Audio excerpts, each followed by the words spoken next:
जब चली है आंधियाँ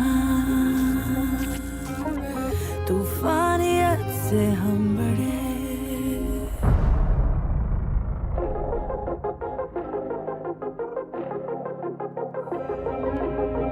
मुश्किलों से जब फराए रास्ता उड़ के सितारे हम बने भागे वक्त के साथ वक्त के ही हम तो है आगे अंधेरों को जो चीर दे उस रोशनी के रागे We rise from the ashes we stand proud we're warriors fighting heads held high hearts open we're champions आगे इन सांसों में छाती बरसात से दुनिया को जीतेंगे हर कदम all that you're seeking believe it lies within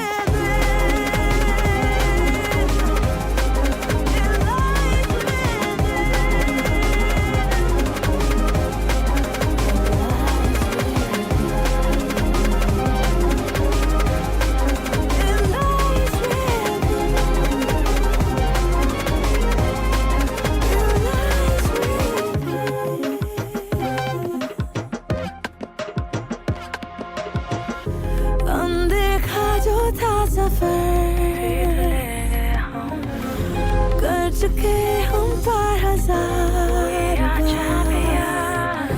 गूंजती है हर दिशा ये कहानी की दहाड़ warrior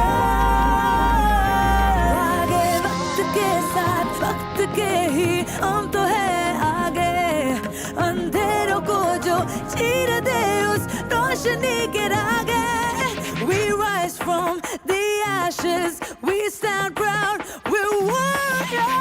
Fighting, hands held high, hearts open, we're champions. आगे सांसों में छाती बरसात से दुनिया को जीतेंगे हर कदम. All that you're seeking, believe it lies within.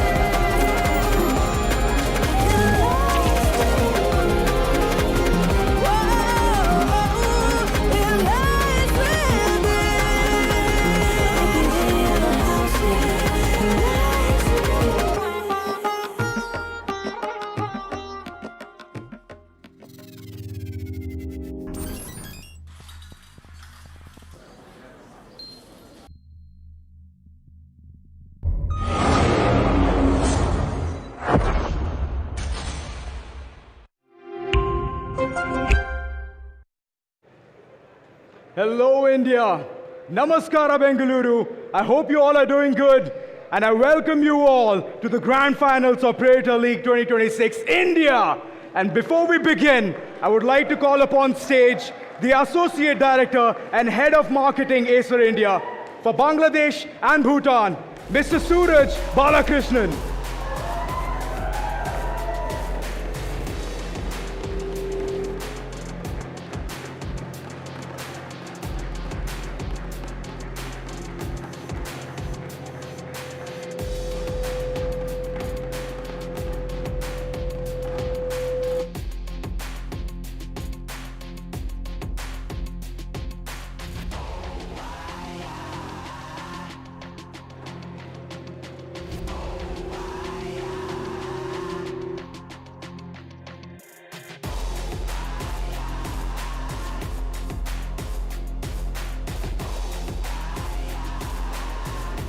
Hello. What would you like to say to the audience and to the teams? Good afternoon, everyone. It's my immense pleasure to invite you all for this India Predator League Grand Finals. Here, India's best talent, best esports players battle it out for this coveted shield.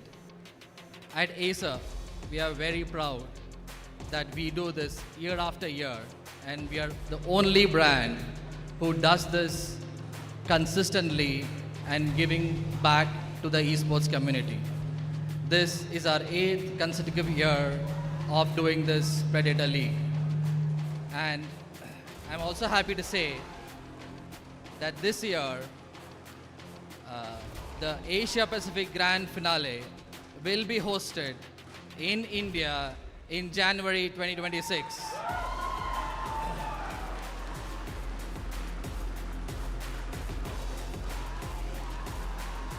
It's a proud moment for all of us.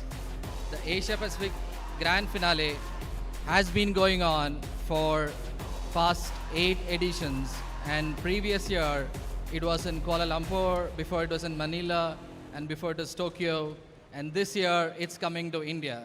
And the best teams here, the winners of Dota and Valorant tournament, will represent India at the Asia Pacific Grand Finale to compete against the best players across the Asia Pacific region, representing our country.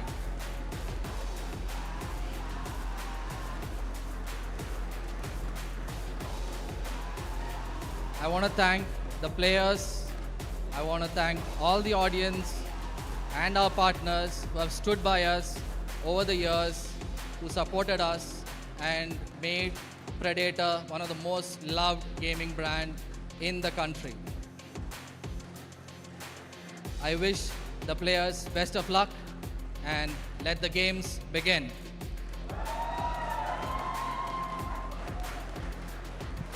That was amazing. Thank you so much, Mr. Suraj. And now to address the elephant in the room, let me call upon those two teams who are going to clash it out for Dota 2. First off, Euphoria.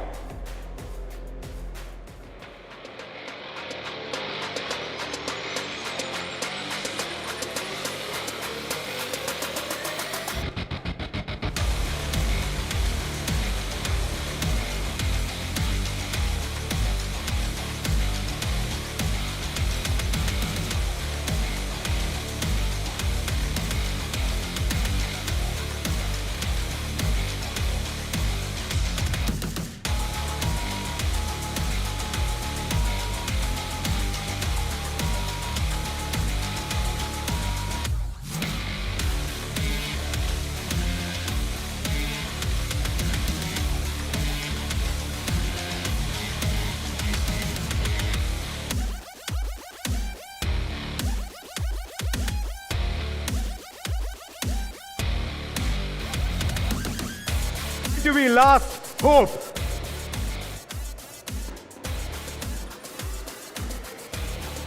Please come on stage.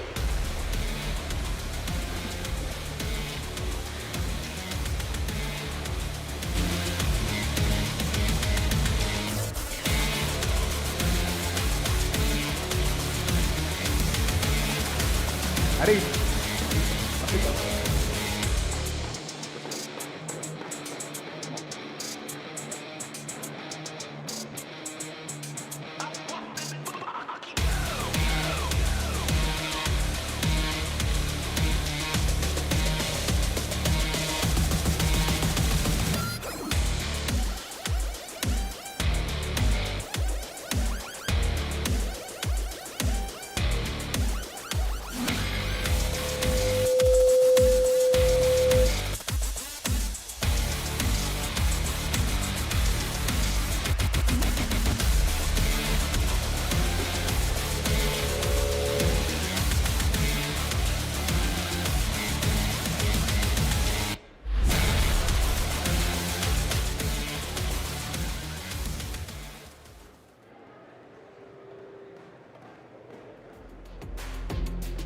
The battlefield is set.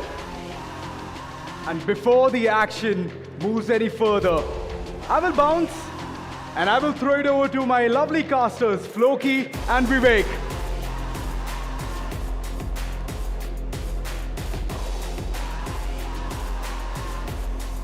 Over to you, Floki and Vivek. Greetings and salutations, Bangalore. We are live at the grand finale of the Predator League 2026. My name is Vivek. With me is Floki, and we've got a best of three for the ages. It's Last Hope going up versus Euphoria. It's a new dawn in Indian Dota 2, and we're here to take you through it. Floki, looking at these teams, I mean, we'll get to the teams, but indeed it's a new patch just come out. How do you think it's going to factor into today's best of three?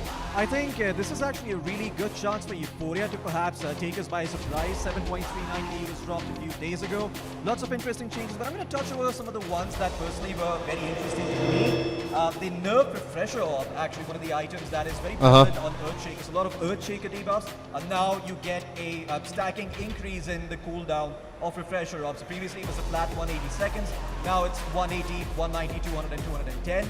So of course it makes Earthshaker less potent in the late game, makes you wonder if you're going to see that hero contested. Another very interesting change is the path of is the outward staff change, which is the neutral item that you get at tier 4, the Staff of Exile. Now the biggest thing to know about the Staff of Exile is the fact that previously you would just go out of the world and you could not be seen.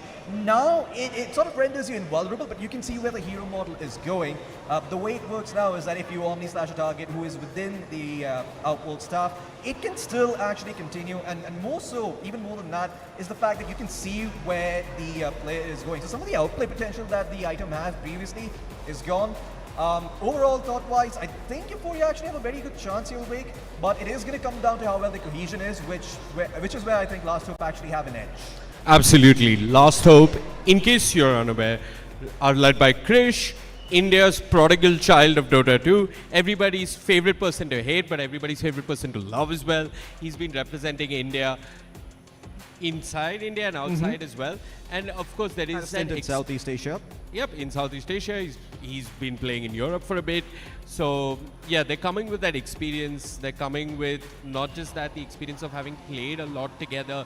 He's much more familiar with his teammates. Oh yeah. On the other hand, for Euphoria, we have a couple of new faces stepping in from Nepal. So there will be a factor of them adjusting with these players. But before we take a deeper dive into the team compositions, we've got the tournament format as well to look into, which I think will be coming up shortly on your screens. And there you go. So we have the open qualifiers from 7th September to 10th September. They were all single eliminations. The top 8 teams, they qualified for the playoffs, which went into a double elimination format, which is where Euphoria did manage to take one game of Last Hope. And I think they're coming with a lot of promise into the grand finale. And of course in the playoffs we had the top 2 teams that did qualify, which are here, which is Euphoria and Last Hope. We'd also like to remind you what's at stake, folks: the prize pool. Because, well, it's 2026 and we now are esports where we play video games for money. 6,50,000 rupees, and the winner of today's Dota 2 grand finale goes home with 4 lakh Indian rupees. And boy, there's even an MVP prize pool and a best player, most kills prize pool. So, yeah, lot of goodies that you can buy with that big prize pool. Let's look at the bracket, Floki, very quickly. Let's see how these teams got to where they are right now. Last Hope and Euphoria did face off in that upper bracket grand finale. As you can see, it was a best of 3. That's why Euphoria did manage to take a game off them. It was a 2-1 nonetheless. The mob was looking rather good in the bracket, but eventually they ended up losing to Team Randoms in the lower bracket, got knocked out. Euphoria did actually play them in the lower bracket grand finals, and eventually 2-0 them, and that's how they got here to today, to the grand finals, where they're up against Last Hope for that 4 lakh rupees. Yeah, and the MVP prize pool makes me feel like someone's going to be picking some Kez. We're going to be seeing a lot of action. So, yeah, Kez recently got added to captain's mode. There is an MVP prize pool involved. So we might be seeing some, hints if, play perhaps something like, I think Kez is really good here, even though it may not be. That 25,000 is nothing to scoff at. Yeah, the 25,000 is nothing small, right? Most kills gets 25,000 rupees. And I mean, there's a lot of theories as to how you could get there. If this were the team secret of 2022, it would be Yapzor on his Rubik who would be getting the most kills. But Aptly said. aptly said, it cannot be mathematically argued any other way. But I think just looking at the road to the grand finale that we are at now, I did see Krish and Abhi get a lot of kills. Speaking of Krish and Abhi, we've got the player head-to-head that can come up shortly on our screens, and we can break down and look at how these players matched up head-to-head in this nifty little graphic that looks at, well, I want to point out what I want to look at here. Sesson versus Pinkman first. Now, Sesson obviously has a lot more kills. This is a position 1 player going up against a position 4. But Pinkman... Look at the assists. Look at the assists. He's got 145 assists. Man's been involved. He's been a bit sacrificial, making sure his scores have a good time. Sesson, on the other hand, of course, lots of kills, lots of assists for himself as well. But I do believe a role switch-up is in order. We actually happened to speak to some of the players, and they said that they might be switching up some roles here and there. So we're going to be seeing some of that come out from Euphoria, Vivek, which makes me feel like perhaps Sesson might not be a candidate for the MVP if he's not playing that position 1. Yeah, I think the MVP candidates are a bit tricky. Like, Yep. the most kills usually tend to be whoever's The mid playing lane or position safe 1. lane, yeah. Yeah, or position 2. We do know that Miro's playing off lane. For the side of Euphoria, I think Abhi is going to the safe lane. Yep. And so, yeah, I mean, the person to watch out for is Abhi. And, please give a warm round of applause for all the players that have made their way from Nepal to take place in this Predator League grand finale of the India Qualifier. There's Team Last Hope on your screen. There's Krish, no nonsense at all before the game. And I think this should be a great best of 3, Floki. Yeah. I think we will have the draft shortly on our screens. But what I'd like to ask you until then is anything you feel is going to be heavily contested in the draft? Of course, we're going to be seeing Beastmaster be contested. Dawnbreaker is going to be there as well. Perhaps Silencer and Tusk also going to be in that same category. My particular concern is that if you are going to pick the Earthshaker early on in the draft, it's going to be hard to run him in the mid lane because you're going to have to ban out so many heroes. Silencer. Lots of heroes that shut him down. Silencer, of course, being one. Dawnbreaker also being a very good answer to Earthshaker. The way you deal with Earthshaker is you want to have some way of breaking the combo of the chain stun that he provides. It's for approximately 4.5 seconds of disable, plus 6 if you've got the refresher orb. So the best way to deal with it is to actually have some sort of global counter to it. I have been theory crafting for a while, but outside of Silencer and Dawnbreaker, there aren't many answers. Maybe if you're a bit preemptive and super lucky, Apparition with the shot can also stun him, but that's also super dicey. In my opinion, the best way to deal with Earthshaker is to destroy him in lane, and that's what we're going to be looking out for. If the Earthshaker doesn't get banned and gets prioritized early on in the first phase, look out for some Huskar, some Sniper, maybe even some Viper coming into the mix. But what I think is underexplored a little bit is actually trying to out-greed the Earthshaker team. You know, maybe you pick up an Invoker, maybe you pick up a Faceless Void, and that sort of put Earthshaker on a timer. Now, all of a sudden, instead of looking at a hero who's going to be very, very strong in late game, who still is, he's not going to be the de facto strongest hero in the late game. You know, Void with double Chronos, Invoker with double Cataclysms are all very, very strong late game teamfight tools. So you want to keep an eye out for that, and you want to make sure that you pick that up if your plan is not to shut down early the Earthshaker either globally or early on. But Vivek, I do want to ask you, it's been quite a while since we've done this, a couple of years. Where have you been this entire time? I have been right at my home playing video games. Where have you been?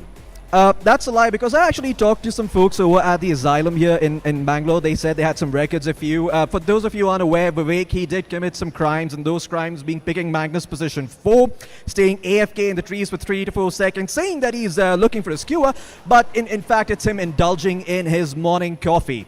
Of course, those crimes, they were deemed to be a bit too much for LP, so he was sent to the Asylum instead, where he has been rehabilitated. But Vivek, I have to warn you, you go a little out of bounds, buddy. I can call the Orderlies up on my phone. They are my best pals. They will take you back, so please be on your best behavior. But as for me, though, I'm going to get off my high horse. I haven't been doing too well either. I've been spending some time in LP.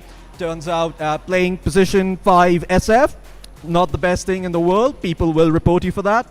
But I've learned my lesson. It's been a couple of years, and here I am. And let's hope that these guys have also learned a bit from us, of course, that is what not to do. Hopefully no coffee's involved. Perhaps no coffee's going to be spilled on the keyboard either. I'm sure you've had an incident or two like that. But yeah, I think with that said, I think that covers where we've been this entire time, Vivek. Right. He's been playing the position 5 Shadow Fiend, and I've been playing the position 4 Magnus. Apparently, I've been to an asylum, but that's just where I live, actually. That's where a lot of Dota players do end up going. Play this game too long. Yes, and it's also a very good retirement home, actually. I mean, you think of that, you spend 20 years of your life playing Dota, all of a sudden you wake up one day, you realize you're 40, and you're like, man, what the hell do I have to show for? Nothing, and that's when the Oddlies come in and they take you. You know, you need some assistance, some, post-retirement care after that. It hits you early if you're Dota. You know, you do age rapidly. You can see Vivek's got some white hair. You can see my hair's all over the damn place. Very little hair. This is what happens when you do nothing but play Dota through the day. So word of warning out there. But yeah, if you are new, if you're considering getting into the game, you're not really encouraging a younger audience to come towards this game for any reason. It's called caring about the youth, Vivek, something you wouldn't understand. Okay, fine. I mean, I agree with you. I used to care about the youth, but one of the nice young people that I met turned out to be this guy, and he's the reason I don't care about the youth anymore. I can't blame you for that. I mean, if I met myself, I'd probably shoot myself too. But, fortunately, I haven't had that misfortune. Only you have had. So good luck with that. Keep dealing with it. Unfortunately, you're probably going to be here with me for about another 2 hours at the very least. So if there's anything I could help you with, if I could get you a coffee, if that would help you more, do let me know. But let's get back to the game. I think we've had enough discussions about our personal lives. I think we might be revealing a bit too much more than necessary. What do you think Euphoria need to do differently if they want to take on Last Hope? Look, I think I think certain things are going to happen. The way teams end up losing in this patch is when they're really outdone in the draft. So I think drafting is super essential. Of course, there is some level of individual differences between players. There may or may not be an individual difference, but drafting and how they play as a team, how they play around objectives, and this is where I really want to highlight the importance of your position 4 and your position 5. Going for the runes, going for the wisdom shrines, aggressively taking map control and getting vision. That the draft and your position 4 and 5 rotations, those are the foundations of your game. Yeah, I agree. And I think Euphoria, the biggest thing that they need to look out for is making sure they're shutting down Krish. Krish, if he gets last pick, if he gets the perfect hero in the game, he's just going to dominate. You're not going to have room to breathe on the map because that guy likes to play fast and quick. He does not care. He knows he's got someone like MNZ on his team who's more than happy to take all the space in the world and farm and prepare for that late game. Yep. And you're going to have people like, like HBK, like Pinkman, like Kowloon, who are going to run around, help him out on the map and make sure they're getting those objectives. Yeah, so I mean, first thing, you cannot give too much respect to your opponents. Yes. I mean, barely do we have self-respect, but screw the opponents. Krish might be fast, your opponents might be fast, but you as a team have got to adapt. You've got to be moving quickly. Things are not going to go as per plan. Don't imagine that you're going to be getting that, the 10-minute blink and that 40-minute shard and that 18-minute BKB or whatever. Put that all aside. Everything is not going to go as per plan, but you guys have to be quick to adapt. The safe lane might lose, the off lane might not be doing too well, but you have to make those mid-game adaptations if you really want to stand a chance of winning. You know what I want to do Euphoria do is actually try and go for the better lanes here. The thing about having a lineup that's really good at lanes is it's very easy to pivot towards controlling, going to be Wisdom Shrine, contesting Lotuses, contesting I'm going to give you a very big contrarian point of view here. Okay. You're at a certain mechanical skill. Your lanes are going to go a certain way. I think you need to draft a ridiculous amount of team fight. I think you need some Naga Siren. Yeah, I think the Naga-san is also a very important hero in this game. Actually, now that you mentioned, I forgot to mention that. That's one of the biggest Earthshaker counters. You just throw down the song. If Earthshaker is BKB, then he's isolated. So if you've got any sort of BKB piercing stun, you can isolate, kill him off, take the team fight after, or you can just choose to disengage, whatever you'd like. So good point about the Naga Siren. But coming back to the team fight that you mentioned, my biggest peeve with that is whenever you pick too much team fight, your lineup takes time to activate. Then you're not looking at something like a 20-minute or a 25-minute team fight when you start skirmishing or when you start trying to take some objectives around the map. You're more so waiting, farming, utilizing your jungle, and that's where you have to have a very good defensive mind for the game, which means you need to understand exactly how the TPs are being used on the enemy team. You need to understand how they are using stuff like wards, you need to know where their vision is, and you need to be able to play around that, because a lot of the times in these stalemate sort of situations, it's hard to get D wards going. As a support, if your cores are not willing to move out of their lanes, what happens is you're gonna try and get a D ward. The enemy is gonna see that. They're gonna TP with their support. They're gonna come there and they're gonna kill you. And all of a sudden, a ward has cost you perhaps a tier 1 tower. Not a worthwhile trade. You want to make sure that you avoid those type of situations. So for that reason, I feel like the ease of execution lies a lot more with having stronger lanes. Just go for something simple. You don't have to overcomplicate things. Pick up a Snapfire, pick up a Nature's Prophet position 4 or position 5, and make sure you have good lanes. I feel like let the stronger lanes come from the core-to-core matchups rather than only from the supports. I think like having self-sufficient cores. I mean, of course, like you pick Snapfire is going to be that much easier, but you pick something in the offlane like a Dawnbreaker. There are very situational matchups that the Dawnbreaker does lose. Like, of course, if it's an Ursa, if it's... he draws even most of the time. He draws even most of the time. So, pick stuff where you can draw even. And then when you do kind of draw even or maybe lose a lane or a lane and a half, however you want to count your lanes. But then after that, at the 20-25 minute mark, you have so much ridiculous team fight. There's such an ease of execution in your team fight that you just end up winning those fights, because it's important to know that these players, they've not had a history of, say, scrimming regularly as this outfit. So having a certain ease of execution around the 25-minute mark just makes it so much more simpler. It's game 1. It's, of course, your hands are cold. Discord's not working properly. Everything that you can imagine is going wrong. It's the first time you guys are playing at LAN together. Oh, yeah. It's a big thing. And, you just want to make sure that your draft is easy to execute when it comes to team fight. This is my strategy of kind of idiot-proofing game 1. That is true. And just to add on to your point, if they want to do that, they should make a couple of stacks. The triangles are going to be a very important places. Absolutely. You need to make sure the enemy just doesn't run it and steal stacks, because that happens more often than you'd like to think. The thing about stacking as well is that you need to have heroes that clear it early enough. Otherwise, instead of being an asset, it can become a liability. All of a sudden, you're in your triangle, you're looking at like 5 stacks of Ancients, 4 stacks of Ancients, 4 stacks of Strong Camps. The enemy just brings 2 heroes, they take away your strong camp, and now not only have you lost your stacks, but you have also lost the time making those stacks where you could have been doing other things. You could have been using that time to be active, to get lotuses, to pressure towers, to cut waves, to kill couriers, all sorts of things. So it's also the time lost and the effectiveness lost as a support that ends up mattering a lot. That said, though, I do think Euphoria have a good chance of playing in that way, although I do want to see them draft some I wouldn't say some ridiculously strong names, but do make sure it works again. Well, draft is live. Let's jump into that very soon. Beastmaster banned out here, of course, in the first phase. We got Disruptor and Lion on the other side. Last up, these are targeted bans. They're trying to make sure that... Oh, no, excuse me. That is Euphoria's bans. Yeah. We're going to correct that on your screens very, very shortly. But Euphoria, they banned out the Disruptor and the Lion. Targeting HBK, he does play a lot of Disruptor. It's one of his better heroes. It's one of his favorites, and you've banned out the Lion as well, which is rather interesting. I'm not too sure if Pinkman plays a ton of Lion. He's been renowned. If you've been around the Indian Dota scene for a while, he's known for his clockwork. He's known for his melee position 4 heroes. The Tusk.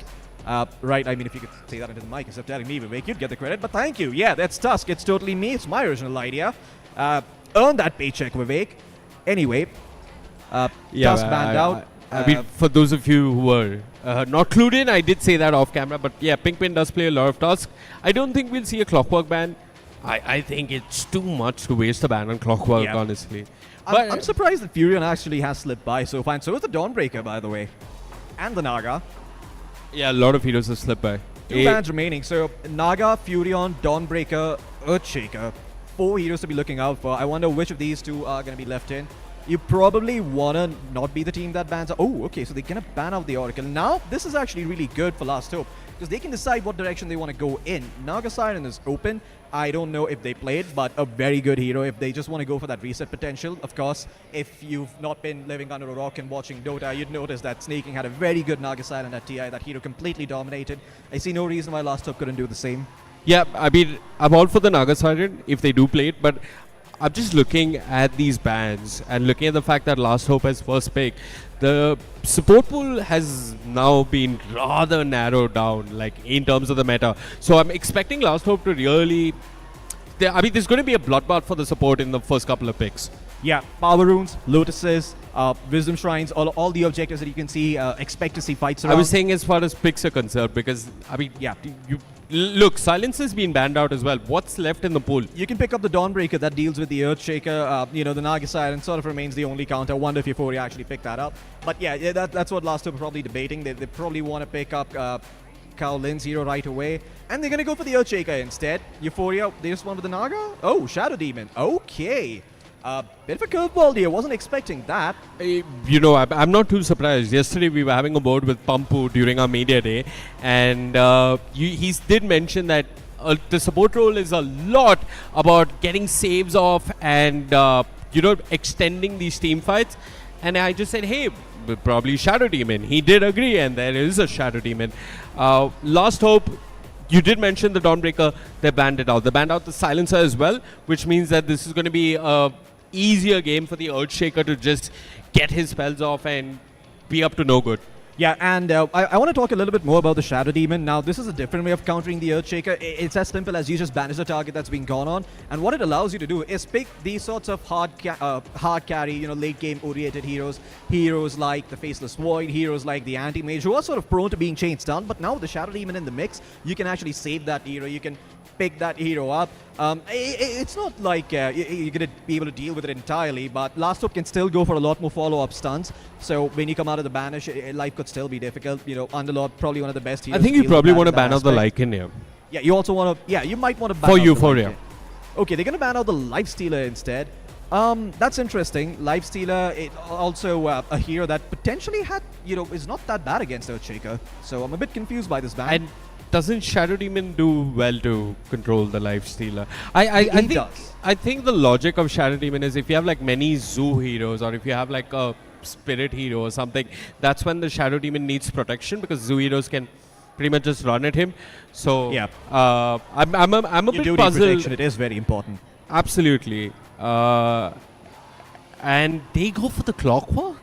Okay, the Clockwork is interesting. Seems more of like a deny pick coming in from them. They are a bit terrified, but yeah, Snapfire. I mean, he's in the pool. One of the better answers to deal with the Clockwork. You've got the Lil Shredder for the you've got a Lil Shredder for the Cogs. You've got Scatterblast from long range with the Facet. Very good hero in general at dealing with Clockwork. Yep, and the Clockwork also a good hero to do well versus the Earthshaker. Can, if he gets on top of him, can pretty much ensure that the Earthshaker gets nothing off in these fights. Yeah, you need to make sure that the Earthshaker gets cookied out or gets force-staffed away. That's going to be the Snapfire's job in this game, making sure that your Earthshaker is fine. Now we're looking for the other support for Last Hope. What do you think they should be looking at? I think Last Hope probably want to go for some type of defensive support. You don't want to be picking something that is too aggressive. And Apparition wouldn't be too bad here, actually. You are playing into Shadow Demon and Clockwork. It is a bit vulnerable, but okay, so fight fire with fire. They want to brawl. They're going to pick up the Shadow Shaman instead.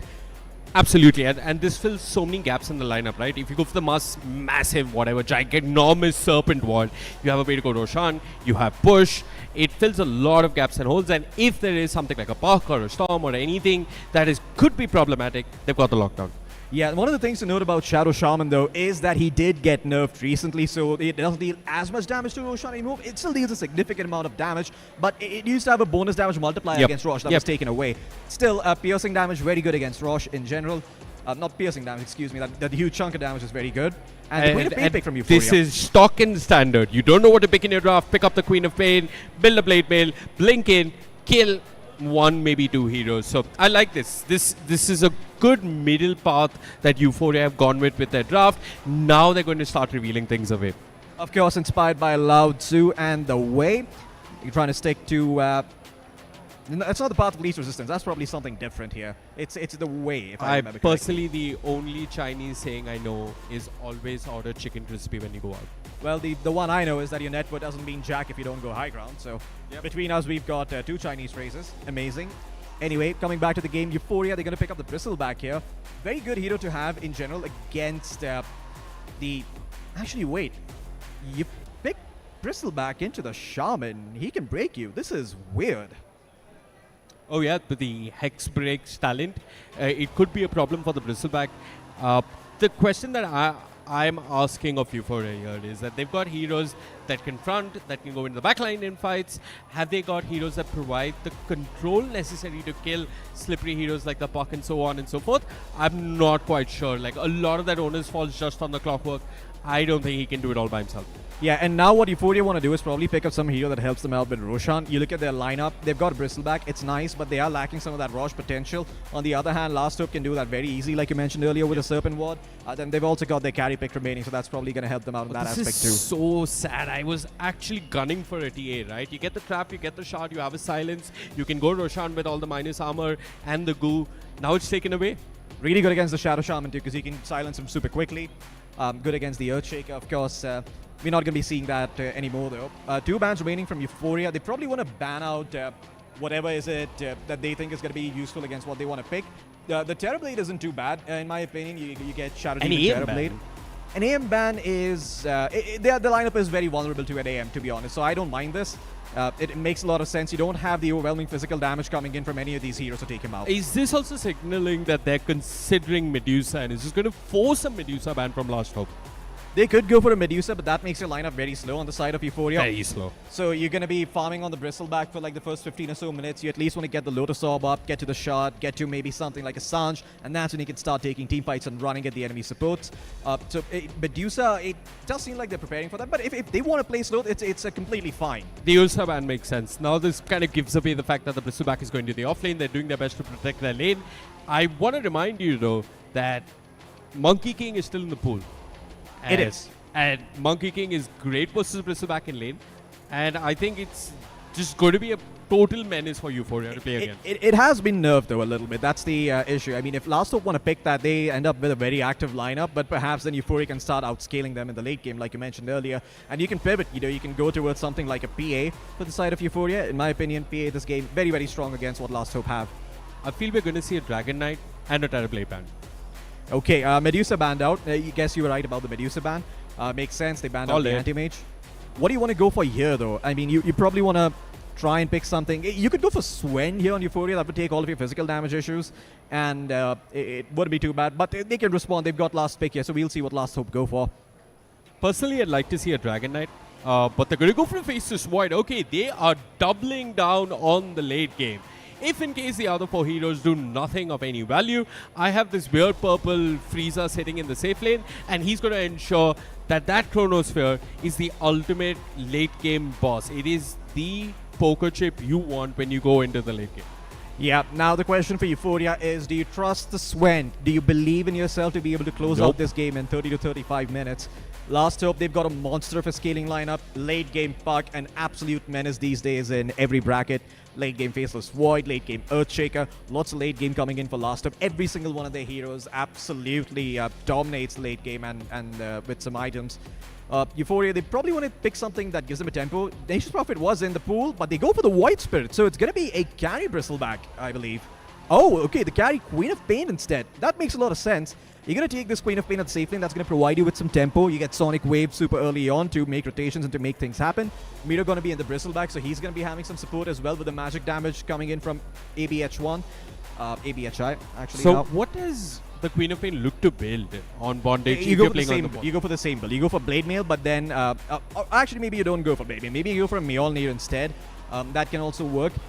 This game, I feel like the Blade Mail has value, but we'll see if Abhi decides to go for it.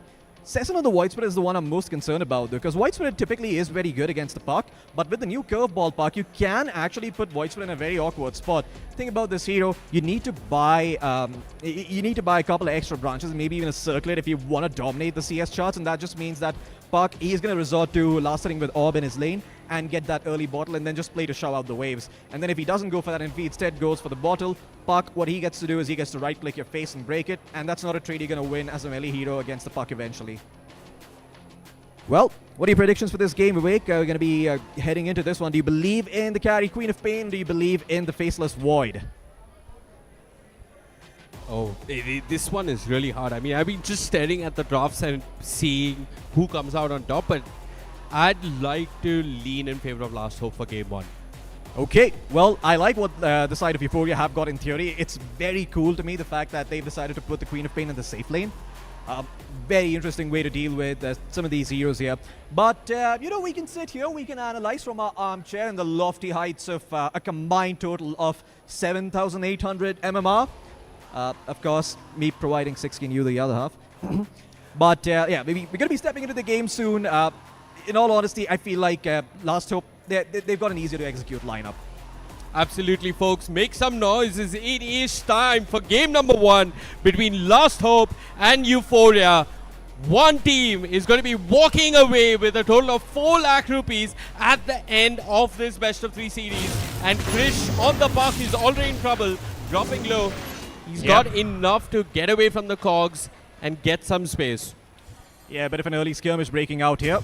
Looks like this is completely fine, though. I mean, Last Hope, you typically want information early on. Chris is going to be able to go back to base and come back to lane with full HP, full mana.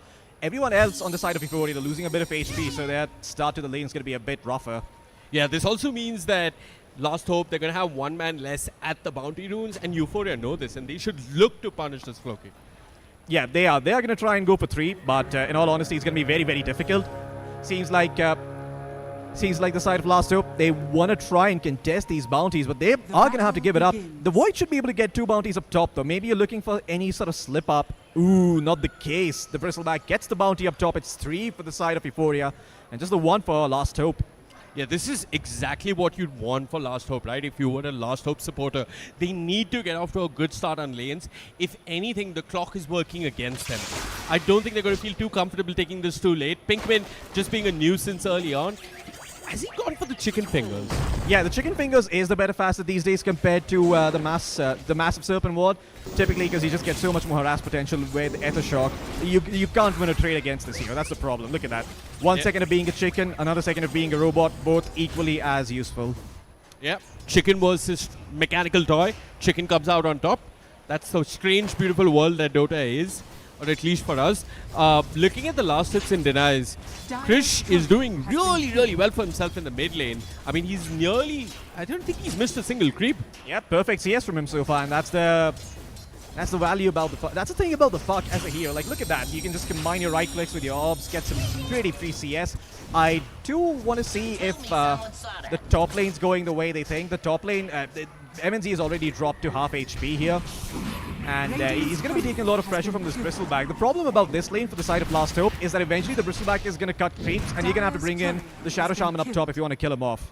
Absolutely. I mean, the dream for the side of Last Hope would be to kick this Bristleback out of lane, but I don't see it happening. Not with the Void and a Snapfire. It has to come on the back of Krish rotating. Just looking at the other lanes in general, Floki, I'd like for you to just look at these lanes and tell me how would the first 6 minutes go in either lane? I think the top lane is going to be really good for Euphoria. The off lane should be winning. Mid lane, Void Spirit typically wins against Puck, but for some reason Puck seems to be dominating. He should be having a better time as the matchup goes on, but the Puck's going to be just fine too. They both get their piece. Down bottom, this is the one lane where it's not going to go too well for Last Hope. You do have some tricks, though, to be able to get the wave in your favor. What Cowlin did early on was special block the enemy wave, so his creep wave went on the tower. You can see that he doesn't have a lot of CS, but now he gets the wave on the tower, so you're going to have an XP advantage at some point in this lane, and you can try going for a kill there. So, yeah, that's my analysis on the lanes. But it's so hard. I mean, like, it has to be perfect control coming out from Pinkman. They've got a decent amount of control with the Shaman. Yeah, it's they possible. They have indeed. But I don't know if they're going to be able to hit it perfectly to kill the Quap. Like, I mean, it's possible. Maybe a bit unlikely. Yeah. And you can see the Earthshaker. He's up to 5 CS now. ABH1, of course, at 10 and 2, but he's one creep wave behind. Really rough for them, Floki. Yeah, the HBK Snapfire dropping very, very low. Has to be a bit careful. Okay. Bit of a crash. Yep, just a distortion in the void, as Void Spirit would say. But yeah, the lanes, so far, I mean, if you look at the CS, sure, Krish is doing really well for himself in the mid lane. Abhi's farming uncontested. I think as the game progresses, there's going to be a certain amount of pressure on the Void and the Earthshaker. Yeah, and the biggest thing about Euphoria is that they've got a lineup that can actually do Tormentor very well thanks to the Bristleback. It's going to be hard for Last Hope to contest. They could drop a ward around the Tormentor area and do that eventually later on, but it's going to be hard. You're going to have the vision advantage. You do have superior team fight, but Euphoria can just approach the Tormentor from 2 different angles and actually trap the side of Last Hope and not only get the Tormentor but also walk away with a couple of kills. And at that point, you're going to be so far behind that it's going to be hard to claw your way back into the game. Absolutely. I mean, you mentioned the Tormentor, but I think pre-Tormentor there are a couple of key timings. One is when does Cowlin get his blink? Right? I mean, you want to play off the Earthshaker because the Clockwork, he's going to hit level 6 and he's going to be go, go, go, go. Oh, so him and the Void Spirit can quite easily move on the map and kill anyone other than the Buck and the Void. So I feel in the mid game, it looks to me, and please correct me if I'm wrong, Floki, but it looks to me as if Last Hope are the slower team. Yeah, Last Hope are the slower team by all means, you know. The biggest win for Euphoria early on will be to try and take that Roshan before 20 minutes. That essentially guarantees the Tormentor. It guarantees you map control for the next 5 or so minutes. And Last Hope are going to have to get creative if they want that map control back. So that's the bigger time to look out for the side of Euphoria. Look towards them to get that early Roshan into the Tormentor. It's going to allow them to dominate the map. Yeah. And the bad news, if you are a supporter of Last Hope, is that the Void is not doing too well in terms of CS. I mean, Sasson in the mid lane is actually keeping up with the top of the CS shots, but the Void Spirit, the Faceless Void is not doing too well. He's barely keeping up with Miro. MNC struggling here in the safe lane. Yeah, this is sort of the issue of playing Faceless Void early on. You're against a strong lane. It's Shadow Demon, Bristleback. There's just... You kind of have to accept that this is going to be the case, but once the Helm of the Dominator is out, life becomes a lot easier. This item did get nerfed, of course, now has a mana cost, now also makes it so that if your creep takes damage, you can't dominate another creep. So it's almost like if you damage it goes on cooldown. Yeah, it goes on cooldown for 3 seconds, and you can potentially kill the creep, sort of like Blink Dagger. So it can actually end up being really good for the Bristleback, because as Bristleback, you can kill the creep pretty easily. You've got Viscous Nasal Goo and Quills, both which deal very good amount of damage to the Helm creep. Absolutely.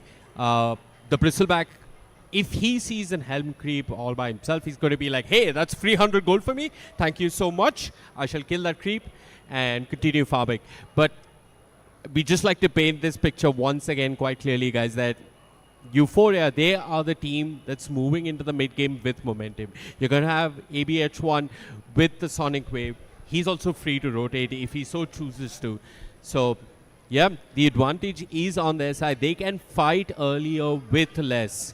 And I'd love to see the Clockwork, I'd love to see Sasson, and maybe even ABH1 just start making moves around the map. You know, like put the pressure on Last Hope to get that blink on the Earthshaker. Expect Cowlin to hit that perfect Echo Slam, or, you know, the Void MNZ to hit that perfect Chrono. The big thing you want to be looking out for Euphoria is that this Void Spirit can actually fall behind. Buck is having a very good game. Krish is the X factor for the side of Last Hope in this one. If Krish can go around, make that Dream Call do some work, net the Earthshaker a couple of kills, make sure his game is being accelerated, make sure that the Snapfire is getting some kills here and there, all of a sudden you're going to be playing into a mech, you're going to be playing into a Blink Earthshaker with Shard, you're going to be playing into a Blink Shaman, and it becomes very hard for Euphoria to keep the momentum going. At that point, you're going to be forced to potentially 5-man to take objectives, and that's what Last Hope are going to want, because that's when the Faceless Void has space, he can farm, he can scale, and a late game Faceless Void, 8-0 to be, well, Wu-Tang said it best. Yes. And I'd also like to say that this pause is nearly going to end and we can get back into the game. Ladies and gentlemen, it is just 3 minutes into game 1, but I promise you, give this game another 5-6 minutes and it is going to decompose into utter chaos and unrelenting bloodbath. Yeah, surprised that the supports haven't rotated over towards the mid lane to deny any sort of water runes just yet. Seems like you would want to do that against the Puck. That's actually a very good way of shutting down the Puck early on. Take away his runes, and that hero actually doesn't do all that much. Nice double stack coming in from the Shadow Demon. And this time around, Dreezy does make his way over, but Krish got the rune. So, okay. Well, a bit of wasted time there for the position 4, but it's fine. At least the Void Spirit gets to keep going. Sesson, he's going to go for the Urn of Shadows, and as soon as he has that, that's when he's going to look to get active. That on the level 6. Yeah, we get an early urge, start moving around the map. Meanwhile, Dreezy is building up those stacks for the Bristleback. Actually, top lane, this Bristleback is in a little bit of trouble. Yeah, but he's got some tankers. He can heal back up. Yep. He is vulnerable to rotation in from the Shaman, though. I say that. Oh, Blood Grenade off the mark, so HBK is going to be fine. Walks away. And the damage over time is a bit painful in this lane. Oh, mid lane, Sesson dropping very low, but no more off for Puck, so it's going to be fine. Yeah, that's a key timing, right? You want to try and kill the Void Spirit before he hits level 6. And Assassin. Krish, I thought for a moment that he could have possibly had a chance, but I think he knew that Sasson had enough to disengage from that with the dissimulate. Yeah, I mean, top lane stabilized to an extent, 23 and 3 on the Void compared to 22 and 1 on the Bristleback. The Bristleback wants to start cutting waves now at this point, but he, for some reason, is actually lower level than the Void. That is very interesting, and now potentially in some trouble. Yep, Dreezy's there with the disruption. That's going to allow Miro enough time to disengage, but basically, what I think is happening here is HBK, eventually with points in the Lil Shredder, is actually forcing Miro onto a back foot in this lane and doing enough for MNC to farm and just get that Helm of the Dominator. Once MNC gets the Helm of the Dominator, I think his farm is going to be rather uninterrupted. Now, what I want to draw your attention towards are those stacks. Dreezy, he's built up one set of stacks. He's moving for another on the Shadow Demon. Krish, I'm sure, is very, very aware of this. I want to see if Krish, with the 6-minute rune, tries to make a rotation. For now, it's the coil in the mid lane. Sasson dropping low, has the Resonant Pulse, a little bit of HP, a barrier to work with. And that's enough for now. Krish did commit the coil though. That's okay. I mean, this is still going really well for Krish. He can stay in this lane, continue farming, get to his strats, and eventually he's going to be Mid seen lane, some play. a lot of rotations. I mean, Sasson's got to be careful though. Pikmin is nearby. Now, all of this is coming at the cost of your Earthshaker not getting anything. Look at Cowlitz here, sitting at 13 and 2 compared to the Bristleback. He is not having a good time, and he might be dead up top. Oh yeah, Pampu with the wraparound. He's got the cogs and the battery assault. A high five for good measure. Death and embarrassment as the deny from Pinkman doesn't really pay dividends. It's Abhi that draws first blood here. Just 6 minutes in. Pampu not going for the Wisdom Shrine, but that was an excellent play coming out from him.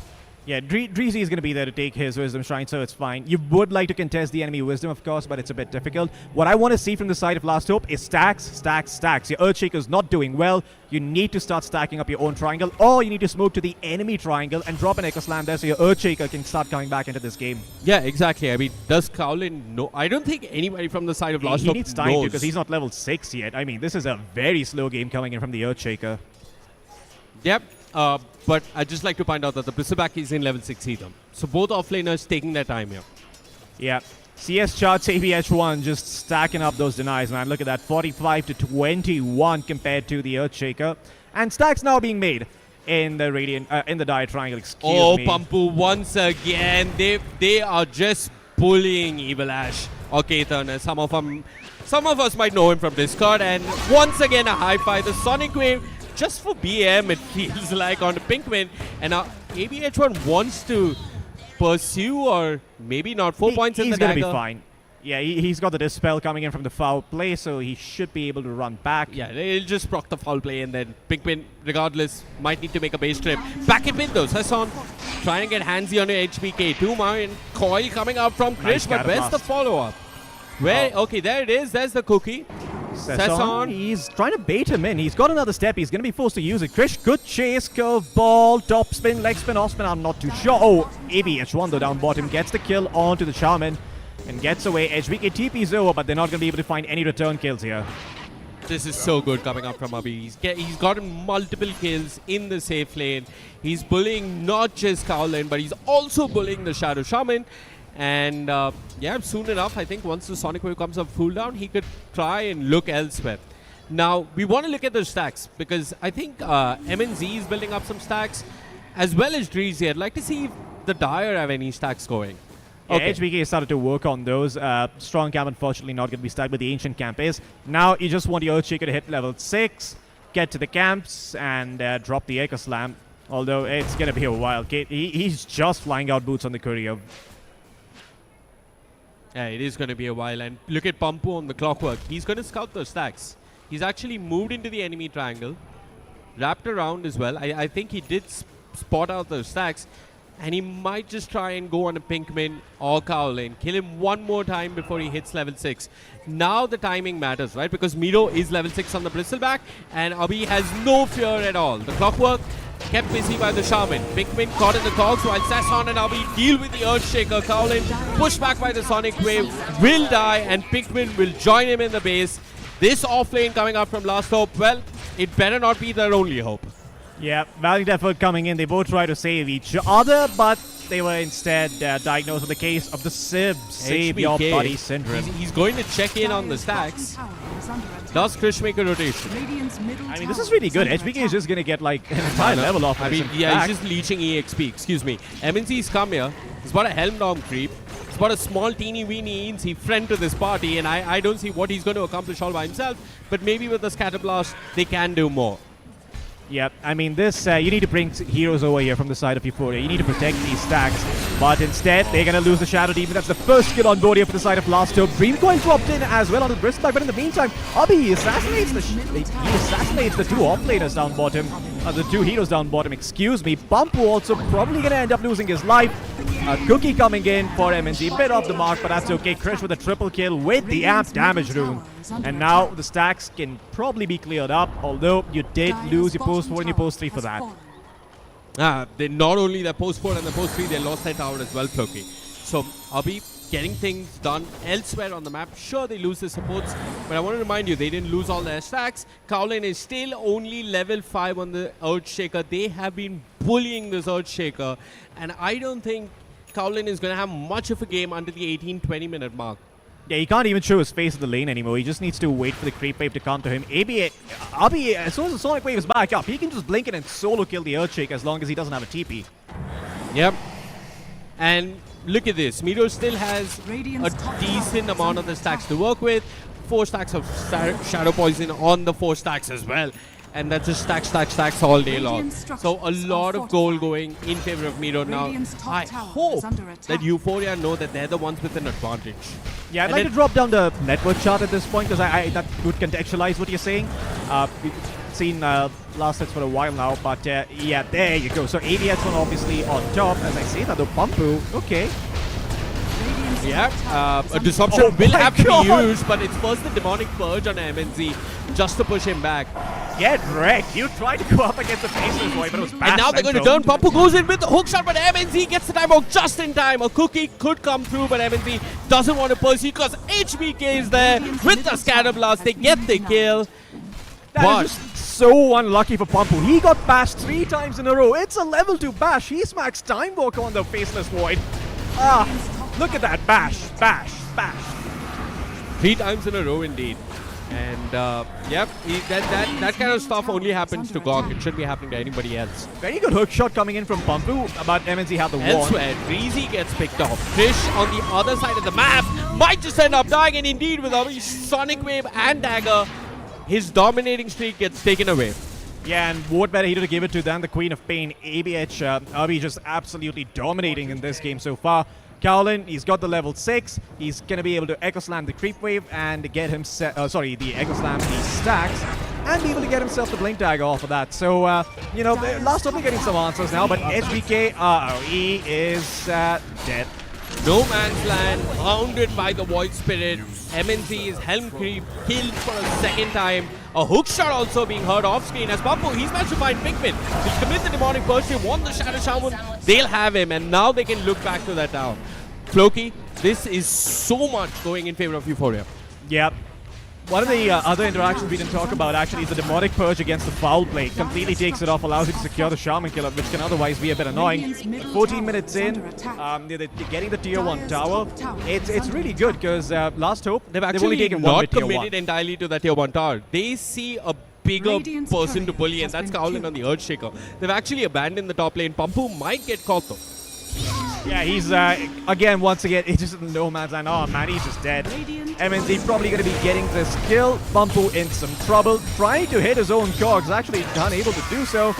And, well, that's going to be the death of the Clockwork. I really like what Abhi and Sasson were going for, right? They were going for the enemy Wisdom Shrine, and they were also trying to contest Kowlin at his stacks. They didn't quite get a read as to where Kowlin was, and, you know, eventually he did get off his Echo Slam and got some much-needed gold, but here comes Sasson. He's read him like a book. Bring around the Rosie, but he's got the second step. Yep, misses the 8th remnant. Oh, wait, he misses the Dissimilate. Dissimilate as well, and then Abhi's like, I need to come clean up everything. And he does. We got the Blink Dagger though. It has been delivered. Blink Dagger now online for the Earthshaker. This is really good. I mean, Last Up can make something happen, and they're going to smoke immediately. They are. They've got the coil on Krish. They've got the Chronos here on MNZ. It's actually MNZ joining them for this smoke. They say enough is enough. This is the end of your advantage. And the end begins with the death on the bristleback. They hex him up. Pikmin, he's got the shackles if he needs it. But there's Pampu with the hook shot, breaks the shackle, goes on a Pikmin. Pikmin dropping low, has the Lotus, is alive and healthy. Pampu stunned up. The coil did slap on him. He's going to end up dying. The orbs, and there's MNZ with the Chronosphere. Miro in it, Miro dead. 2 heroes down for the side of Euphoria as Pikmin and HBK play that really well. But here comes Abhi with the Sonic Wave and Sasson by his side. They'll try and kill Kowlin, but the MNZ is there with the deny. They look towards Pikmin, the foul play buying him time, but they've got the earn. They'll get the kill. You can't fight this Queen of Pain. She's too slowed strong. down by the dagger. He's going to fall, and Abhi is wicked sick. I mean, you did give up 3 of your least valuable heroes, but you also got the 3 least valuable heroes on the enemy team. Overall, though, really good for the side of Last Hope, even though they end up losing the Earthshaker. Because look at the net worth advantage. It's only 1k in favor of Euphoria now. Yeah, I mean, they got 3 kills, right? They killed the Bristleback. They got the Shadow Shaman. They also denied their Earthshaker. So all those things coming together, and also the kill on Pampu, all those really added up. But the good news, if you are a supporter of Euphoria, is that Abhi and Sasson haven't died once yet. Yeah, Abhi and Sasson doing really well. Abhi especially. It's going to start to add up as the Void Spirit goes on, because if you don't kill this hero, eventually he's going to get to those big ticket items. The Aghanim Scepter, he's going to get to the Manta Style perhaps. Maybe we see Shiva's God come out as well. Really good this game, by the way. But yeah, I mean, what I'm concerned about is Euphoria. They need to take some objectives around the map. They need to get the tower here. They need to open up the pathway to the Tormentor. Yeah, I mean, it looks as if both teams are just going to trade tier 1s for now. And there's a quick recap of what went down in the fight. Pampu doing his best to break the shackles, but Pikmin does survive, right? And he gets off the Mars Serpent. In the meantime, though, the Puck did manage to find the Shadow Demon with the help of that Dream Coil down bottom. So while the replay was going on... yeah, and back at mid, they're going on to Sasson. It looks like he's got Abhi by his side and he should be okay. Sasson actually wants to turn. The Aether Remnants there, the hook shot, perfect, and with the Sonic Wave, they might just kill Krish. They've killed Krish, can they look for more? HBK, well, he's got Kowlin with the Echo Slap. They really want to kill this Void Spirit. I don't think they have enough, they barely do. Hypnotized by the Aether Remnant with the Spirit Vessel upon him. Miro will come in and clean up on the Earthshaker, but Abhi, shackled, controlled with the cookie. He's next on the menu. His godlike streak taken away. Pampu's there with the cogs, but can Miro clean up? He's got enough to bring down Pikmin. Can he look for HBK? Indeed he can. At the end of it all, it's a 4-for-3. Sure, Abhi did lose his big streak, but I don't know. I'd love to look at the fight recap to actually see who came out on top. Okay, Blast up because they are behind a net worth, but I do want to mention once again, man, RNG does not seem to be on Euphoria's side. The entire time the Shadow Shaman shackled the Queen of Pain, the Battery Assault was going on, but there were creeps around and not a single Battery Assault hit the Shaman. That's just RNG for you. That's what happens when you don't pray to Papa Gaben on Friday night. Yes. And if you don't pray to anyone in general, that's also what happens. Well, then you end up in Crusader 5.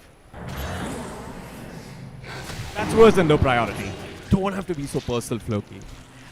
Like, well, I know I'm Crusader 5, but please. Well, Vivek, you know, at this point, you already hate me, so what do I have to lose? Anyway, coming back to the game, ABH1, he did divert, he did go for the Blade Mill, and he's now going for the Sergeant Kaya. I'm a bit against this. I feel like this is not the right items to go for. You need a BKB and you need a Mjolnir. I mean, with that, you can deal with the supports very easily as the Queen of Pain. I feel like he definitely needs a BKB, but he's just being a bit greedy.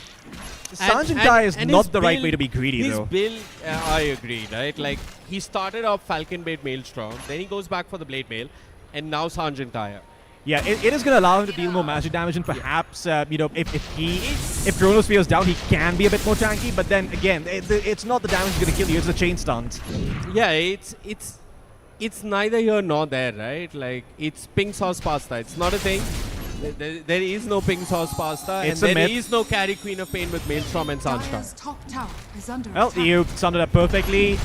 Park going to be going for the Octarine Core. He's allowed to go for these items because they don't have MNZ there with the crow, but I mean the croaking Ugly Frog, can he get the stun off? Does he want to get the stun off? He wants Reezy, but Reezy's got the disruption. Pampu's there with the cogs. Both these supports shouldn't be really fighting this. Miro, Hexed up, has got to be careful. The bash is there. MNZ looking for more. His Mjolnir lead complete. Goes forward, gets the Chronosphere, catches two. They look towards the Clockwork first. With the Mortimer's kisses, they bring him down, and there's Cowlet with the Echo. They found Abhi with that Blade Mail, with that Sanj, doing nothing in his inventory as they shackle up the Bristleback and get MNZ a double kill. A picture perfect chrono coming out from it.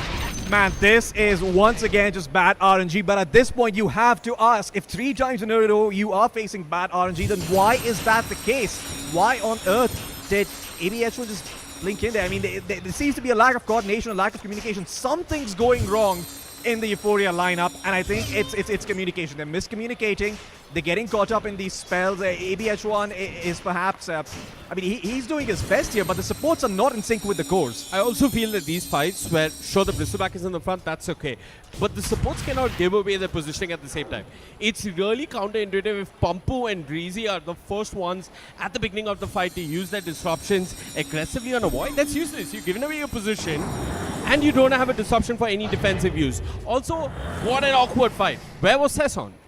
Yeah, the Void Spirit was just out of 4-4 there, but Euphoria, a bit of an attempt here. Smoke, they want to try and get something that could potentially lead to Tormentor.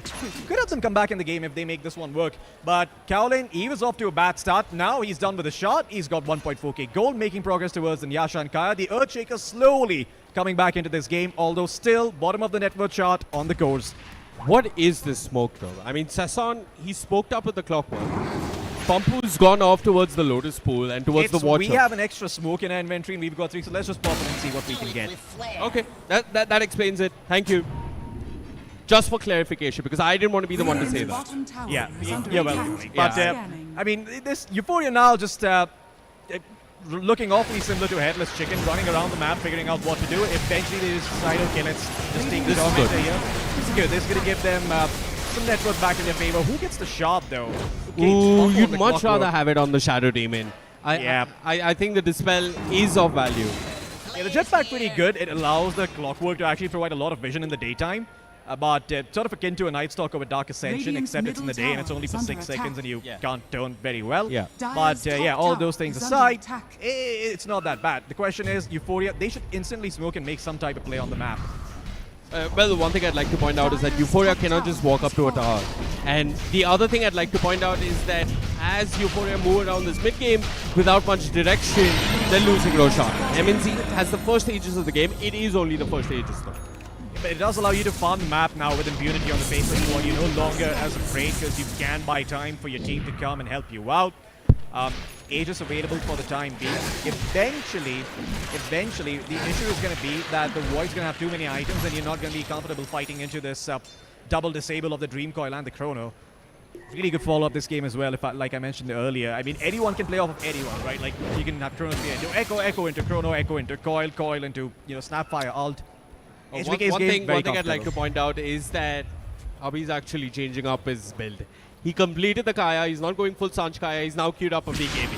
So, yeah? Never mind. Yeah, he did get the Sanj and Kaya eventually. Yeah, that's okay, Vivek. It happens to the best of us. Okay.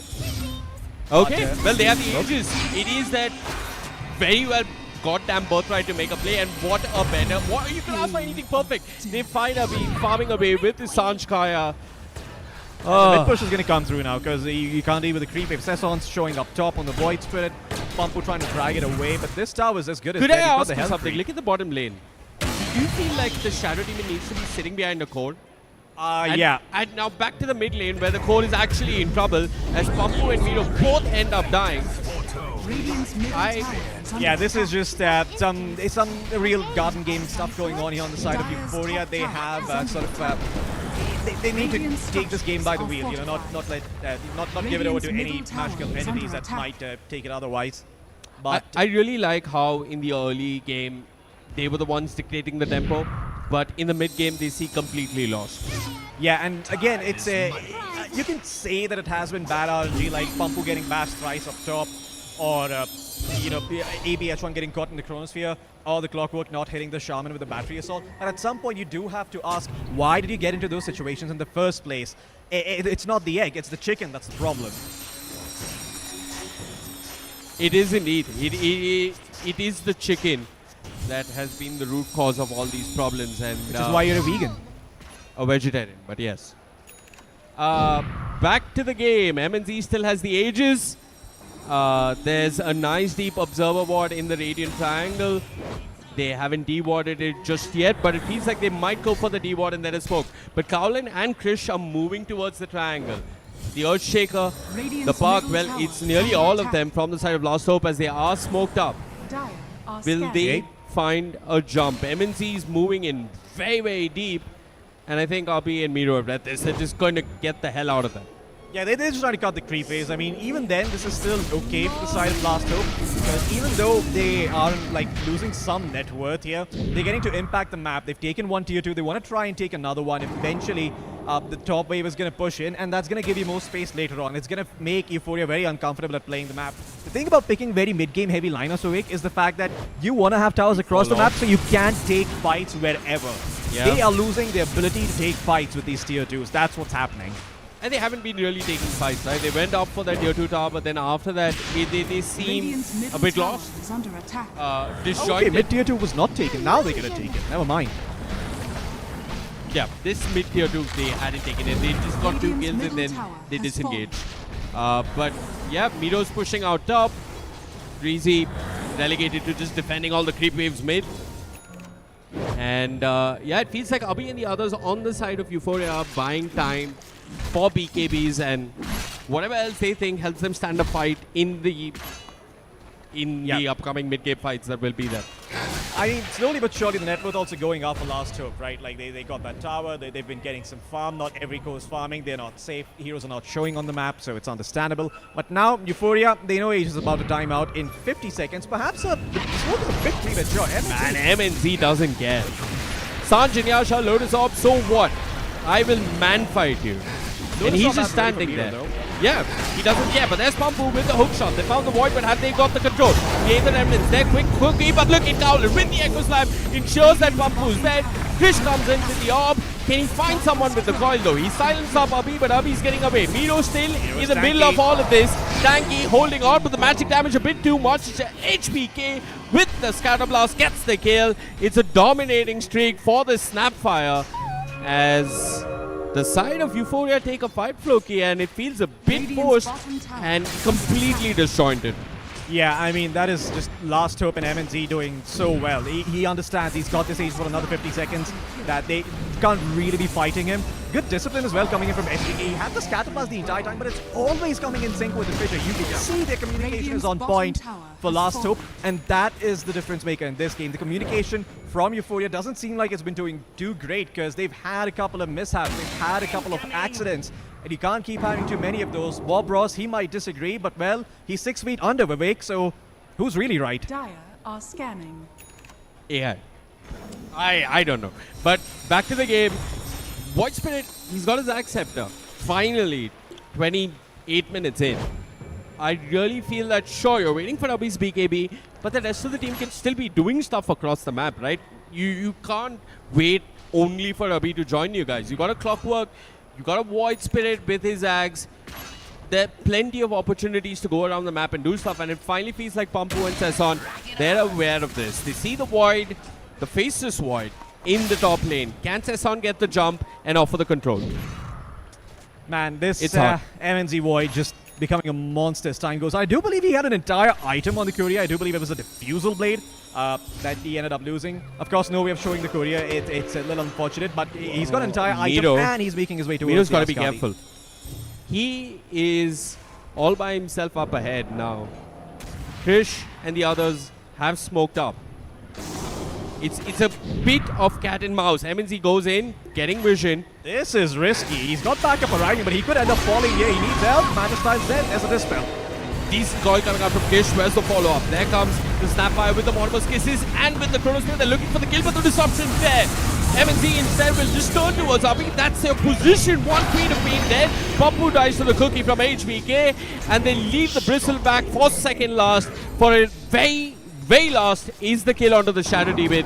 This is looking very rough, Loki, for the side of Euphoria. I mean, I don't blame the Void Spirit. He's got to build these items. He went for the Vessel and the Axe. This is what you need to team fight, but then your BKB is delayed, so he can't jump in while all of this is going on. Because if there was a Void Spirit in there with the Science, that fight probably looks very different. The Queen of Pain survives, you get off a Sonic Wave, and maybe you win, but without the BKB on the Void Spirit, that's just not going to happen. Oh, Krish, again, he's gone on a Sesson. The Spirit Vessel does do a fair bit of work on a Krish, but Krish and Sesson do not end up killing either one of each other, as Krish does manage to jaunt away. But look at that, Plasma complete. He's also got his Octane. Krish is having the game of his life. If you look at the net worth as well, the Earthshaker's completely come back in this game despite that abysmal laning stage. Thank the stacks, thank the communication that last Hoop have had, the coordination with which they've played this game. It's really, really strong. And to be honest, Euphoria, they're now in a very rough spot. They need to get the next stage somehow, some way, so that they can start winning these fights. ABH1, about now, he's probably starting to regret the Sanj and Kaya. He just needed the BKB. Yep. I mean, if you look at this game state and you ask yourself, hey, did that Sanj and Kaya really make a difference when I got shackled by Pinkman and died twice or thrice? No? Yep. Well, the puck is... Actually, they've got ways of locking down the puck. I mean, good catch by Observer. Orchid on the clockwork, so he's got no dispel, but Krish, he's just going to go for the standard BKB in the late game with the Hags and the shot. So he's going to be destroying them any which way. It feels a bit bad for the side of Euphoria because they did play the early game very well. Their lanes were super strong. They were ahead by 5 kills. They had net worth advantages. Unfortunately now, not so much. Who do you blame? It's no individual. It's the team play. It's the communication. Yeah, it's what they started to do after the 14-minute mark, right? There wasn't much of a coordinated move on their part. For now, though, they'll find Pinkman. If they can bully the Shaman, it does feel good indeed. They got the Vessel, Pumpo there with the hook shot as well. They press so many buttons from the Shaman, but they didn't get the kill. And Cowlin there with the Echo Slam turns it around. Pumpo does fall to Krish. Cowlin has his BKB, but not enough control for Sesson. Does Abhi want to go back in? Miro's here with the Viscous 3CU. They commit the Sonic Wave. They get the kill on the Earthshaker. They get something. They get a core, and they get a Pinkman Shaman kill. It only cost them a clockwork. Small signs of hope for the side of Euphoria, Floki. Yeah, and Euphoria, once again, what they need to make sure is that they use this time. There's 2 heroes dead on the enemy to get something done. MNZ would be the perfect kill, but you need more heroes here. Yeah, I mean, he has his Manta style. He can always just dispel off the goo. But Miro's chasing, and he's chasing as if he's got backup, but he really has no one by his side. Just being an absolute nuisance, but, you know, Euphoria, they'll breathe a small sigh of relief, Loki, because they get 2 kills. They kill Cowlin, they kill Pinkman, and there was a fight where there were other members of Last Hope, and they still didn't lose too much of value. Yep, Sesson, once he has the BKB, the game's going to be looking a lot better for the side of Euphoria. That's probably what they're waiting for. That's when you have initiation. That's when you can disrupt the team fights, break the combos. It's still going to be a bit difficult considering you've got BKBs at the ready on the Earthshaker and the Void's got a Manta. But if there is a chance for the side of Euphoria to come back, it's going to be on the back of the BKB by the Void Spirit. But it's so hard. I mean, sure, you have the BKB on the Void Spirit, but who do you really go on? You can only go on HBK or Pinkman because MNZ's got his Cardi complete. Cowlin has his BKB. Back to the game. Pinkman caught in the cogs. This is who they wanted. This is who they'll have. But at what cost? They lose Pumpu yet again. And Miro, the coil snaps upon him. The Mortimer's kiss is raining down from the skies as Miro has to run for dear life. MNZ's there with the time dilation. The Lotus Orb will help, but eventually the silence, the Plasma, they'll get the kill. Cowlin providing lockdown for days, and the Shadow Demon narrowly just TPs out of there. So they get a Shaman, but they lose a core along with their clockwork. Yep. Eye of Skadi finished for the Void now, so the Bristleback is in a lot of trouble. It's not the greatest of slows, but the healing reduction is really, really good for the Void, so it's going to work well against the Queen of Pain, it's going to work well against the Spirit Vessel, and the Queen of Pain's actually... Can we have a look at the Queen of Pain's items? I don't believe there's a big... Oh, okay. Full Shiva's got picked up. So going all in on the combo, they're going to go all in on the initiation. I think it's a bit forward, and it's a bit interesting actually, because she knows that she's going to get thrown out. This is what she feels will help her survive. Fair. I mean, what good is a BKB against the Chronosphere? Fair. Completely fair assessment. But Void Spirit, I want to have a look and see if his BKB is done. How far away is he? Okay, about 1 or 2 creep waves away.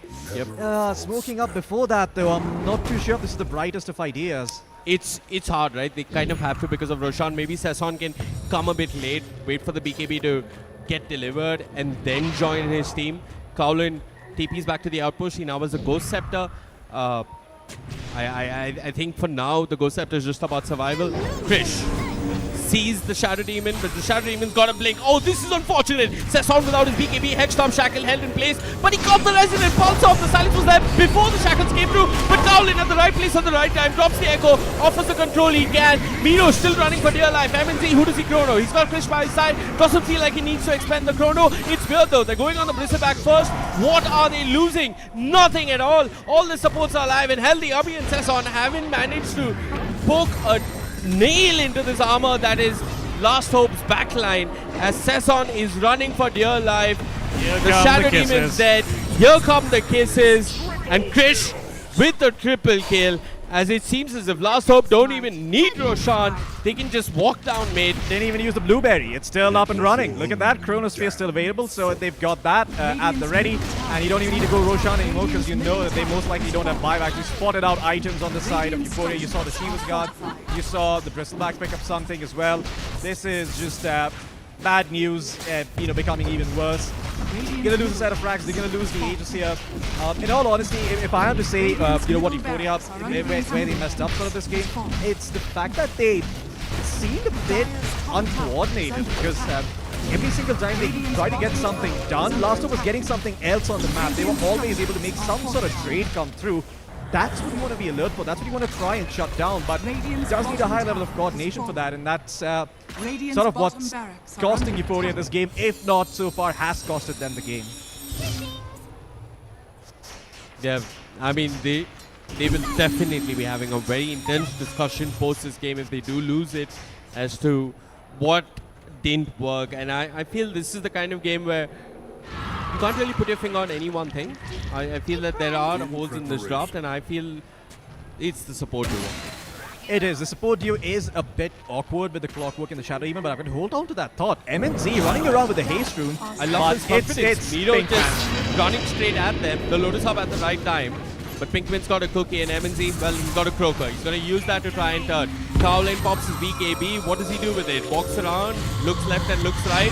Abhi with his Blade Mail and his Shiva's Guard caught in the coil. They want to bring down this Queen of Pain. She doesn't have a BKB of her own. Pops there with a hook shot buying time for Abhi, but Abhi's dead nonetheless. And there's MNZ with the kisses, brings down the Clockwork. Pinkman dropping low, might just end up falling. He'll die indeed, but he's lost all his friends, or rather his enemies, as Greasy's dead as well. And there's the Chronosphere just for Sesson. You make a BKB, you make a Shiva's Guard, but you can't make a single item to survive MNZ.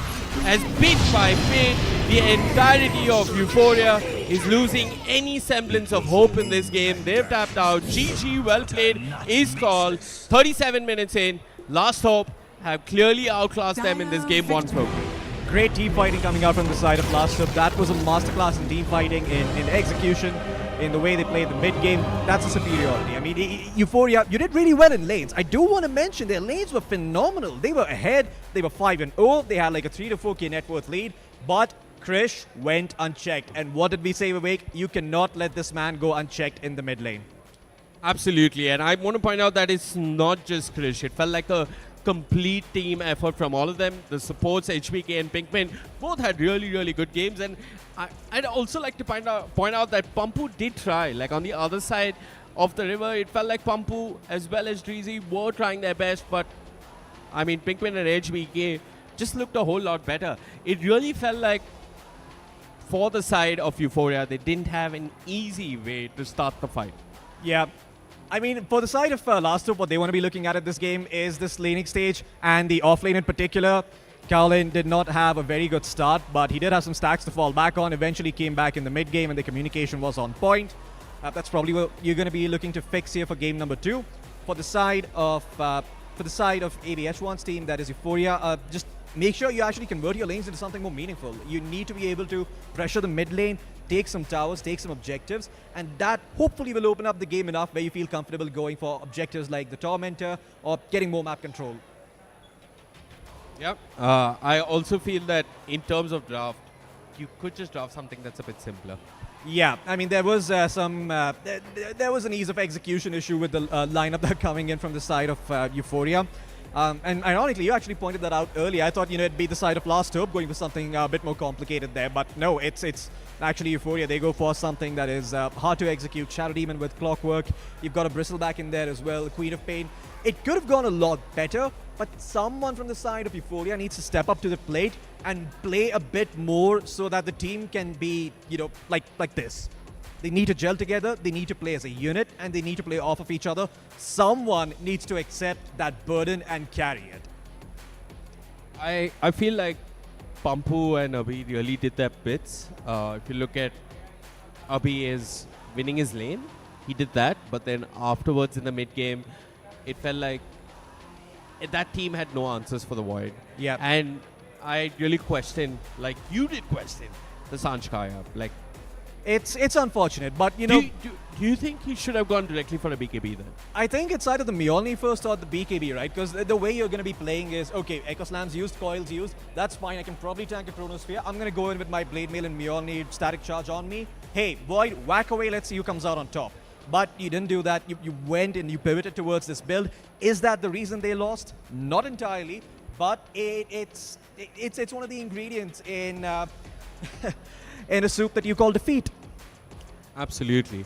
And there is some time for everybody to go and grab themselves a bit of soup because, it's a best of 3.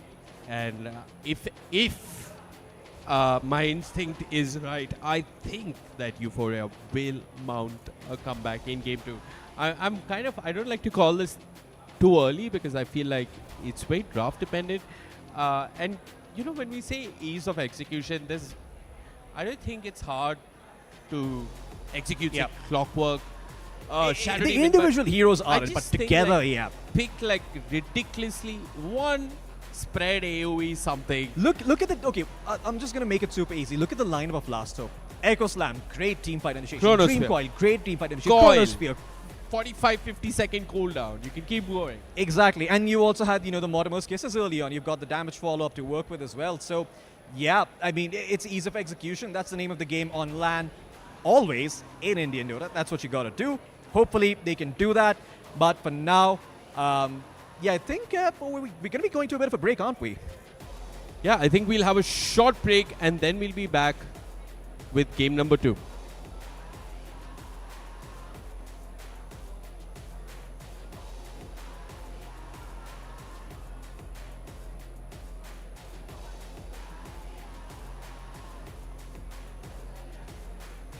Okay, for those of you just around the venue, there's simulated racing. There's a lot of fun things that you can do around. We've got a VR station. We've got some fun experience zones. We've got a lot of cool stuff. So if you are waiting for game number 2 in the meantime, do go around the venue. Do check out a couple of things. And by the time we're back, there's going to be game number 2 at the ready. So you're always going to be entertained while you're here. Oh yeah, look at that. That's some sim racing going on. You do make sure you catch that. That looks fun.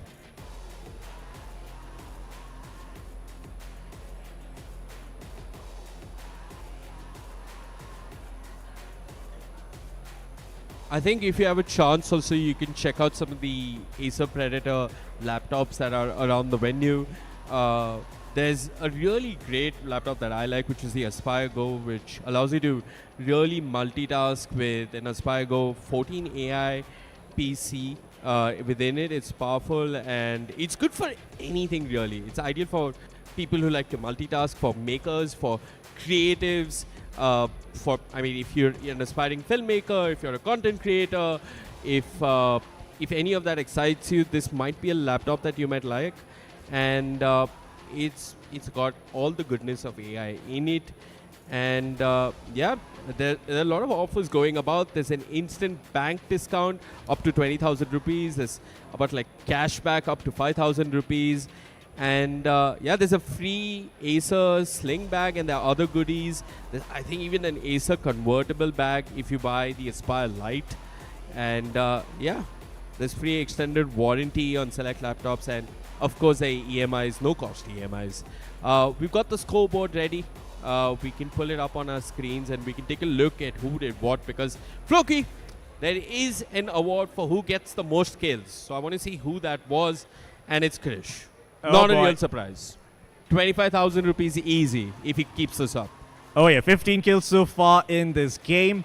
Looking at that MVP prize. Of course, nothing to scoff at like we mentioned earlier, but hey, don't just count the side of Euphoria out just yet. They've still got a chance here. EBH1's in the race. He's got 10 kills. Tesson would have been up there, but unfortunately, that's just the nature of playing Void Spirit as a hero. Very slow farmer, so he couldn't get up to the BKB fast enough. You know, I mean, of course, there's an award for the highest kills, but there's also an award for MVP. Is there anyone that really stands out for you? Yeah, I'd say... It's not too hard. It's MNZ. Of course, MNZ is the obvious choice. I'd say Penguin and HBK actually played that really well. To be honest, I'm going to give my props to Cowlin. That man, despite having the most awful of starts, there was never a team fight where he flubbed an Echo Slam or missed a fissure. What about you? I think it's MNZ for me. I think even though Krish looked good and everybody played well, I mean, it really feels like MNZ is my MVP for this game. And if MNZ was not this reliable and solid all around, I just don't... I'm not sure if MNZ gave a weaker performance in any sense, it'd just be a very different game. Yeah, it would have been a very different game. But, MNZ, he's been known for this Void. In fact, he's been known for playing Faceless Void, I believe, in this tournament itself. So, he's played that a couple of times. He's very comfortable with that hero. It's a signature hero at this point. But, yeah, I mean, I hope the side of Euphoria ban it out for the next game.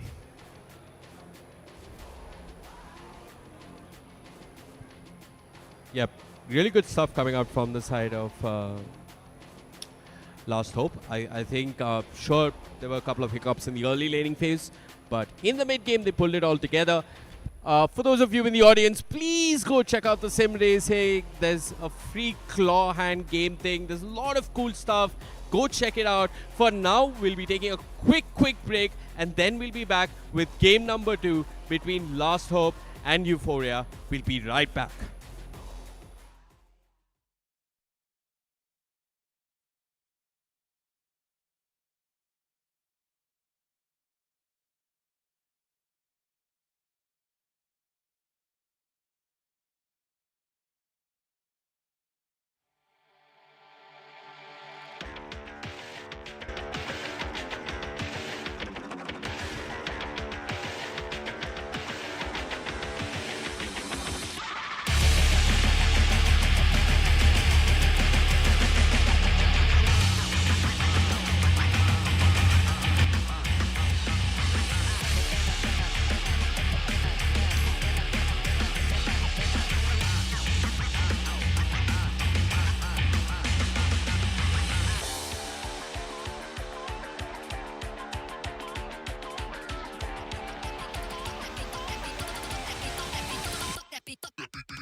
guiding me till the end. And if you wanna get up, I guess you better wake up. Forget you ever gave up when you lost control. Forget you ever gave up when you lost control.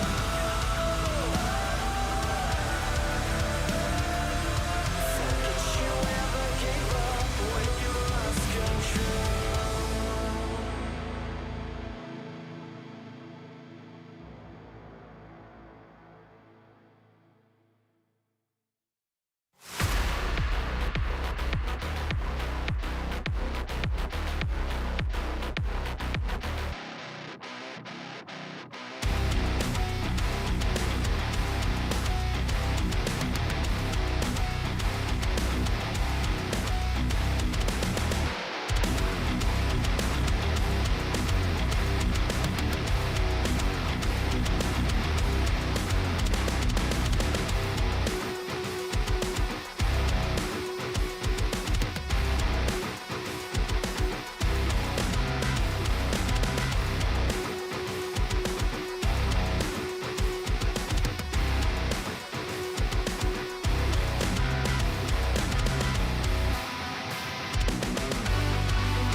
Greetings and salutations, Bangalore, and welcome back to game number 2 of the India Qualifier Grand Finale for Dota 2 in the Predator League 2026. My name is Vivek. With me is my best friend and my worst person to room with, Floki.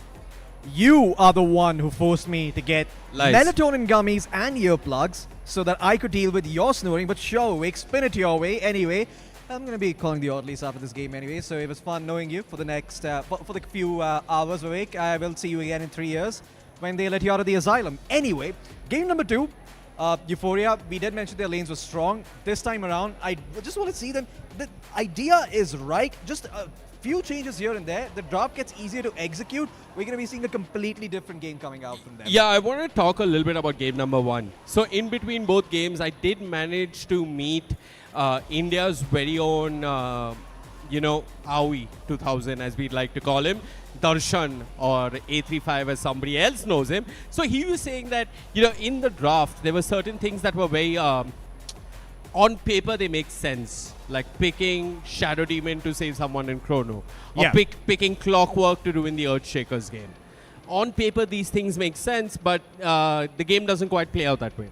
Yeah, I mean, that's the difference between having something on paper and execution. Last two, their lineup, it looked weaker in the lanes, and sure, it was. They didn't have a net worth advantage. They had to make a couple of stacks. Theoretically, Euphoria can invade. Theoretically, Euphoria can disrupt the Earthshaker with the Clockwork. Theoretically, the Shadow Demon can save people inside the Chrono, but like the old and wise Mike Tyson once said, everyone has a plan until they get punched in the face. Euphoria, they got punched in the face in the mid-game very, very hard. And that's the man who delivered the knockout blow. It's Krish. So this game, I want to see them try and prioritize Sesson a bit more. Make sure you're rotating towards the mid lane. Deny some of the water runes there. Abi, he was having a good time in lane, and I don't think they need to focus as much as they did sticking around in that bottom lane. Rotate towards the mid lane. Make sure Sesson has a good time and he's activated, because Sesson was just unable to get off to a good start, and it's not his fault. It's the hero he's been given. So either give him a hero that has more responsibility, that can do more, or prioritize his game. Make sure you're rotating over to his lane. Make sure you're denying the enemy mid-water runes. And make sure that Krish does not have as easy of a time as he did in game 1. How many disables were there for the puck in that game? None. He died once and never again. He died twice. Twice and never again. I love being right. But yeah, back to the draft. The draft is on our screens. Interesting bans. I mean, I've never seen Lion be a first phase sort of guy. This is something that we're not aware of. I mean, I'm not privy to either. yeah, I'll tell you, there was one time the TI that happened during COVID when Miposhka would pick a lot of Lion for Team Spirit, and of course it was contested then. Yeah, I mean, of course he's contested in pubs to an extent, but there's something here that I don't know of. Now, Euphoria, they are banning out the silencer. And this time, Last Hope, they'll ban out the Earthshaker. Yep. Earthshaker, they realize it's a problem hero, so gonna get rid of it instead. Now the question is, what do Euphoria want? Naga, of course, in the pool, but do they want to pick that hero, make things a bit more complicated, or do they go for ease of execution? Personally, I think they should just ban out the silencer, pick which they've... Okay, they've actually already done that. Excuse me, my bad. But you could just ban something that's good against the Dawnbreaker and pick that up. That makes your game so much easier to play. Good against the Dawnbreaker and pick that up. Nix? No, pick up the Dawnbreaker. Okay, it's really pick up good. the Dawnbreaker. Yeah, Okay. it makes your lineup easier to execute, and that's the biggest problem. Okay. Well, instead they'll pick the Tusk. I like this. Tusk, good in lane. Tag team is good, but they have let the Dawnbreaker through. Yeah, the Dawnbreaker is going to be picked up by the side of Last Hope. Really good against the Tusk. As a position 4 or position 5, he's going to be initiating or going in with Snowball. This is one of the better answers you can have. Also a bit awkward, perhaps, because Tusk might not always be worth committing the Dawnbreaker ult for. And if he actually gets off to a decent start and gets to the point where he's got himself, a couple of decent items, then you might be forced to use the Dawnbreaker ult for the Tusk, which could theoretically make Euphoria Esports' team fight better. But again, it's all theory. I want to see them make their game easier to play. Yeah, they've definitely done that with the Tusk. They've also had a small switch up in how they've been banning. If we look back at game 1, they just banned a gazillion supports. And they didn't ban a gazillion enough because some slipped through and they were clearly problems like HBK's Snapfire and Pinkman Shaman. This time around, the approach from Euphoria is different, right? They banned out the Silence of the Lion, but they're also respecting Krish and they're banning out the Undying. So I want to see where this lineup goes with the Tusk and both, even Last Hope's lineup with the Dawnbreaker. Okay, by the way, segue time. I've got a little story about Undying. So Undying is one of those heroes that typically you see being promoted from the position 5 to the offlane in recent times. He's also recently been promoted to the mid lane. I've seen a mid Undying or two come out occasionally. The build being you max out Decay and you take a couple of points in Tombstone in high-level MMR pubs. Not my pubs, Vivek. It's not at the lofty heights of 6k MMR. It's the grandiose heaven of 14k MMR. Okay, fine, fair. But so what do you do with mid Undying? What do you do? You run around, you drop tombstones, you build Echo Saber, and you slap people on the butt. Same thing that people do with offlane Undying in my pubs, at least. Right, but the mid... You hit timings? It's faster. The mid Undying's even faster than the offlane Undying, right? Like, that's the thing. Pose 1 is not fast. Pose 2 is the fastest role in the game. So if you've got that killer instinct, that hero can completely take over a game. And guess what, Vivek? Fighting into a Wisdom Shrine with a Tombstone, 7 minutes, not very fun. Oh yeah, that's when the Undying is really the strongest. I mean, you see him at the Wisdom Shrine. If he were a mid Undying, you just bye-bye. With Flesh Golem, with 3 points in Decay and 2 in Tombstone. So yeah, that segue over. Anyway, coming back to the game, Shadow Shaman picked up here on the side of Last Hope.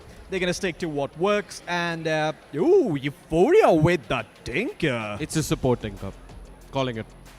A support Tinker is decent, but I feel like this hero is so much easier to kill nowadays compared to before.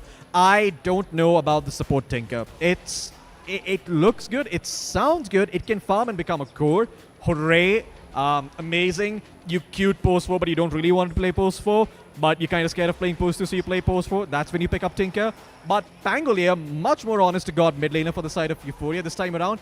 Also good against the Dawnbreaker and the Shadow Shaman because of the fact that you can disrupt the Dawnbreaker's movement once she's in with the Solar Guardian. So, forces Dawnbreaker to go for a BKB. That is a little awkward because that reduces your team fight potential.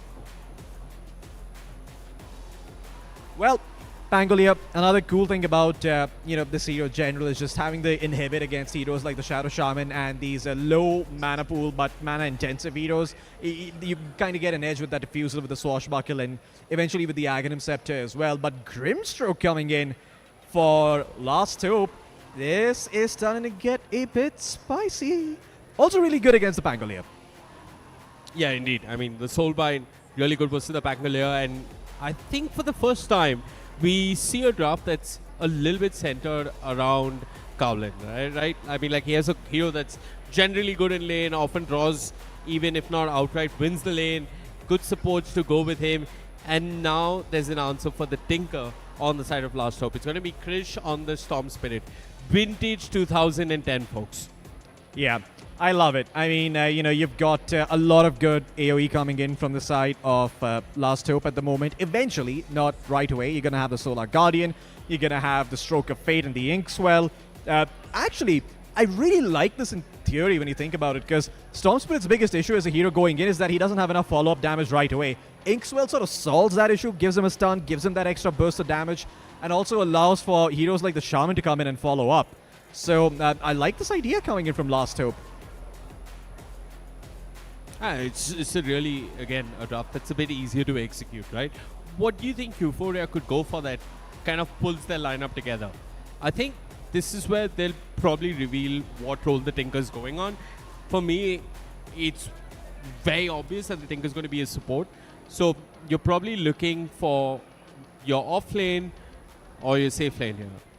Yeah, I mean, it could be a Pango off lane, it could be a Tinker 4, it could be a Tinker mid as well at the moment, so a lot of things up in the air, but Euphoria, this pick is sort of going to reveal what they want to do. They could go for another open-ended pick, Queen of Pain, still in the pool, you could just pick it up. Nah. Not a bad idea. I'm strongly against that. I like this a lot more. Okay, the Balanar, that's very interesting. Night Stalker, decent against the Storm early on, decent against the two supports, and that's what they were sort of lacking, that backline approach where you can actually go in and kill them off without being worried about counter initiation. This game, I imagine, Euphoria will probably ban out the Void, so the Night Stalker should have free reign on the backline, but that is where the Dawnbreaker comes in. You're not going to be too unhappy with saving one of your supports with Solar Guardian if you're trading it out for Dark Ascension. It's fine, it allows both of you to keep farming away. Anyway, Last Hope, 2 bans remaining for them. They're going to continue to get rid of the TA, seeing that as Abhi does like to play that hero a lot, and he is a fairly good TA player, so I like the Respect ban. But also, it's the one hero that can completely devastate Last Hope because it opens up Tormentor and Roshan. An AM ban coming out from the side of Last Hope, just protecting the Storm Spirit just in case. This also, allows Medusa into the pool, which is a hero that's actually pretty good for Last Hope. But coming Alright, here my crazy theory here, Vivek. quickly. Nyx Assassin, Mana Burn. You're against a Dawnbreaker, it's good there. You're going to be against a Medusa potentially, it discourages that. If not, you go for Scuttlebug, you go around the map setting up for the Balanar. No? Or the Tinker, if it's mid-Tinker. In theory, it sounds cool. I'll admit it, I'll pat myself on the back for that one. Okay, I'm going to completely discount that theory because they have no late game then. True. Yeah, that puts the Pangolier in an awkward position, actually. That's a big hole in their lineup if they went for the Nyx Assassin now. I think they go... I wonder if you could make the Nyx work on 3 and do a safe lane Tinker. Look, I'll tell you, it's Medusa or Lifestealer is going to get picked up or banned, clearly. I think the Night Stalker also has potential to be played as a post 4, to be honest. I don't think it's too bad. Ooh, especially with the Night Rain PL passive. ban. A PL ban is interesting. Thoughtful, mindful, and then pick up the Medusa. Like I said, Medusa or Lifestealer. All right, well, good job, Awake. And now, I mean, what remains? Lifestealer?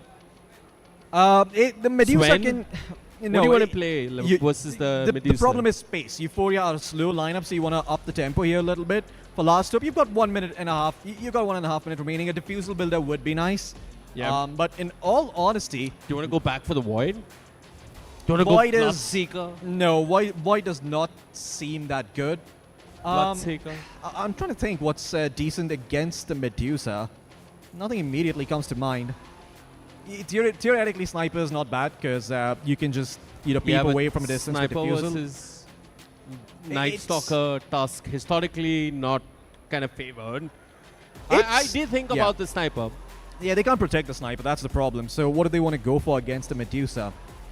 I was gonna say CK, but then CK in theory That it doesn't sounds sound too bad actually. it's good, but the problem is you're gonna be running into March, you're gonna be running into Pangolier ult, you're gonna be running into Tusk who can save heroes. So it's not the easy CK game either. Let's see. I mean, Night Stalker really makes you think, right? Like MNZ probably has to say. The like, Nature's Prophet's actually very good. The Nature's Prophet has gone unchecked. You can just pick that hero up. You can out-tempo the side of I like Euphoria, that. and you can play I like super that. fast. the first sensible thing you said whole day, Floki. Thank you. Learn from the best. Whom? The man next to me, with a mustache.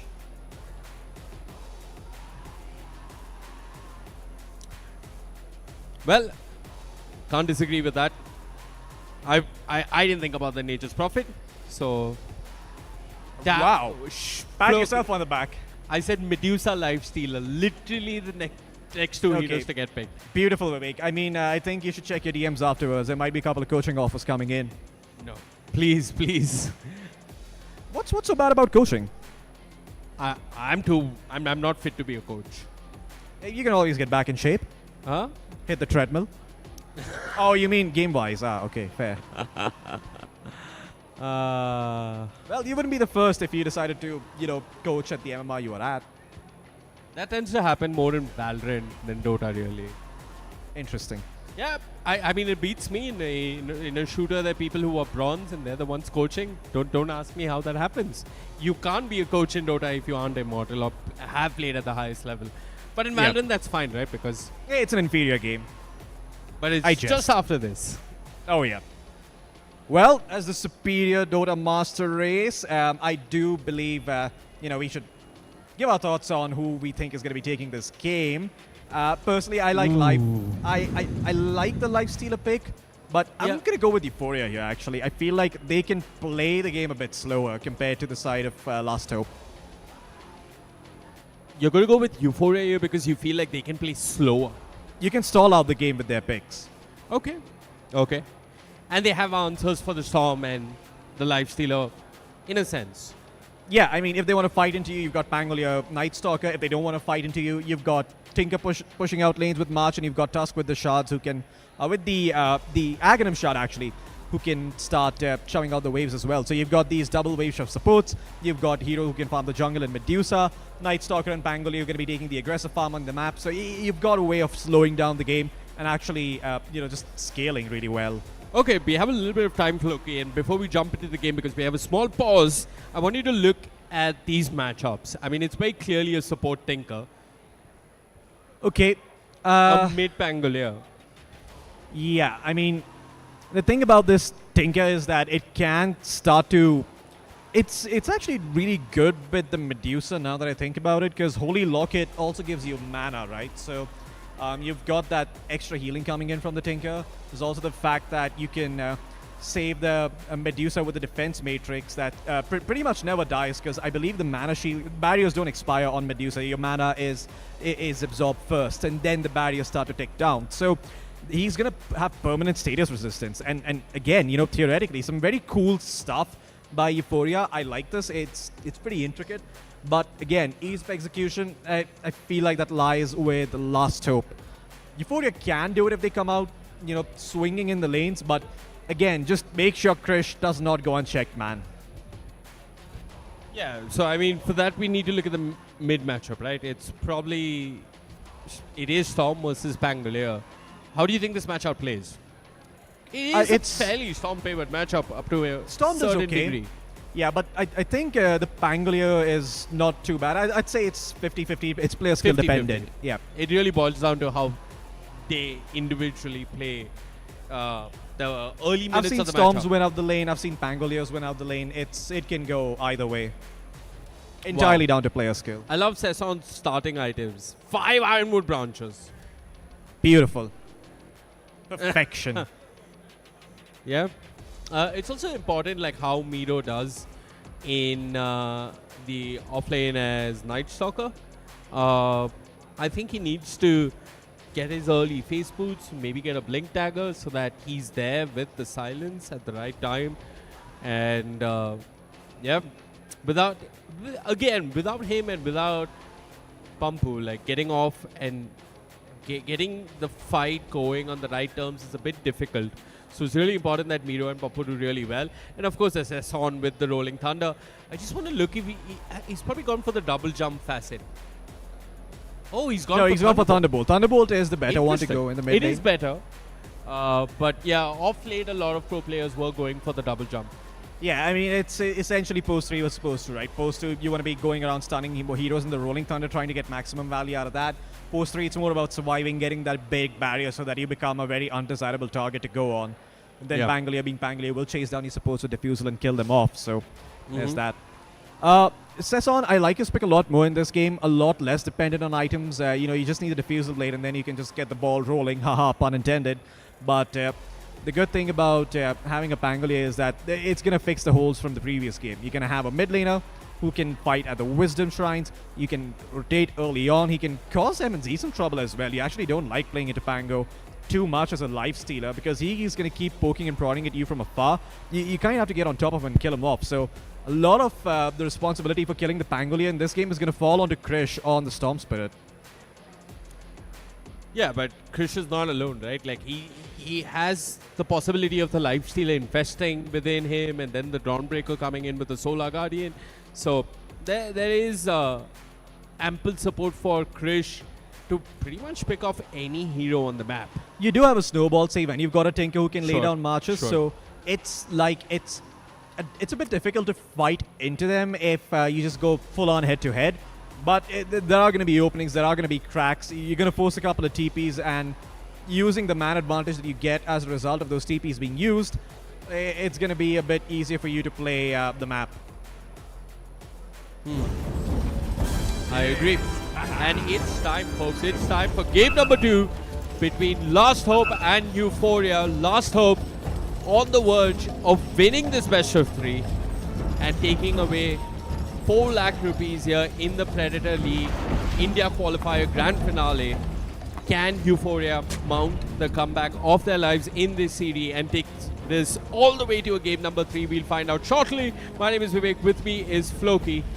And on our screens, we see Last Hope smoked at level 1. If Pinkman, with the chicken fingers, just find a target, they could draw first blood, Floki. Yeah, very easily. Smoke's going to expire. It's going to be a little bit difficult for them to walk up here. But Euphoria, they should have an idea of what's going on. They should be able to just get the 2 bounty runes down bottom. MNZ, him being where he is, actually reveals a little bit over towards the side of Euphoria. The only reason you'd come in from this angle as a carry is if you've got your teammates on the high ground in the dire jungle. So they know what's going on. The Medusa still needs to be careful though. I hope Abhi does not go for the rune or takes the path through the He's stream. walking into the river. They see him. I think they saw him for a fraction of a second. Even Greasy is They'll go for tempting. the Tinker He's walked instead. up, hexed up, and shackled. There's no one to save the boarding. Yep. And this time around, it's Cowlin who's going to draw first blood. 2 bounty runes apiece, so the bounty runes go even as well. And yeah, a couple of tips coming out here and there. I mean, in all honesty, they can go for the Medusa as well. Or they can just kill the Tinker again. Then the Medusa is going to be alone. That'd be a very, very good start for the side of Last Hope. And that's exactly what they try to do. But the Tinker is under his tower. He's fine. The window was too small. The window was too small for them to really get too much done, but they tried nonetheless. They did block the dire creep wave, so they were hoping that Cowlin's wave pushes in. And you can see that they're trying to rectify the same issue down bottom. Yep, Lifestealer against Night Stalker. Night Stalker actually does fairly well in this matchup. I mean, the problem, the Lifestealer matchup does get better once it's daytime though. I mean, it becomes so bad that you can't actually approach the creep wave. So you need to make sure Night Stalker is able to get enough. If he is able to finish up the phase moves before that, it's going to be easy for him to pull the wave and farm during the daytime. Yep, it is nighttime now, so he's going to be farming peacefully. For the first 5 minutes, he should be farming. Top lane, I think it should be a rather quiet affair. There are a couple of moments though. Once Cowlin hits level 2 or level 3, with the Celestial Hammer, there is a possibility of him going on the Tinker. If the Tinker's out of position, Floki, he could die very easily. All he has to do is really stack as much as possible, pull, and support the Medusa if she does get gone up. Yeah, the Dawnbreaker not doing too well in CS again up top, but 4 denies on the Tinker actually if you look at the last set in the night shot. But the mid lane going really well, 10-1 compared to 6-0. The Storm Spirit having a blast. And MNZ not doing too bad either, 5-1 compared to the 4-2 of the Night Stalker. So the Night Stalker actually needs to try and pick up the pace, get some extra CS, get some denies going so he can have an easier daytime. If he does not get to level 4.5 or close enough to level 5 and hit level 6 before the first nighttime, then the entire tempo of this game is going to fall by the wayside and your Medusa is going to be ran at. Yeah, there is this slim possibility, right, that you are the team with the Medusa lineup and you're constantly playing on the back foot. All of you are just reacting and trying to play a version of 4 Protect 1, which is 4 disjointed heroes not sure what to do and 1 farms. Not really 4 Protect 1, but that does tend to happen. Yeah, and the Medusa is susceptible to being run down, right? Because you're not going to get your Butterfly super early. You're going to have Manta, so you don't exactly have fight back potential. Your biggest contribution is Mystic Stake and Stone Gaze. Down bottom, MMZ. He's got the Inkswell. Bumpu, okay, though, disengages, so not going to be any return kills, but MNZ does take a fair bit of damage here. This is good, right? I mean, I think they've probably hit level 2 on the Tusk, and as soon as they did, they've started to apply pressure, which it is there, right, in that lane. What I'm a bit puzzled about is this top lane, Floki. Dawnbreaker and Pinkpin really struggling. Down bottom, the Grimstroke, he was taking a little bit of damage. Down bottom, first blood? Oh, yeah, no, never that's mind. first blood. No, first blood was already first taken. Blood, second blood. But yeah, Pampu does set up for HPK and MNZ does get the kill. Tips all about, as Miro also did end up dying in that bottom lane. Yeah, so 2 kills in the bottom lane. I mean, it's really good for MNZ and the Lifestealer, actually. The fact that he gets that double is, the sooner your Lifestealer comes online, the sooner he can assist you in shutting down the Medusa. Might even see a Diffuser Blade come out at some point, but probably not first item. Yeah, you're probably going to see a Diffuser Blade first item on not Pampu, excuse me, in the mid lane from Cess on down. Up top though, the Medusa's lost all the mana. Should I be falling? And indeed, Pinkpin and Cowlin, they're taking revenge for game 1 as Abhi gets picked off in the top lane. Yeah, top lane. Abhi just dies. If we can have a look there, it'd be nice. Storm Spirit looking like he is in some trouble. He's going to be fine though. 4-minute water rune. Doing well in the CS charts as well. I'd really love it if we can take a look at last hits and, if we can take a look at the top lane and the side lanes, because that's where a lot of action is happening. Back to this mid lane though for now. It seems like Chris is doing really well for himself. We did talk about how this lane could go in any favor, but with the static slide, Krish is doing pretty good for himself in the mid lane. Sasson is struggling and Pikmin's going to rotate pre-6-minute rune, just poking and looking to see if there was a possibility of him getting a kill. He sets up Krish for the D-ward. He even placed a blower of his own. And down bottom, the Grimstroke, he's died yet again. This is, this game 2 is a polar opposite of game 1. Game 1, we saw Cowling get bullied in the top lane. He's getting the kills up top, while down bottom, MNZ is struggling versus Miro. Yeah, I mean, you need that Medusa lane to go really well for you, and the Night Stalker has already died, so already you've got some bonus temporary up top. Beating at the falling, but yeah, daytime hits. Good Look snowball save coming out from Pampu. I don't think the Stroke of Fate would hit, but it's still there. I mean, it's good to just check if the button works every now and then. Oh yeah. I mean, I was mentioning the Diffuser earlier, but now actually with that kill, the Lifestealer is going to be ahead in net worth and tempo as well, right? So you're probably not going to need the Diffuser Blade because he's It is daytime, Floki, and this is when the Night Stalker really does suffer. He's got the Instigate facet, he'll use it and ensure that Miro dies. Kicked out of the lane, pre-6-minute mark. I want to see if they rotate for the 6-minute runes, Floki. Yeah, HBK trying to go for the MVP, taking that last kill. 6 minutes in though, Power Rune's about to spawn. An Arcane Rune for Krish, that's pretty good, but he's probably just going to farm with this. You want to get Power Trends up first, you want to get Gaia, and that's when you start to get going as a Storm. You don't mind responding, but you're not going to look to be proactive as a Storm early on in this game. Yeah, I mean, doesn't feel like the 6-minute rune can really lead to too much. But yep, it's good to see how the supports are moving for the runes, right? You saw Pinkman moved up and Gitesh Sesson, and although Pampu did try to move for the rune, it was just him by himself because Dreezy had just died and TP to the top lane. So the supports on the side of Last Hope a lot more active when it comes to these 6-minute runes. It'll have to be seen what happens next on the 8-minute rune. Yeah, 7-minute Wisdom Shrine's about to spawn. They are making some moves down bottom. Krish is rotating over. They want to try and contest this Wisdom Shrine. There's no level 6 for the Night Stalker. And Ooh, Pampu he's is still got the no arcane level. rune. They're going to see Krish coming in. So the TPs are starting to come through Krish. I love this. Dreezy's here, everybody's here. The stroke of fate was phenomenal, but then silence from the Pampu. Quick slow on the Pampu as well. He's going to buy time. The real question is, can they find Krish? Krish ripping him out left and right. Wants to stay on the line. Has to pop his very fine. The Infested helps him out a little bit, but Dreezy's supposed to fall. Fine Stalker all by himself. Krish, he can't do much all by himself, but he's got help.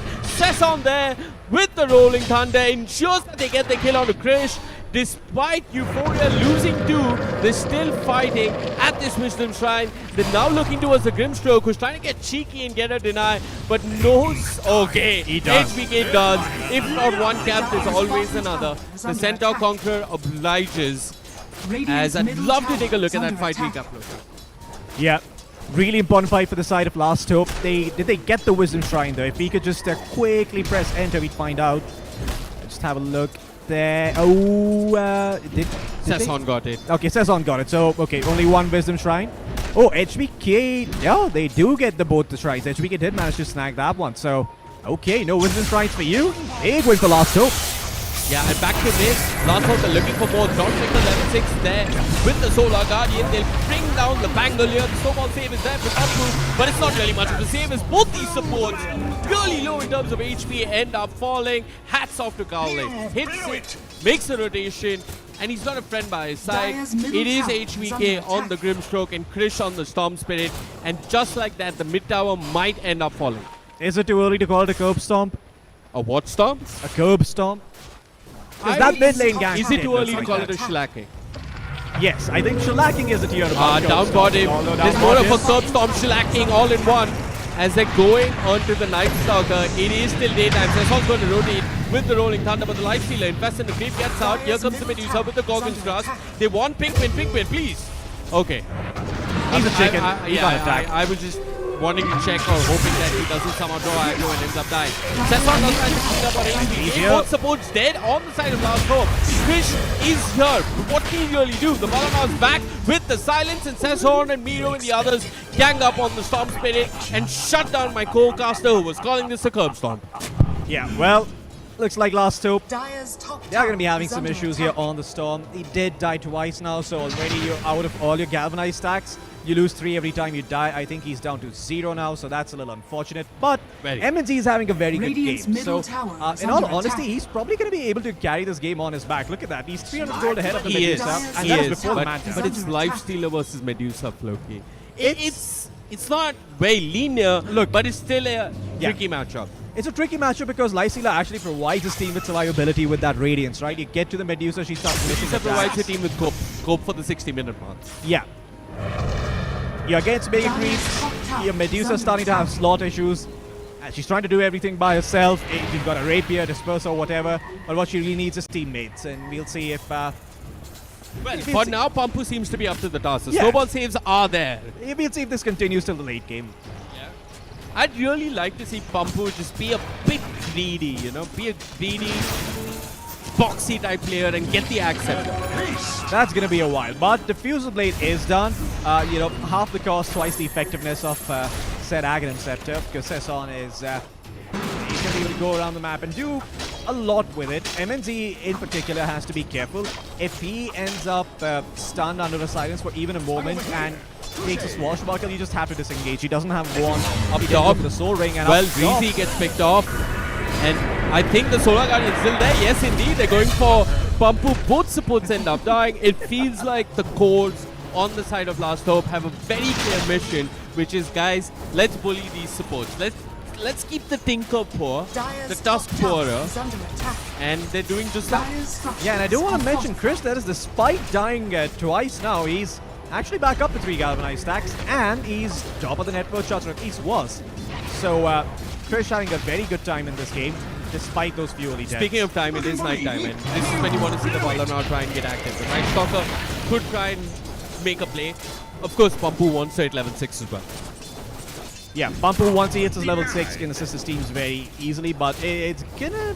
He might end up dying if he's not careful. There are rotations coming in from the Shadow Shaman. It's kind of clear actually if you look at Last Hope that it is nighttime, guys. We're not really going to overcommit into on the map. We're not going to actually make a play. Instead, we're going to be there to react to the Night Stalker. They don't have Solar Guardian though. Yeah, Relic done for the Lifestealer, closing in on that Radiance. Gonna be, you know, a pre-15-minute Radiance looking at this timing. In fact, might be seeing some action. Infest is out from MNZ and bidding Chris is zipped in. Yeah, but Pampu's got a creep to just snowball over to. Now, without the snowball, it's not so easy for them to initiate. And our man, MNZ, he's moved to the mid lane. Doesn't have his Radiance, so I guess Krish and the others on the side of Last Hope, very happy to farm. Yeah, he's just going to go back to lane. He's going to be able to get himself, you know, some creeps. He's about 1200 gold away from the Radiance. So once you have that, expect Last Hope to make a lot more moves. But this Night Stalker needs to start getting active. They need to get this Night Stalker involved so that they can start snowballing. Absolutely. Only a 1 net worth lead so far. Yeah, I mean, the Night Stalker just has his phase boots and the 2 bracers. And he screwed up that Blink Dagger. Once he gets closer to that Blink, that's when we can expect him to be a little bit more active. Now, there's one thing I'd like to point out. Both teams on the enemy safe lane tower. This is where the Dawnbreaker makes a difference. If Last Hope do want to, they can defend this. And Last Hope can actually defend this. Look at that. They're going to get the enemy tier 1 and they can probably TP down bottom if they want to. They don't have a glyph, however. They don't. So they're just going to be trading out one tower for the other.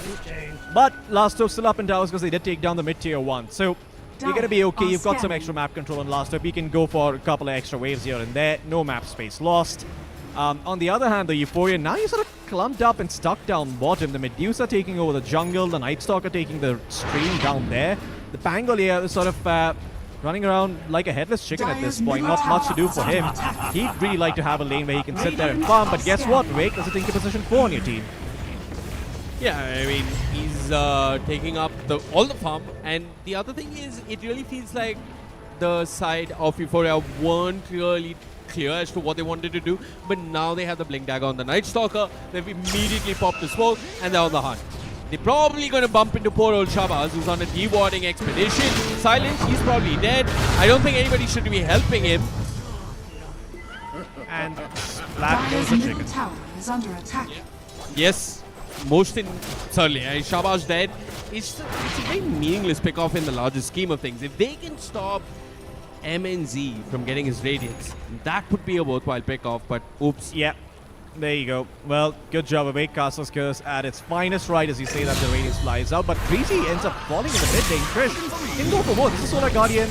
Not available. It's actually not ready. They already used it. Now Krish is troubled. Silence on top, but there's the Soulbind and the Inkswell. 3-man Starbreaker as well, but there's no follow-up. They're just trying to disengage. HBK gonna offer himself as sacrifice, as penance to the gods for the sins of his mid laner, but they're not done yet. They want more. The Dawnbreaker is in trouble. Although Chris goes back in, there's the Infest coming through. Lots of damage in the range now. Active slowly is popped by Medusa. They're trying to fight this slowly but surely. They are finding heals. Chris is now dead. You could try and go for more. And the Night Stalker, he's looking towards the Dawnbreaker, but he is running low on HP. Shaman comes back. He's dead as well. Obi gets himself a killing spree. 3 dead for the low price of just 1 task. Although MNZ, he is looking to tip the scales, but not going to be too successful. So that Serpent Ward's down. Solar Guardian not up for a while. And you lost 3. And Pampu is the MVP. That's how I close this out. Pampu with the snowball saves. I mean, Krish and MNZ, they had the right idea, right? Go back in with the Infest, but Pampu was just there waiting, and he completely shut down that lane. Any chance of Krish and MNZ finding a way back into that fight. The snowball was there, and with the Walrus Punch, they ensured that they got the kill on Krish as well. Great stuff coming out from the side of Euphoria. That's the kind of fight that brings hope back into your team. Oh yeah, they need to make sure that they keep up this pace though. Last Hope, they can very quickly get back in this game once the Solar Guardian's up, and look at that, smoke's already done. The Dawnbreaker making her way back towards the fountain eventually. Yep. Big team smoked up, they're moving down bottom. They've won this ball now. Krish with the long zip down bottom. Has he found Miro? Yes, he has. His killing spree taken away. And Night Stalker is dead. Miro's killing spree. Yep.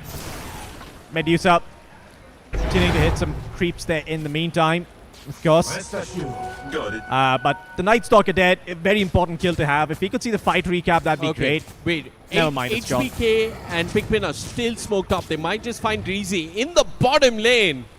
Down bottom, Krish has zipped in the bottom lane. They're going for the Tinker. They'll find the Tinker. The Medusa sleeping down bottom as well. They're all fighting down bottom as they want more. Sesson hasn't yet committed the Rolling Thunder down bottom, but Pampu trying his best with the Snail and the Walrus Punch. They're trying their best. They'll get Pinkman on the Charming down bottom and back towards the outpost. They find Sesson. They'll bring down the Pangolier and now they look towards Krish. Krish, silence, control, will end up falling. That's the Storm Spirit dead. He and Pikmin can watch from the sidelines, and with the tackling they'll eventually find Cowlin. That's Abi finding a mega kill, and that's last hope. Not seeming so hopeful now, are they, Floki? Definitely not. Another great fight for the side of Euphoria. They find the 2 cores, and that's the big thing. Abi gets involved as well, so that's some extra levels with the Medusa. Again, which is nothing to scoff at. Once you get to that level 25, you get that plus 40 intelligence, he's going to be so much harder to bring down. MNZ, he's done with the Radiance, but he's waiting to finish up the SNY before he gets involved with his team. Probably needs to pick up the Aghanim Scepter as well at some point so that he can start dealing with the Medusa a lot better. I mean, this is going to be rough. Pampu, he's all over the place. He's never the one to punch, but now there's nothing he can do to stop that TP. They'll try the Darkness, and the Stone Graze, well, it takes a bit too long. MNZ will manage the TP. Yeah, MNZ is going to be fine here. Does lose his courier though, so that's going to be 2 minutes without the Sanj potentially, and no Sanj Yasha. I wonder if Euphoria try and make a play. For now though, they're just going to wait until the next nighttime hits in about 2 minutes, and that's when they're going to look to make their move. Krish, he's been doing his job as the mid laner this game. He's been going in, he's been starting fights, and he's been controlling the tempo coming in from the Night Stalker, but he really needs his BKB. If he can get this BKB pre-24-25 minutes, then last we're going to be feeling a lot more comfortable going into the mid game, fighting for those Tormentors and those Roshans. Absolutely, and that's where Miro's next item timings matters so much more, right? Because if Krish has his BKB, then the only thing that really pierces debuff immunity and offers control is the Walrus Punch and the Stone Gaze. Yep, Stone Gaze is one of the more important spells this game. It does cancel out the TP, but this I like. You know, they're like, okay, well, we can't force a fight, we're going to force you to come down here. They drop the Mass Serpent Wards on the tower, and they've got an Illusion Rune to tank us. So it's going to be a tier 2 probably falling here unless they start to make a move. No Dark Ascension up just yet, but I believe it's going to be back off cooldown in a bit, so could try and take this fight. Yeah, 48 seconds until nighttime. I feel like Euphoria sometimes, Floki, they play as if they're on the back foot even though they're not. But back to the mid lane, it seems that they want to go on the Dawnbreaker. This is really smart. If there's no way he can Solar Guardian do, who does he really save? But there comes HBK with the Soul Point, puts the Rolling Thunder to a stop. Pampu on the sidelines, goes on the Pinkman. He's got the Instigator on the Inkswell, keeping him alive. Solar Guardian committed, keeps HBK alive, and now Sesson on the run. Deals with the Phantom's Embrace, but there comes MNZ from the backline, chomping away on this Bangalore. On the Night Stalker for the DP. It's Miro for Pinkman for now. The Night Stalker is dead. Another snowball, but who's he really going to save? Abi's got to be careful. He's low on mana. Krish infested, kept alive and healthy as they now turn towards Pampu. Pampu's dead. Last hope. They're still fighting. They've lost both the supports, but they found themselves a task and a Night Stalker. MNZ still chasing. The Diffusal not enough to really deter MNZ as Abi turns, pops a Lotus, but look at this. Cowlin goes in with the Starbreaker, does so much damage, and Krish just zips through them, gets the kill. It's now Dreezy on the run. The March is ignored. Abi ignores him and just TPs the heck out of there as Euphoria have had enough, Loki, as that fight was really, really costly for them. Krish just outplayed the Night Stalker completely, zipped back towards his tier 2, saved his Vortex the entire time. As soon as the Night Stalker starts diving, boom, there's the Vortex. You get the Night Stalker, and all of a sudden, the Storm is free to do whatever he wants in that fight. I mean, Euphoria, they overplayed their hand by quite a bit, and now the ball, it lies in Last Hope's court. We were mentioning the BKB, it's almost done for Krish. He's gonna have it in the next couple of minutes, but before that, if Miro could actually, if he could just blindly blink in with the silence, he might just end up finding Krish. They need the dust though. They need the dust to provide the damage. He needs a +1. He needs a +1. He can't do it all by himself with just the blink dagger. He's also got to remember though that Pampu's got the blink, Vivek. They could find Krish here before the BKB. It could be huge. I mean, they have no sight of him, right? If they can, it'd be great. But they moved in that direction with the general idea of what they wanted. They didn't know how to procure or get what they wanted. They're still there, and just moving into the Radiant jungle as much as they can. There's a pause coming out from Pampu. Okay. Seems like they're having some issues at the moment, but yeah, I do want to take this pause to quickly talk about what Euphoria's game plan should be for the next couple of minutes. 21 minutes in, Tormentor is very important. It is nighttime, so what you want to do is smoke and invade from the backlines. You want to try and take out this, take out the Grimstroke, take out the Shaman. It is a bit hard given that the Dawnbreaker probably has an Aghanim Scepter by now, so it's not going to be that straightforward, but I mean, you could just potentially lay the Medusa out as bait while you kill off those backliners. There's also one thing that happened in the previous fight that we kind of overlooked, right? That fight began as them trying to kill the Dawnbreaker. But between three heroes, they don't really have enough damage to just bring down the Dawnbreaker. They went on him in the mid lane and they couldn't quite finish him off. So they don't have enough control and they don't have enough damage to just commit to the Dawnbreaker for a pick-off, especially when her teammates are so nearby. So I'd really like to see, as you mentioned, them going on the supports. Yeah, it's easier said than done, though, Vivek. I mean, you know, with that, It's hard. It's not easy. You want to coordinate between the Pangolier and the Night Stalker. If you could get a good Rolling Thunder going while the Night Stalker's in the back lines, even if the Dawnbreaker ult comes in, you're not really going to be able to kill off the Pangolier. You're going to have to commit Rage from the Lifestealer to do that. And if they do that, if they do kill the Pangolier and the Rolling Thunder, the fight becomes easy for the rest of the heroes on the side of Euphoria, because now, well, you committed your Rage for, like, you know, getting off a Pangolier, and you're going to try to disengage against a Tusk and a Balan. The thing is, you have to get a Rolling Thunder off and not get caught by Soulbind, which is what happened the last time around because they went on the Dawnbreaker and the Grimstroke was just sitting behind waiting. Yeah, I mean, this has been some very creative drafting coming in from last top. I certainly wasn't expecting to see a Grimstroke today, but with the Soulbind, he's just been such a thorn in the side of that Pangolier. The Rolling Thunder is just put to an I'm a abrupt bit stop. surprised that Sesson is without a Blink Dagger. I think he should have had a Blink Dagger by now. 21 minutes in, he should have been... You probably want to get the Aghanim Scepter first. I mean, you want the Aghanim Scepter think because Axe without, first? Okay. yeah, because without that, you can't really, you know, justify picking up that Blink. You just don't have the damage. So, you know, you're going to blink, you swashbuckle in his face, and then you're just like, okay, what do I do now? And the answer is not much, because if you try to pop the Rolling Thunder, you're going to get stunned. Okay. So it's Ags, and then his Blink, and then obviously he needs a Basher as well. No, you're probably going to go for the Shard and the BKB. After the Shard. Yeah. Oh, you think Shard into BKB? You probably need BKB this game. I mean, it's It's a hard debatable, game for but Bangalore. it is a hard game for Bangalore. Outside the Rolling Thunder, there's Shaman, there's Silence, there's Grimstroke with the stun, there's Vortex as well coming in from the Storm. You do need BKB eventually as Bangalore in this game. The problem is going to be, by the time he gets that BKB, it's not going to be the supports and the mid laner that are the problem. It's going to be the carry. The pose one is going to smack you like you owe him money. Yeah. It's happened to me a lot, often by my own parents, especially at the tender age of 32. Lovely. A lot more insight into your personal life than any of us asked for, but thank you. Well, I work in esports. You know how it is. Agreed. You know, therapist, obviously pretty expensive. Okay, down bottom. They tried to just to Dire's top well tower get our is bearings. under They were trying to attack. go and find a pick off. They're doing the next best thing though, Floki, which is going for the Tormentor. One thing I'd like to point out though is that Euphoria play as if they're losing sometimes. Like they play with that. I don't know. I never see that in Last Hope. It never feels like they're the losing team. They always play as if, guys, we're ahead. Are scanning. Okay, MNZ, he's queued up the armlet, but there's no way he actually goes back for that, right? Like, you probably want to get something Ooh, else. this can. It did clip Pinkman. They'll find Christian instead, but there's the Hex coming out from Pinkman. Oh, And the no. Shackles. Quick defensive snowball. It's decent. The Solar Guard is awkward. I mean, they'll commit on to Pampu. Pampu has the wall response and wants to run with the shots. Will try his best to get away. Meadows dropping low, has a glimmer and a defense matrix. Heals up with the Essence Ring. Eats a creep with the shot, if I'm not mistaken. And all of that is enough for them to get the space to kill Pinkman. It's a support for support, and there's Sesson rolling through. Eventually, the Soulbind will link him up with Avi, but it's worn off. HPK manages to run away, and here comes Cowlin back into the fight with the Starbreaker. Gets the kill. Now it's just Buyback by poor Pinkman. old Avi all by himself on the Medusa. Pinkman with the buyback, like you called it.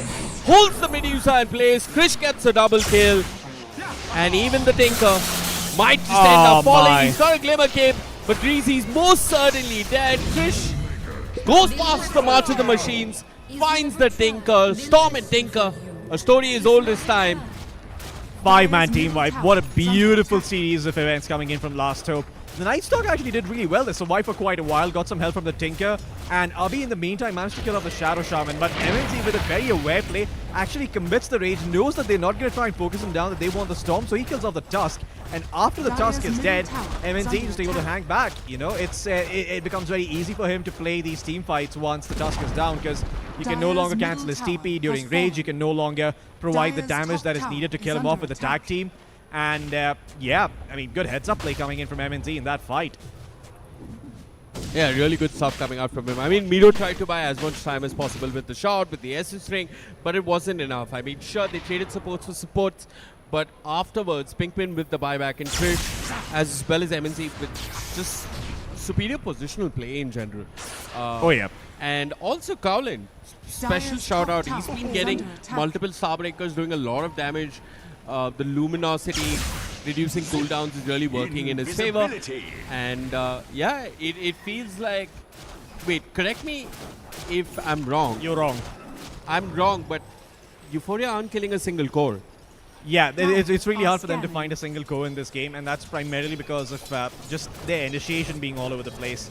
They need to be able to, you know, go in with the Pangolier and the Tusk and the Balanar, and that's when you can kill someone. Yeah, you just wait for this ultimate late game hope, which is Medusa, who's now sitting with the Butterfly and Amanda and is building towards a deadlist. But yeah, I don't know, Floki, when does this Medusa look good? It's gonna look good if they manage to win a fight. The right answer was game 3. There's gonna be none at this rate. But, you know... That's why that's the right answer. Okay, well, this is a win condition for them, possibly. If they can manage to take down Pinkman once, he's not going to have buyback, and then you play the fight a bit slowly with the Tusk and a Night Stalker. Eventually, you're going to be able to win that team fight, and then you can get into Rosh and get yourself the Aegis. Smoked up. Hasn't made much progress after his Blink Dagger and Shard. But, yeah, I mean, this Night Stalker, he's been all over the place. I actually want to say that he's farmed pretty well for himself. I like how Euphoria are going for the fight. They're running straight at them. Dawnbreaker and all. Defense Matrix on the Medusa. They're like, go on the Medusa and let's see how we punish you. And they're going to do just that. MNC gets himself a fight with Medusa. Pinkman there with the shackles and snowball there, but it's not really doing all that much. Harvey, he's lost half his mana. He's lost 3/4 of his mana. He's lost 4/4 of his mana and 4/4 of his life. That's Harvey dead and all the others to fall as Pinkman. Well, he had the time of his life. Medusa, walk into me. I shackle you. My team kill you. Yeah. And that's what happens when you walk into high ground without vision. I mean, what was that coming in from Euphoria? You had no idea how many heroes were there. You just walked up, your smoke broke, Krish got onto the back line, your Tusk is now forced to snowball save. You want to be on the offensive. You don't want to be using this Tusk to save heroes with the help of that snowball. It's kind of too late for that. You need to find your target and accept that, you know, someone's going to be left to fend for themselves. It's going to be fed to the wolves. It's, yeah, I mean, the miscoordination really from Euphoria is costing them this game and potentially this series here, Vivek. Because MNZ, once again, he's not going for Roshan. He wants the racks. Yeah, eyes on the prize. Last hope. They're not messing around. Actually, they got the Hex off, but they could have committed on Pumpu, but they did. A respectful infest as they He's going to die back, though. But he's got the Ghost Scepter and the TP. Is he? Yeah. Nope, he's dead. Snowball. Cancels the TP. Yep, sometimes one must sacrifice their own shaman. Radiant's bottom tower. Shaman sacrifice, 60 seconds, but potentially a window here. They can go into Rosh Week. They've got a lineup that takes Rosh very quickly. You've got Tag Team, you've got Butterfly on the Medusa, and, you know, Tinker can just heal you up with the Matrix. And they're going to try and do that. That's the only player they're remaining. Last hope. What do you want to do here? Radiant's middle tower. They can still take the fight, Floki. I think Last Hope can take the fight if they want to, but are they even aware of this? There was a Radiant scan, so they know that they're in the Rosh pit. Krish sits in, the life stealer invested in him. They go straight on to Pumpu, but there's a Glimmer Cave. Doesn't keep Pumpu alive too much longer. Abhi, he's lost all his mana. He's dropping really, really low. Krish is going crazy on the backlines, pushing out easy. Here comes the Rolling Thunder. Quick soulbind, catches both the Medusa and the Tinker, and Krish zips right through them. Kills both the Tinker and the Medusa. Sesson will fall as well. That's 4 dead on the side of Euphoria as Last Hope scanned them, cleaned them up. That too without Pinkman. HBK, he just bought an Aghanim Scepter for this fight, but he didn't even get to use it. They had that in their back pocket for this one. Instead, it's just Krish and MNZ putting the team on their back and taking them here to possibly Well, a 4 lakh prize pool. Yep. Last hope. Well, they are in a prime position to win this game, to win this series. Euphoria, a little bit all over the place. I mean, it's hard, right? Like, I feel like the Tinker's trying his best with the March and the Glimmer and the defense matrix, but it's not enough of a barrier. It's not enough healing to really keep anyone alive. Yeah, MNZ, okay. You're going to force out some TPs here from the Medusa. I mean, she just respawned, so now Medusa can't really make a move on the map with her team. And life not looking too good for the side of Euphoria. Now that the Sages is up, you're going to lose all of this farm. If Last Hope really want, they can just wait for Krish to get a Hex up, and that's when he can look to go high ground. But for now, Krish, what's he going for? What has he got coming on the courier? It's just a clarity. Yeah, I mean, BKB, Sanjkaya and a Parasma. He completed his Parasma, so yeah, he's got enough damage. Doesn't feel the need to commit to anything just yet. Could actually just go for Shiva's Guard. Very good Shiva's Guard this game. Lot of vision, lot of slows. Look at this. They're looking for an infest play. Probably with the Inkswell. Any one unlucky son of a gun that shows well, it's the enemy pause one. It's Medusa without any mana. Bumpu flicks in. Eventually, Snowball comes through. Decent enough time to avoid a lot of the Solar Guardian damage, but there's so much more damage from HP made that it doesn't matter. Medusa dead for 60 seconds without buyback, and Krish zips forward, gets Speedo, cleans them up. This might just be the beginning of the end, Floki, as Krish and MNZ have cleaned them all up, and Euphoria, GG. they've had it up. GG, well played. Is called Last Hope. They are the champions of your Predator League 2026 Grand Final for the India Qualifier. Krish has definitely been the MVP of this game too, Floki.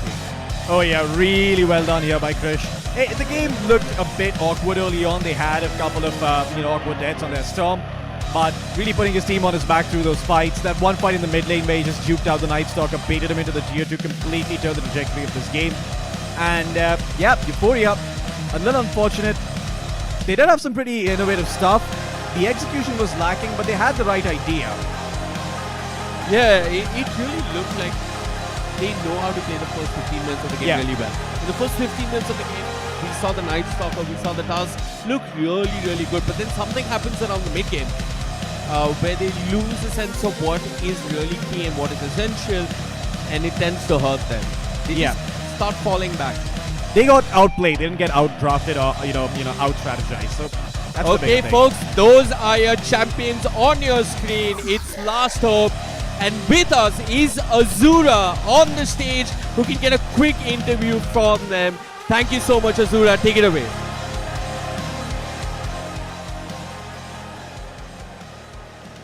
Well, thank you so much, Vivek and Floki.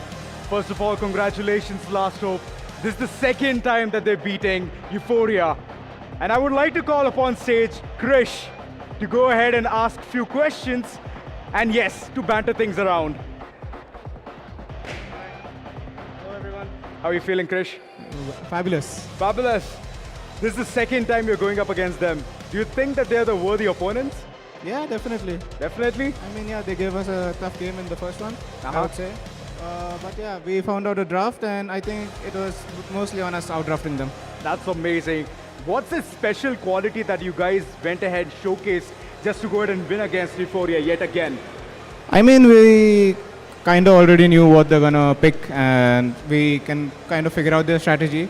So That's yeah, amazing. it's pretty easy for us to figure it out. That's amazing. The journey so far in Predator League 2026 India, how has it been? I really like the format of the tournament and all the games we've played leading up to this point. So yeah, amazing, I would say. That's amazing, Krish. First off, congratulations. Thank you. And it was a lovely game, 2-0. Feeling good? Yeah. Amazing. Yeah. Chalo, thank you so much. Thank you for everything. Well, ladies and gentlemen, that was Krish from Last Hope. What a lovely game from their end. They have showcased every single thing.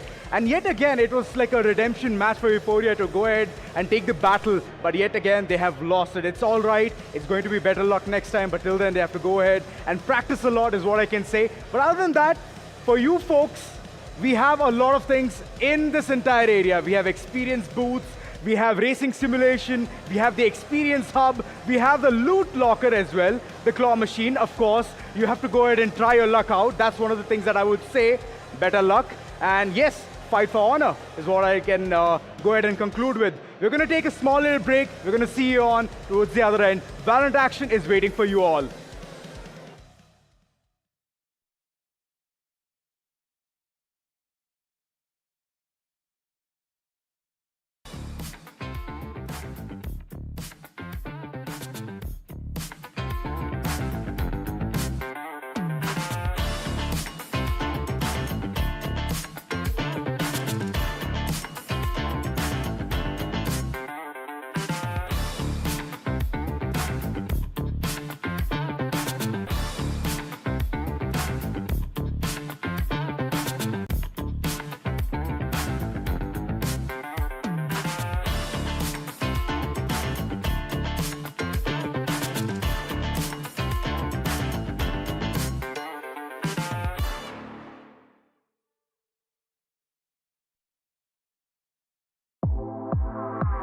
The all-new Acer Aspire Lite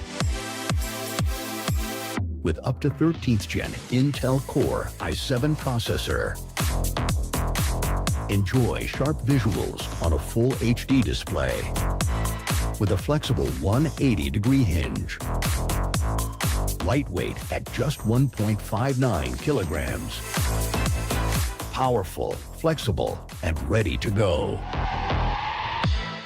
The Acer Aspire Lite with up to 13th Gen Intel Core i7 processor and a full HD display. Lightweight at just 1.59 kilograms. It's powerful, flexible, and ready to go.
Sleek, swift, nails, power in hand, watch it go. AI smart, runs the show. Style and speed, you already know. Lightweight game, heavy all night. Work off late, it's just right. Color that pop style and glow. Swift Neo, oh. that's how we roll. Click, sleek, swift, neo, power in hand, watch it go. AI smart runs the show. Style and speed, you already know. Swift neo, you feel me? Lightweight game, heavy on might. Workout play is just right. Color that pop, style and glow. Swift neo, oh. Let it lead, let it grow. Turn and flip every tap and glow. Swift neo, that's how we roll. On edge, vibes up, you feel me? Swift neo.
The all-new Acer Aspire Lite with up to 13th gen Intel Core i7 processor. Enjoy sharp visuals on a full HD display with a flexible 180-degree hinge. Lightweight at just 1.59 kilograms. Powerful, flexible, and ready to go. The Acer Aspire Lite with up to 13th gen Intel Core i7 processor and a full HD display. Lightweight at just 1.59 kilograms. It's powerful, flexible, and ready to go.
Sleek, swift, Neo, power in hand, watch it go. AI smart, runs the show. Style and speed, you already know. Lightweight game, heavy on night. Work off late, it's just right. Color that pop, style and glow. Swift Neo, oh, that's how we roll. Click, sleek, swift, Neo, power in hand, watch it go. AI smart, runs the show. Style and speed, you already know. Swift Neo, You feel me? lightweight game, heavy on night. Work out play is just right. Color that pop, style and glow. Swift Neo, oh. Let it lead, let it grow. Turn it with every tap and glow. Swift Neo, that's how we roll. On the edge, vibes up, you feel me? Swift Neo.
the all-new Acer Aspire Lite.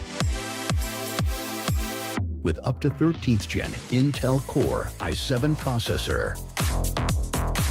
Enjoy sharp visuals on a full HD display with a flexible 180-degree hinge. Lightweight at just 1.59 kilograms. Powerful, flexible, and ready to go. The Acer Aspire Lite with up to 13th gen Intel Core i7 processor and a full HD display. Lightweight at just 1.59 kilograms. It's powerful, flexible, and ready to go.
Sleek, swift, neo, power in hand, watch it go. AI smart, runs the show. Style and speed, you already know. Lightweight game, heavy on mic. Work off late, it's just right. Color that pop, style and glow. Swift neo, oh, that's how we roll. Click, sleek, swift, neo, power in hand, watch it go. AI smart, runs the show. Style and speed, you already know. Swift neo, you feel me. Lightweight game, heavy on mic. Work out play, it's just right. Color that pop, style and glow. Swift neo, oh. Let it lead, let it grow. Turn it with every tap and glow. Swift neo, that's how we roll. On the edge, vibes up, you feel me. Swift neo.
The all-new Acer Aspire Lite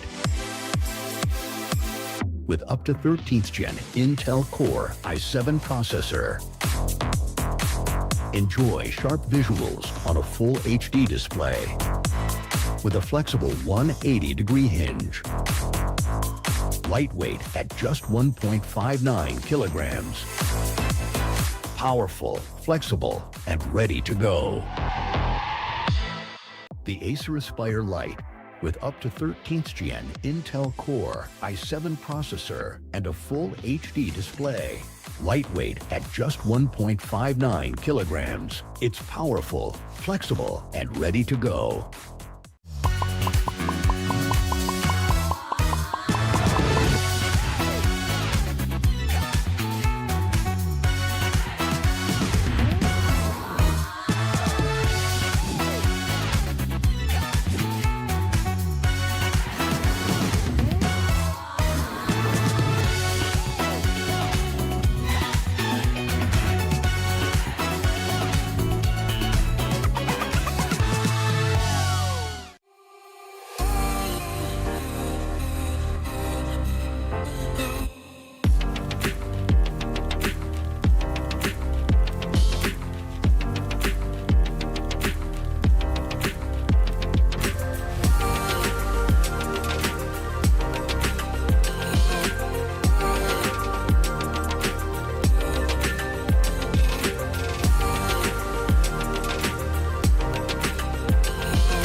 Sleek, swift, Neo, power in hand, watch it go. AI smart, runs the show. Style and speed, you already know.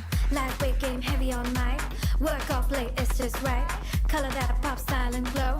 Swift Neo, oh, that's how we roll. Click, sleek, swift, Neo, power in hand, watch it go. AI smart, runs the show. Style and speed, you already know. Swift Neo, You feel me? lightweight game, heavy on mic. Work off late, it's just right. Color that pop, style and glow. Swift Neo, oh.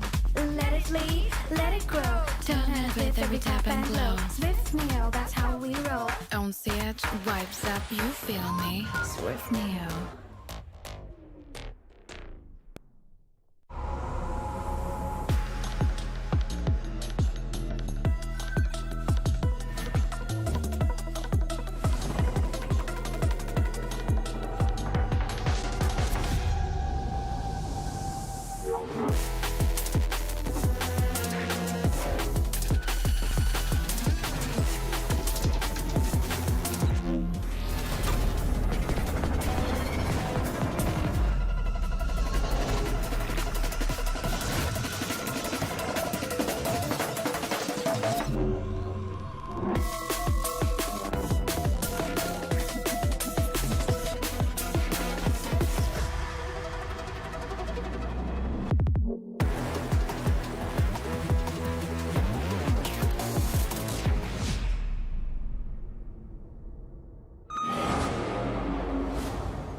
the all-new Acer Aspire Lite. With up to 13th gen Intel Core i7 processor. Enjoy sharp visuals on a full HD display with a flexible 180-degree hinge. Lightweight at just 1.59 kilograms. Powerful, flexible, and ready to go. The Acer Aspire Lite with up to 13th gen Intel Core i7 processor and a full HD display. Lightweight at just 1.59 kilograms. It's powerful, flexible, and ready to go.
Sleek, swift, Neo, power in hand, watch it go. AI smart, runs the show. Style and speed, you already know. Lightweight game, heavy all night. Work off late, it's just right. Color that pop, style and glow. Swift Neo, oh, that's how we roll. Click, sleek, swift, Neo, power in hand, watch it go. AI smart, runs the show. Style and speed, you already know. Swift Neo, You feel me? lightweight game, heavy all night. Work out, play, it's just right. Color that pop, style and glow. Swift Neo, oh. Let it lead, let it grow. Turn it with every tap and glow. Swift Neo, that's how we roll. On set, vibes up, you feel me? Swift Neo.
the all-new Acer Aspire Lite. With up to 13th gen Intel Core i7 processor. Enjoy sharp visuals on a full HD display with a flexible 180-degree hinge. Lightweight at just 1.59 kilograms. Powerful, flexible, and ready to go. The Acer Aspire Lite with up to 13th gen Intel Core i7 processor and a full HD display. Lightweight at just 1.59 kilograms. It's powerful, flexible, and ready to go.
Well, ladies and gentlemen, once again, welcome back. After a short little break, we are here to go ahead and see some Valorant action. Who here is ready for some Valorant? Little bit more louder. That's more like it. Both the teams, they have fought tooth and nail, but more than that, it has been GG Easy who has come out from the lower grand final brackets. And now, fighting yet again against Acer. It's going to be a historic event, and we are here to witness all of that. First off, I would like to call upon stage Acer Esports. Can I hear a huge round of applause for Acer?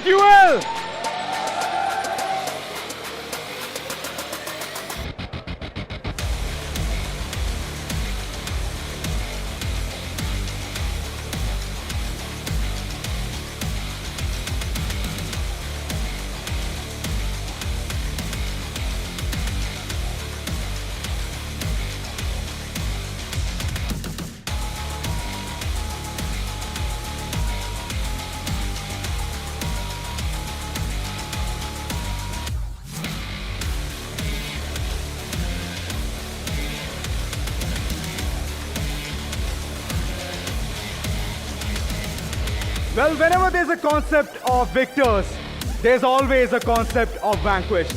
And the vanquished are here to yet again showcase why they are the force to be reckoned with. GG Easy, I welcome you on stage.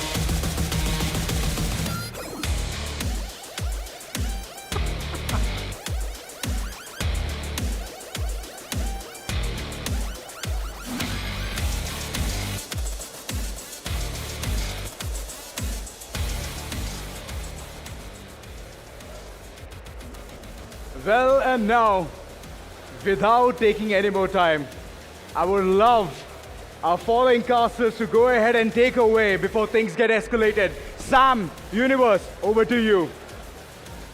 Thank you so much. Ladies and gentlemen, everybody, welcome to the Acer Predator League India Finals. I'm Universe, and with me I've got Lucifer.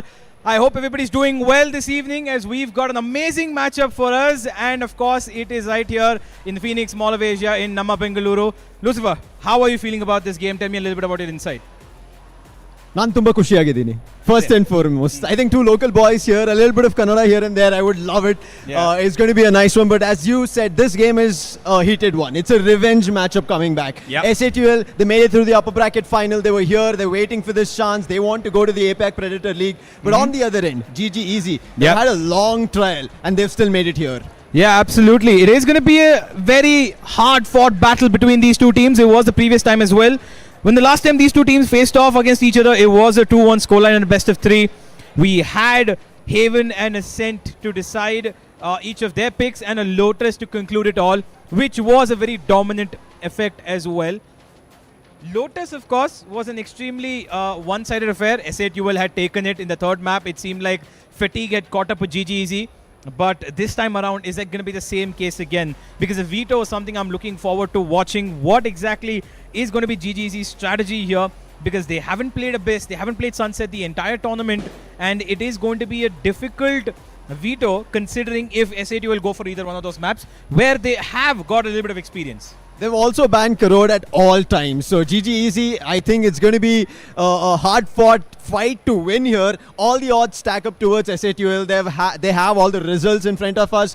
They are also the ones who have a lot at stake to win it. Because if they don't win it here, that's going to be a big problem, I feel like. Whereas GG Easy, Vibor coming back into the scene, he's trying to get back into that first winner spectrum, because I remember he's been in the circuit for a very long time. Yeah, let's have a look at the tournament format, though, how both these teams ended up at this stage right here. The tournament format, of course, will come up on our screens in just about a second. But as I speak about it, you should know that both these teams came from open qualifiers. There were no selections whatsoever. Everybody had a fair chance, and in the open qualifiers, through single eliminations from the 1st to the 4th of September, they beat everybody in their way, came to the playoffs as well, where they also beat everybody in their way, and finally came to the grand finals right here in the Mall of Asia. But they faced each other before, and like I mentioned, the last time, the first 2 maps, Haven and Ascent, were extremely close for both these teams.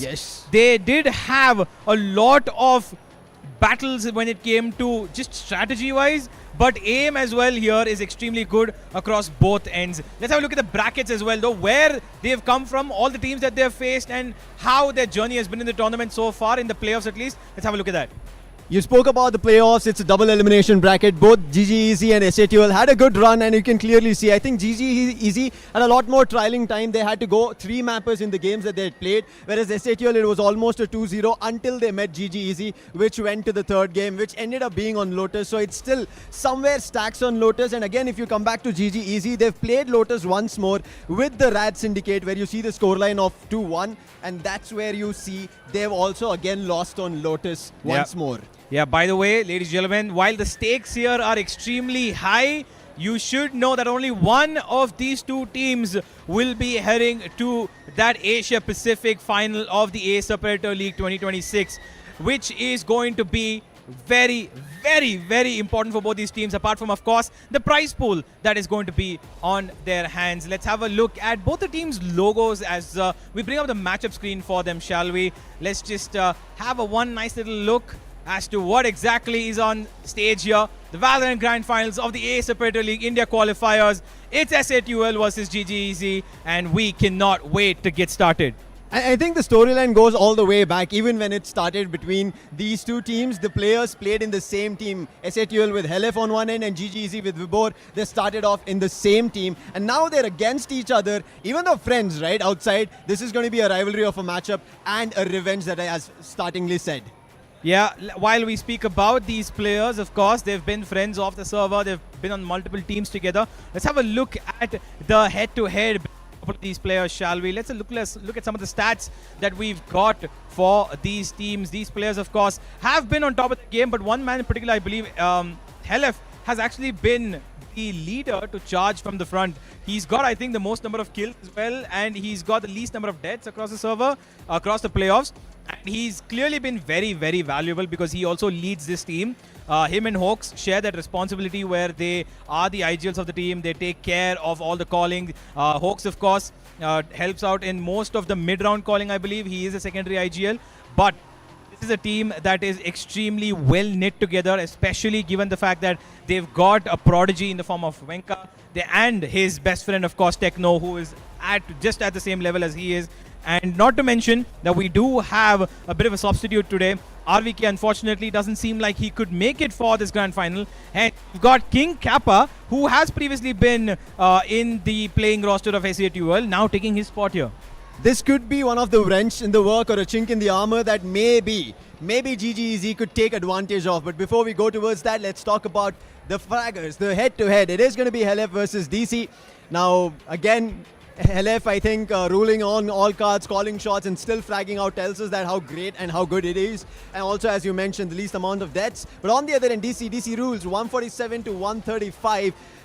That seems to be a rather tad bit closer in terms of stats. But I think when it comes to GGEZ, right, I also saw that when they were about to get up on the stage and they were setting things up, they have Hacker behind them. The amount of time that they had to put into the tournament during their double elimination bracket playoffs and the number of maps, more number of maps compared to SA2L is what GGEZ played. That could be something they can bank on.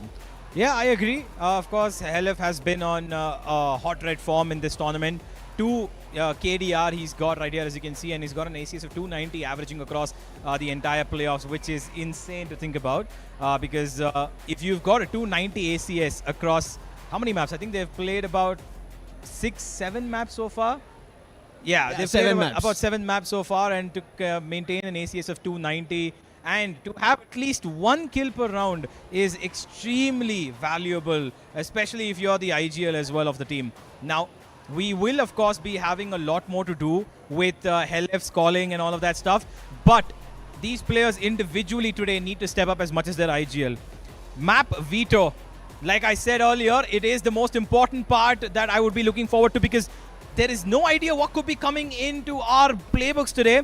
GGEZ have been very carefully avoiding Kurot so far, but it seems like they will not have that opportunity. Instead, they're going to go straight ahead and pick it because in this particular scenario, coming from the upper bracket, SA2 will get an advantage. And that is why they have banned Abyss and Sunset, the 2 maps that they don't feel that comfortable with.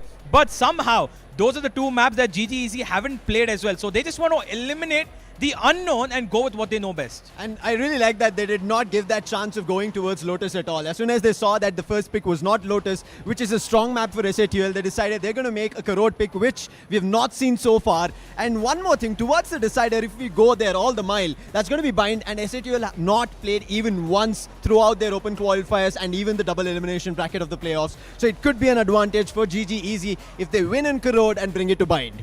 Yeah, I might actually agree with you there because Kurod was an instant ban for GGEZ for quite some time. Yeah. But now they've gone ahead and chosen it, which gives me an idea to think that maybe they were hiding it as a preparation battle just for the final. But clearly, they feel comfortable on going on this new map. And I'm not at all shocked by SA2L's pick of Ascent. Ascent has been extremely good for them. They have played 1 single comp for the last 8 times they've been on Ascent.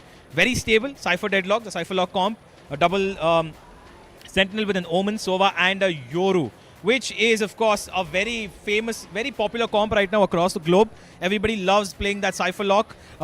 And now what I really expect from GGEZ on this is the fact that they actually have played Ascent twice recent times, and they've won it both. But they play the default comp. They play the KJ, Sova, KO, Jet, and Omen comp. What do we think about this? 2 completely different ideologies. One is a double Sentinel Cypher Deadlock. The other one is the most basic Ascent comp. What do you feel about this? I think that's what is giving GGEZ an upper hand. I think that is working out because I think Ascent is a map that we've always talked about. Yes, plain and simple. That's one thing that everybody plays on. Yep. But giving you a double initiator helps you make the play in any of those 2 sides. And let's go into the agent selection itself very soon because that's where it will be decided if they're going to bring back the double initiator because I think from SA2L, I don't think there's a change. Bringing a Karod into play, that tells us a lot more. Yeah, it seems like we do have a very interesting matchup here, and I won't expect this to go any further than a third map, because we do have two teams that are very much capable of pulling off their own map picks. But right now, like I said, because GG Easy haven't played Kurod at all, I'm a little concerned for them, because the last time that SATUL actually played Kurod was a while ago as well. And I'm going to have to look that up once more to see what exactly their comp is going to be, or they're going to change anything about this. But so far, I feel like, looking at the map veto at least, SAT will have the upper hand. Yeah, they have, and as you rightfully said, they've played it once. SAT will have that advantage. They're 1 on a 13-7 on Karod. So if Ascent goes their way, it could be a 2-0, because we have never seen GG Easy play at all, and they've made the bold decision of going towards Karod. But we can already see the players are getting into the agent selection. We should be into the game, and I can hear the audience being riled up with this game of SATUL Esports versus GG Easy to decide. Well, a little bit of a sneak peek here. It seems like GG Easy want to completely change up their ideology, while we see Maka flirting with the Yoru. I also see a Wele at the corner of my screen there, which is an interesting one. Now, SATUL, are you guys ready for what is coming your way? Because a Wele Yoru double duelist comp on Ascent is by far the most crazy thing. Okay, not the craziest thing. Seen a couple of, very interesting combinations in Champions, but this is going to be a battle for sure. This is very interesting of what GGs have gone for. This is why I said, seeing Hacker into play on the stage just before they were setting things up, I feel like that's something they've prepared against SATUL. And previously when we saw this SATUL versus GG Easy matchup, it was GG Easy's map to win it out. So I think they have a chance here. It is again going to be a closer game, but them coming out as a opportunistic double duelist should be something that SATUL should be fearing for. Yeah, well, we're just going to have to wait and watch what exactly is this trick up their sleeve. We have, of course, GG Easy playing around with a new composition, which might throw SATUL off their mark, but it is a very clear thing that, it's a grand final. They've got nothing to lose here. They just have to try whatever new stuff they can, because maybe one little step throws SATUL off their mark, and that's all the fuel that they need to push this forward. Everybody is riled up and ready. We are just going to be starting off the match in a couple of minutes, ladies and gentlemen. The players are pretty much situated as we just wait for the match to come up on your screens. Let's talk about Ascent now that we are going to be jumping into none other than the agent selection, decide what the final picks are from both the end, which we kind of have an idea with the glimpse that we already got. But I want to understand from your pick, do you think what they were going for in that double dually that they teased us with will work out? Because double initiative, we spoke about it, gives you upper hand in making your play whenever you need. But starting things off on a double dually, and now I understand they're going to be trying to play out on defense, but how would that work out against SATUL, who are looking in prime form, and as we said, a lot to lose in case they don't win? Yeah, absolutely. There is a lot to lose here if you aren't careful, because there is a prize pool attached to this. Of course, the winner takes home 4 lakh rupees, but you also have that little spot in the grand final of the Asia Pacific Acer Predator League. To be able to reach there is a humongous achievement, and only one of these teams is going to find the luxury of doing so. Just getting everything in place and sorted, as we will be starting off the game real soon. Ascent is, of course, first. Reminding you all once again, we will follow that up with Kurod and to end on Lotus. Now, there is one thing.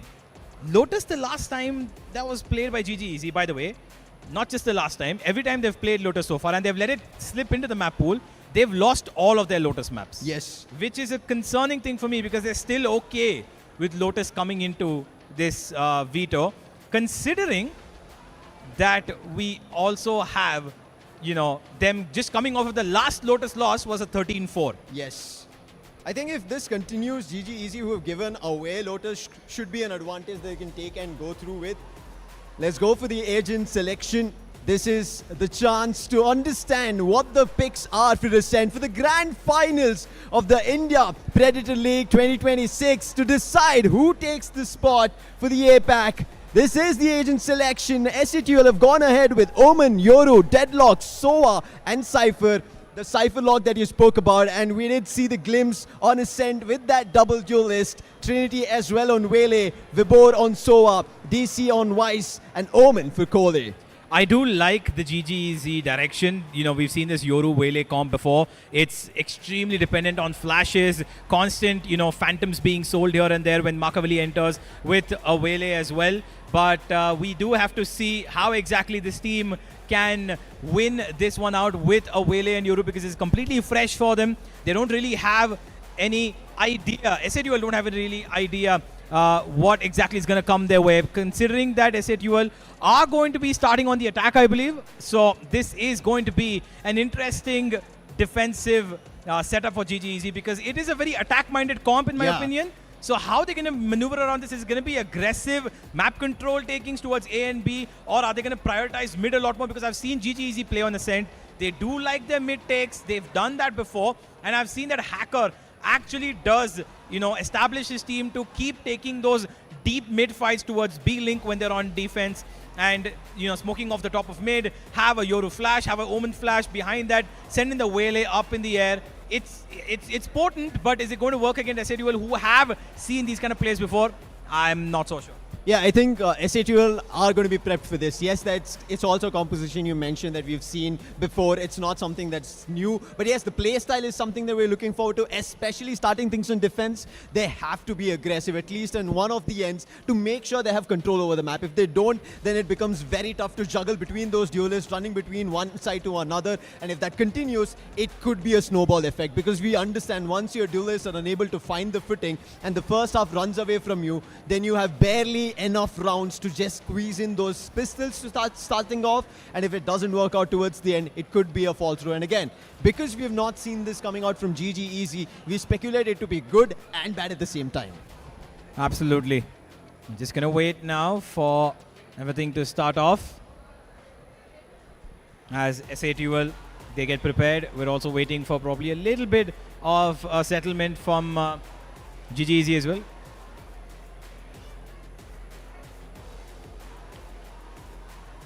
By the way, did you get a chance to check out the new agent, Vito? Oh, yes. And What believe do you think me, of him? it's not a Sentinel. I don't know how the label says it, but he is not.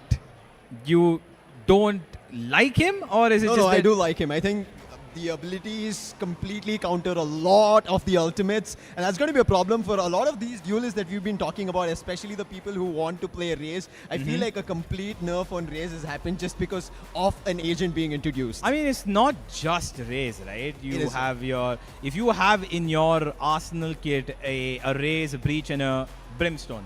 Gecko of all the worst. Gecko as well. That's what we saw on, you know, Bind as well, right? Where that utility barrage that you cannot just stop. It's a decent counter to that. I feel like if, you know, teams will start using their utility a little bit more carefully, they'll be very, you know, informationally active about their utility rather than just throw it out and, you know, try to hold people back, or even for post-plant positions for that matter. But I like the agent. I think he's fun. I think he introduces a very good dynamic to this game, which is already in a pretty good place in my opinion. A lot of people might disagree that the game is very utility bombarded, but that's exactly why Vito was introduced. And that's also why, you know, he's got a nice name, Vito. Yeah, I think you could see, right, so many reels of people just showing the amount of flashes that they have to face when they're holding a side. It starts off with a Sky Flash coming through, then there's a Breach, then there's the Yoru. The follow-ups to it, and they're annoyed by it. And I think if you have Vito on your end and he's the one holding the side off, that's going to be a big game that they can play out and deny all of it from getting across, and also an entry being completely denied if Vito's on the side. It's an interesting dynamic, because imagine you have all that utility flying your way. You can't dodge on his ultimate, right? If you've got his ultimate, he can just be the one single showman who can take all the utility to his face while he's the bait, while everybody else actually takes the real fights, right? So I really like that. I think it'll be a very fun introduction into pro play. I would love to see how exactly pro players, all of them who are on stage right now, also feel about him, how they could incorporate him. But in ranked, he doesn't really feel that's why I said, right, the label is Sentinel, but we have not seen that Sentinel play out to be an extent of a Sentinel. Like I spoke about it, yes, his ability counters a lot of those utilities coming through. It will put a stop to it, but it's not going to be very friendly to the entire team. If he's present on one specific site, he's just stuck to it. Now, yes, he has his teleports as well, which I like the ability of it. Today I was just watching a reel, right, where they were trying to, it was on Sunset, where the Yoru first sacrifices himself and then Omen makes a play with a shrouded step to find the kills towards the B entrance. And that's where I feel like Vito could be a lot more powerful in changing his position, but they have to be very fast on it. If they are not looking at their teleport position, it could be a tough ball. But I think going into Vito is still a long shot. He's just introduced. We're not going to be seeing him in this grand finals. Maybe down at the APAC, we might get to see him. But I think with the smiles that we are seeing, players are finally getting ready. We've seen the agent selection. It is going to be Ascent to start things off. And we should be getting into this grand finals, the Valorant decider of who's going to take up the spot for APAC and also walk away with a big hefty cash briefcase. Yep, absolutely. I think all the issues have been sorted. We should be heading into the game in just a couple of more seconds. The players are ready. As we just wait on call from the production. Ladies and gentlemen, SATUL versus GGEZ starts right now. Let's make some noise for the grand finals of Valorant.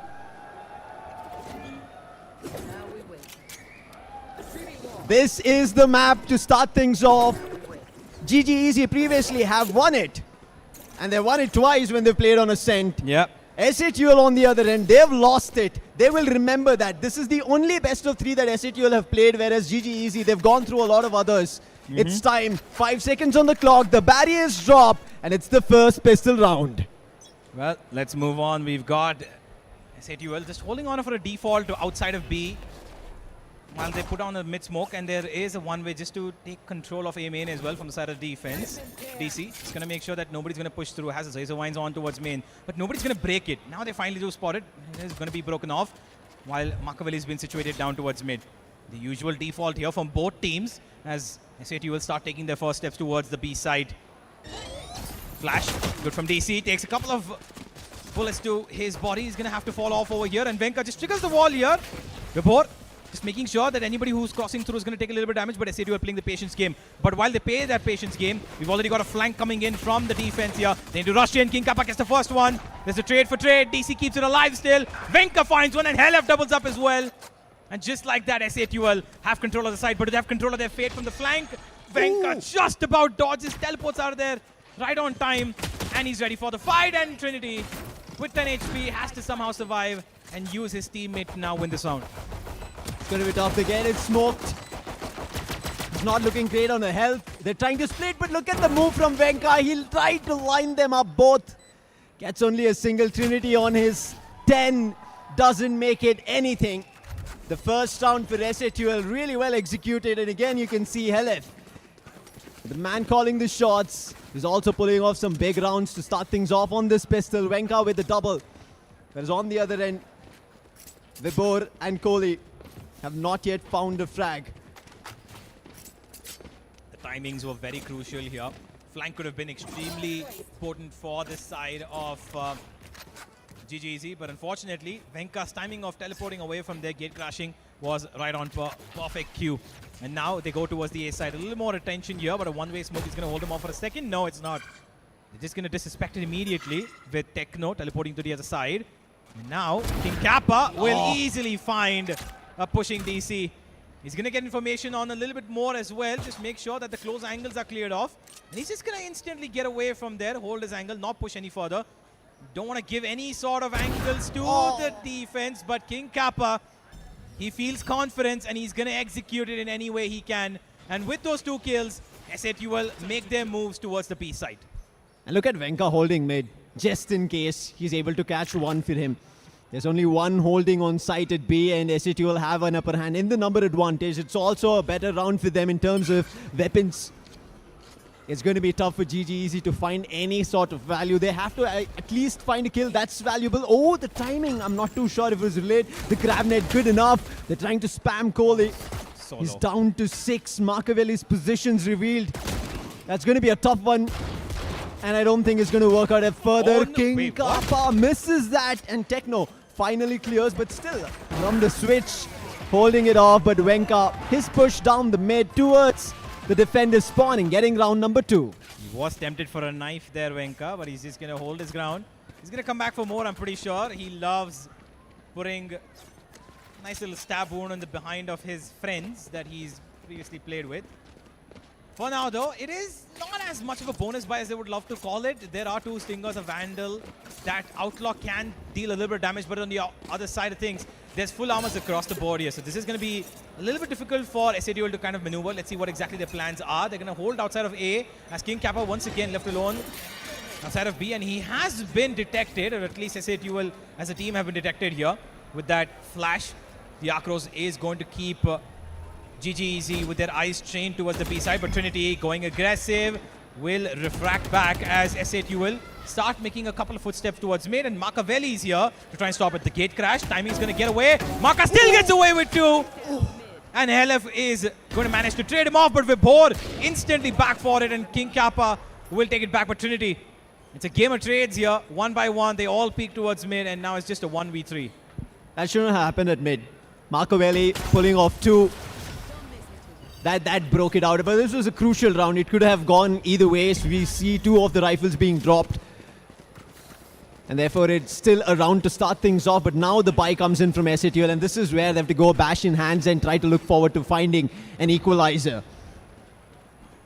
Maka's double kill does put him very close to his ultimate.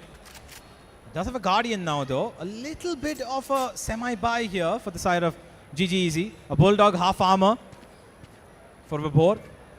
And SATUL with full forces on their hands will be heading towards the B side, it seems. King Kappa just establishing himself as a presence here. That dart will detect him from Vibhor. It's a good piece of information here. But unfortunately, they don't know that Venka's here.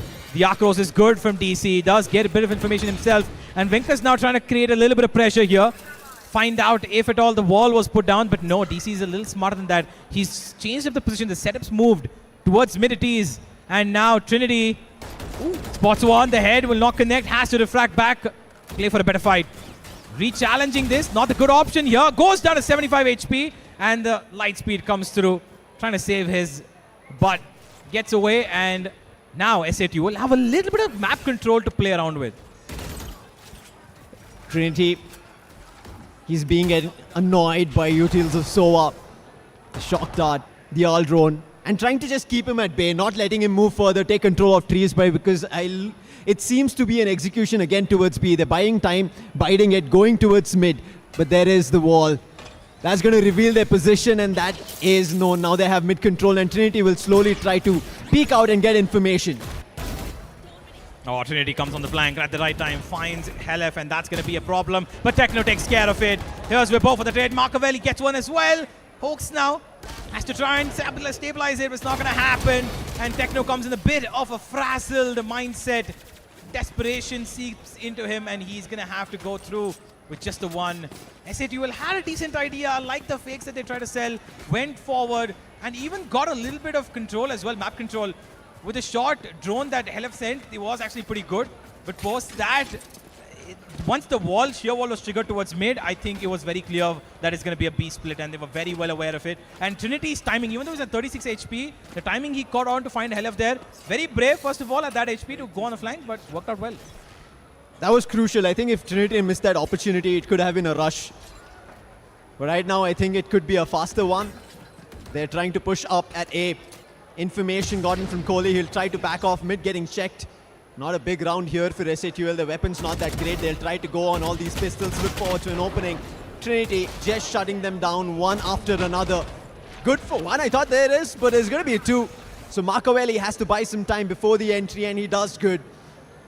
Sends out his clone, and that just pushes the players back. They do not even have a chance to take any weapons, but look at the push coming in from King Kappa. With that Sheriff, he's taken control towards the defender's spawn. Machiavelli, will he check that? I don't think. He's just going to run across, look forward to information, and that spot, if King Kappa finds value, could be the round changer. Yeah, Machiavelli's got so much information. He's cleared out B main. He's cleared out even the bottom of mid. He did spot one shoulder on towards the top of mid, but that now is being disrespected. What they don't know, though, is the fact that they've got a Cypher deep in enemy lines. But Machiavelli doesn't want to give any sort of free challenges. He's going to just get back and stabilize himself with his teammate while the market door is closed, which is going to be forced open. And as they head into that B side, DC is the only one holding them off here. The Akros has been destroyed. He's got a recon. He's been detected, but will be able to get back with 16 HP. Gets a headshot right before he goes to the back side, and now he's worried about both ends. Still manages to find one though. Makes it a doable 2v2 for his teammates. And now Helef here to save the day. There's one tap, and the second one will be missed, but now it's up to Techno. Puts down a smoke for his own safety. Tries to move around, play alongside the sightlines of Vibhor.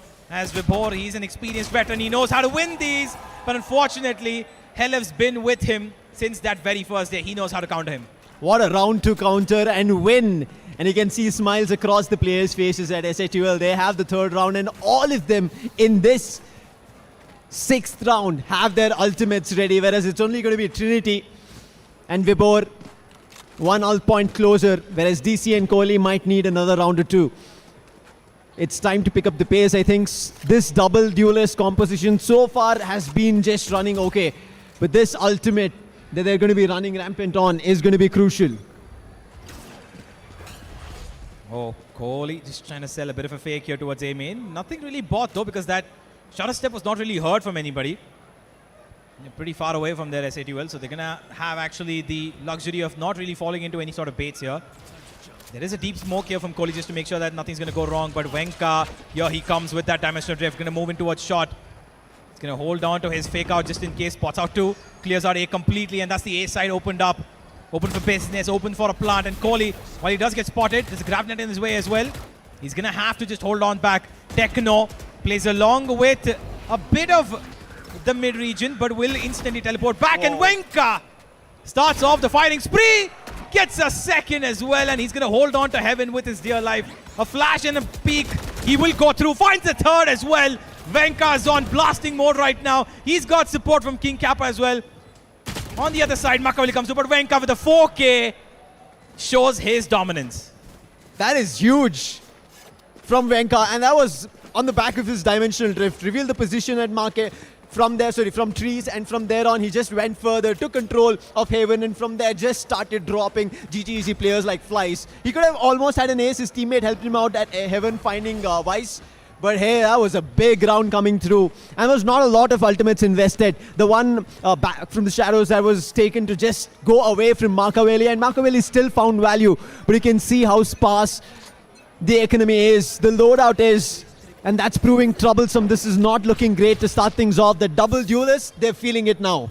Absolutely. There's a couple of ultimates available, of course, on both ends, but it seems unlikely that the defense is actually going to utilize anything. This is an eco for them. So they're going to have to hold on for a couple of frags here before those ultimates could be of any use, especially that Waylay ultimate. Wall's been triggered here, the sheer wall. King Kappa's going to throw down a tripwire. Just a little aggressive, making sure that if anybody tries to push in through, he's going to get it. But DC's already cleared that out, and here comes Machiavelli. Techno tried to bait out a shot. Unfortunately, Maka's just a little too aware of his tactics. Having played with him previously, Helef. E2 gives out a bit of a peek. Shock dart just to follow up with chipping damage, but nothing's going to work in his way. Recon as well, but this is all just a fake. King Kappa's heading in another direction, trying to find a little bit of space for his team as he's already crawled into enemy lines. Vibhor, the only one holding this angle here, does have a recon. So maybe falling back and putting down a recon for early information could be valuable for him. But here comes an ultimate. 30 seconds on the clock, trying to slow them down, and Helef tries to counter it himself. Connects onto DC, and now he's going to have to hold on to the flank here. Does get Kohli as well. And that's Helef stepping up as the IGL, making sure he keeps his team in contention. Vibhor all alone, holding this side. Trinity stuck between walls, and King Kappa takes out Machiavelli, finds another as well. And Vibhor left alone could clutch this out, but unfortunately, he's got a barrage of a shotty falling in his face.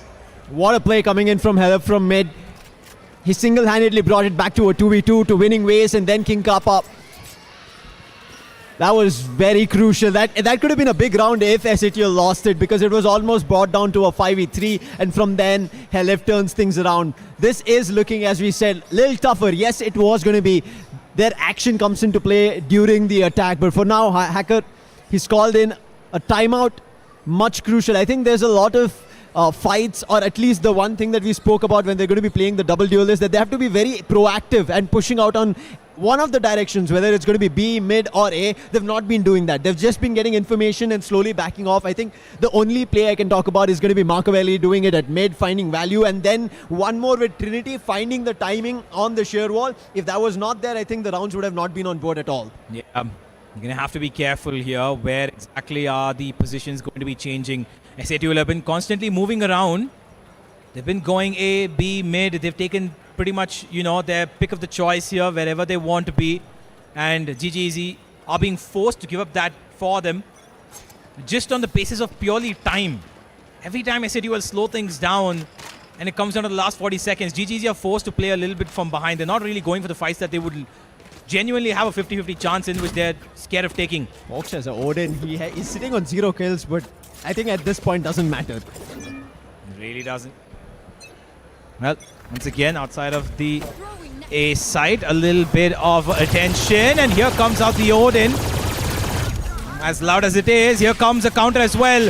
Techno will get taken down. Vibhor really, really smart with Even his tags ultimate. one more. And that's the controller taken away from SA2L. Now they're going to have a lot of trouble maneuvering this round, because how do you take care of these choke points on the B side? Because you've got two here that you need to be particularly worried about. Market and, of course, Spawn. SA2L now heading into the B side with a Hail Mary on their hands. No smokes, just pure aim, and it works out for Venka. That's Venka, and I think he's not going to stop. He's heard the sound, he's waiting for the opportunity, pushing through the cage. He gets his own doppelganger, looking for a lot more, and finally, Kohli shuts him down. But the number is not that great. They have again an ultimate Annihilation and an Odin on hooks. Destroying, getting their defender entry sorted, but King Kappa always on this lurk. He makes it valuable, and now that should be information as he moves up. There was a chance from Venka where he did try for a knife, but right now a big opportunity for King Kappa as he's slowly trailing behind enemy lines. Oh, but no. That is a big opportunity lost, and an ultimate as well. Annihilation did not find value even after information. Yeah, Hooks has gone pretty low here. The shot is going to have to work, and it does. LF saves the day once again, and Hooks will back him up. SA2 will continue on their round-winning spree as GGEZ, after those first two rounds, seem to have nothing on the board running for them. If this continues, as I said, it is going to be a snowball effect. And if the scoreline is on 10-2, it's not at all a great sight. Again, on an eco. They've somehow brought an advantage, the first blood, during these eco rounds, but they've never converted it. And I think that's what they have to bank on. As soon as they're finding those first bloods, I think they have to cascade against their opponents or go for a push, because right as now, GGEZ, this ascent is going away from them. And Trinity finally going for a push, my but God. the timing! He's so lucky. He saw that, but he had to refract because he was caught. His teammates, however, they're firing. DC again finding the first blood. These eco rounds, these pistols, always finding value. Hawks ready with the Odin. And a higher low setup. It crosses over again with that sonic sensor. Venka. The amount of layer that SA2 will have to deny kills for the GGEZ squad is looking even tougher. Yeah, Marcavelli did find the first, but now he's looking for a second. Unfortunately, not going to find on Venka. Neither has he touched him at all. He is on full HP here. A good flash from him, and Venka will find a bullet in his face. Hawks, though, surprises DC to a shot, and Helef will be there to secure the day. Everybody pitches in from SA2L as they find the 7th. And with this, it doesn't even seem like they need a couple of ultimates to win these rounds.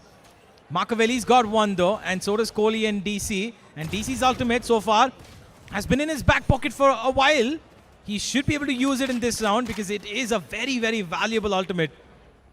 And on the other end, Venka ready with his Dimensional Drift, and Helef could pitch in with that as well if he picks up the orb for the Hunter's Fury. So this is still an extremely, comfortable round for SA2L unless any of those ultimates on the defense make it a little more difficult, which has to be the case. They have to find value. Trinity going out aggressive. The Dimensional Drift again coming in from Venka. They do find an opening, but running around rampant on A side has gotten the entry, but Trinity trying to stop their way. Fails after finding one. But right now, Marcavelli, the timing ever so great. Finds Venka, puts him down, did not give them an opportunity to plant. And Helef a little too early on the Hunter's Fury. Yes, with information, tags one, but it's not going to be enough to give his teammate an opportunity to go ahead, as he's now the last one surviving. And now one step at a time they're surrounding him. A high and low setup at the front and one player at the back line slowly encroaching. That is round. Nice try. SATUL decided to pick up the pace a little bit, sent Venka on a similar ace shot dimensional drift attack. Unfortunately, with this came a bit of speed. But to counter it, Trinity went on a bit of aggression himself, took towards shot, got the first kill onto Techno, and then the rest just followed through as his aim did the work for him. 3 ultimates still intact. The 4th one from Trinity could be coming up in this round as well, as now SATUL have to show their diversity with having no ultimates on their hand for the next maybe one more round at least. Deep flash from Venka to set up Techno. Unfortunately, Makaveli is ready for him. Venka and King Kappa find one back, but Trinity is gone as well. It's a brawl towards mid, and SATUL seem to find a better hand over here. And they know that the usual suspect on B side is DC. And they're going to go ahead and challenge him, it seems. King Kappa will trigger the wall. The door's been broken from the main side as well. And DC will have to play this extremely safely, because that Steel Garden is going to prove to be very useful if at all they go for a retake. Crucial 2 ultimates, this is what we were talking about. And this round at least opened up like we imagined with the W list on the defense. However, they couldn't trade it out better compared to SATUL, but they're all geared up for a setup and be blocking his path. But it is a good one to cross over. King Kappa with his 3rd, and that should put an end to the round. It is going to be a save coming in. Kohli, that is a big investment if he actually decides to go for a retake.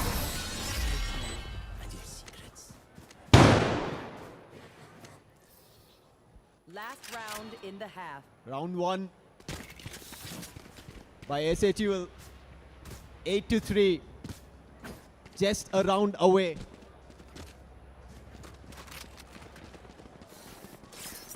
First half. Could they equalize it to a 4-8? Make me proud.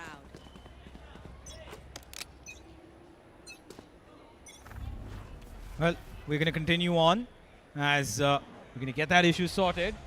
And now, oh, that's a beautiful shot from Trinity. Makaveli follows it up as well. It might be an eco round, but they are very, very good with these semi-buy weapons. King Kappa will turn it around, though does get an ultimate through as well. He will be able to find information, and they know that the B side's pretty much open for business. Makaveli in his ultimate is running behind Venka, and Venka's just going to teleport out of there. Goes to his spawn. Now King Kappa needs to be the hero. He's going to have to move around a little bit here. There is a flank coming through, and he's ready for it. There's an ultimate is being heavily handicapped here.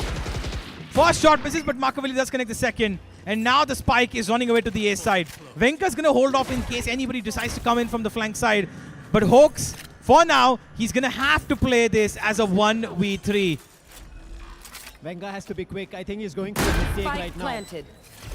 Hawks gets the plants down, puts the sonic sensor on both the Heaven, and in case they go for a drop, that should be enough to buy time, but position given away, and that will push this retake because they need the 4th round at all costs. Fake TP, the grab net being used, not utils left. That sonic sensor gives the position away. Hawks has to win at least one duel, but Venka is there in time. Only to find that he's the last man standing. A 1v2 situation, has to win it and brings it down to 1v1. It could be a 4th, but it's going away from GG Easy. What a TP. Oh my god, he's won it. He's won it. Runs around and he wins. It could be very close. It isn't. He doesn't. He only won the duel. And that is round 9 as the half switches. Venka with a 1v3 clutch there at the end. He's the one keeping it alive for his team. 16-10, he's on top of the scoreboard. 14-9 from King Kappa. 11-5 from Helef. Outstanding numbers here. And on the other end as well, it's actually not that bad. Makaveli's 13-11, Trinity's 12-11, but it's only the duelists who are actually pulling off these feats of a little bit of miracles, which is not really translating in terms of scoreboard, because every time they've had the advantage, they've also been able to throw it away just as quickly. As we said, I think it was all those 2-3 rounds where Machiavelli and Trinity found a lot of value, and from there on it was just them finding those 3 rounds. Otherwise, it has always been SATUL's name from the start of Ascent, but now is where all that discussion that we had with the double duelist actually comes into play. This is the attacker side that they switch onto, and from here on, it is time to frag out, find value, find rounds from the very pistol round. And if they don't do it, and as you've been talking about SATUL, right? Yes, Venka has been there, but along with Venka, King Kappa has been finding value so much on his lurk and has been so efficient. And Helif, I think there's been no doubts. We already saw him in the head-to-head. One player that we are, yes, truly missing, we did even see in the head-to-head was DC, and he's sitting at only 3 kills at the end of the half. On that defense half, I think DC should have had a lot of opportunity, but I think the way they played with DC on Vice, leaving him alone at B, was causing him trouble because they were easily able to take up mid. They were able to destroy the door, and as soon as that happened, they entered through B as well, and DC was caught all alone. There was nobody to trade it out. Well, while we get a little bit of a technical issue sorted, we will be having the team just getting themselves a little ready. Now, the one thing that I'm worried about is this one pistol round. If at all it slips away from GG Easy, well, it might be SATUL saying GG Easy for this map. And I think where everybody's ready, we should be starting off, and there we go. The match has been unpaused, and we should be heading to the pistol. We've got a couple of ghosts across both teams, 3 each for that matter. And 2 shields for Techno and Hawks here. While Hawks is having a slightly disappointing game individually, he's going to have no issues. His team is winning 9-3 at the moment. But quite some recently, we did also see the team make a comeback from 11-1. So nothing really surprises me anymore. Opportunity to play it out right, and the opportunity opens up, but again, the way they play the utils out blocks their way through, but Trinity is still fragging. That's the second. This is such a crucial round on pistol. Trinity still finding value, goes for a big 3 in the very start of things, and they've not lost a single player. It is a 5v2, and I don't think there is a chance for SATUL on the retake. Yeah, this is going to be extremely difficult. Techno does put in a smoke here, and he's going to go for the flash for the market side as well. And here comes the cover from Vibor and Machiavelli. It's a flawless round from the GG Easy boys as they will hold on to their lives on this map. 9-4 the scoreline now. And Trinity with the pickup of things, he gets a 3K. That's a massive round from the duelist right there. Almost already halfway across to his ultimate as they pick up a couple of Guardians, 2 Spectres and an Outlaw as well. Whereas SATUL, simple default setup. They're going to spread across the entire map right now. As 2 players still sitting in spawn, just waiting for probably a rotational play here. Just going to end up flooding whichever side seems to be a little bit more dangerous at the moment. Kohli tries to play with the minds of his opponents. Does fake a shot a step, and Techno's actually believing that. Does throw down the smoke, and he's already called in for the rotate to come in through towards that A side. But they're not going to fall in just as yet, GG Easy. It is the A split. They're going to move in towards short here as they fire bullets towards mid just to keep them busy, making sure that SATUL have attention given everywhere. I feel like right now it was GG Easy thinking there might be a stack, but they didn't know where, and they didn't want to run right into it. So they're playing it out slow, looking forward to information, and now they're taken over mid with Trinity and Machiavelli both pushing out through market. They spotted the first. Going back towards the defender's spawn, Trinity should be able to get the second. Spotted the next as well, will try to line them up, and he's going to miss a couple of that. But will still safely refract, reload, and get back into action with his teammate. But no, Machiavelli right, he runs into the classic, and with that, even Trinity falls. But Kohli, he was ready. They played it out through. Their meticulous decision played out to find the 5th. Yeah, simple as it is. Kohli just makes sure that no more casualties are borne by his team. Decent round there from SATUL. Honestly, not decent. More so lucky round there. They're going to have to run away now with a full buy. They do have an Outlaw still to worry about because 2 of the players here, King Cap and Helef, will be on the region shields, which is still susceptible to being one-shotted. And DC's held that sniper towards B main. For the moment, nobody's going to be a victim to it, but Trinity's speed might be something they might be a victim to. Trinity clearing out every single corner. Refract's going to run around in just about a second. He's going to let it shimmer down, and now he's going to have to fight whatever comes his way. Venka's here to support King Kappa. This is going to be an interesting crossfire setup. And a foot's been spotted, as it has been. King Kappa's there to swing it out. And that's a simple bait and switch with the use of just a camera. That was played out smart. Marcovelli did not even have an opportunity. He's still there waiting for another chance. A nice flash, but Marcovelli teleports out. The timing of it, very crucial. Runs away, slowly pushing up tree. Techno denies the A main, so the flub towards tree is not going to work anymore. The gap which was there is not going to come into play. They have to bide their time once again to figure out what is the next move. But wait, what? God, doubles! Just lines them up from the very start. He wanted to do it, but just does it within a flick of a second. I would love to see that on a replay, because I'm pretty sure that did line up by the looks of it. They were sitting on two different positions, but I would love to see if we have a replay for that. DC, though, is just going to hold on to that outlaw. Not going to be spotted by that recon. Just about dodges it. But maybe just dropping a weapon or two here might be in his best interest. Unfortunately, he is pretty down low and time's not on his side. And he's heading straight into Hoax' crosshair. But he's still good enough for Hoax. So does probably have a chance to pick up a Vandal here and run away. Nah, no chance. Venka's not going to let him do so. A third for Venka, as S8UL will find their 10th on the board. And now it's a fight to be witnessed. A full buy for both sides here, as everybody's got rifles on their hands. And one win condition very evidently available for the attackers. There is that Waylay ultimate. He has to use this ultimate to find the conversions to none other than a victory. Because if he misses this from here on, it's going to run away. This is the crucial round, and if they let this go by, the previous one was also, but they had enough buffer that they could have lost off, and that was the previous round, and now they cannot afford another loss. But you see this push coming out. This is SATL saying we want control, and in terms of kills, not just map position. Yeah. And they're pushing out. Well, towards the B side, it seems the entire attention is going to go, but there is a humongous flank coming their way.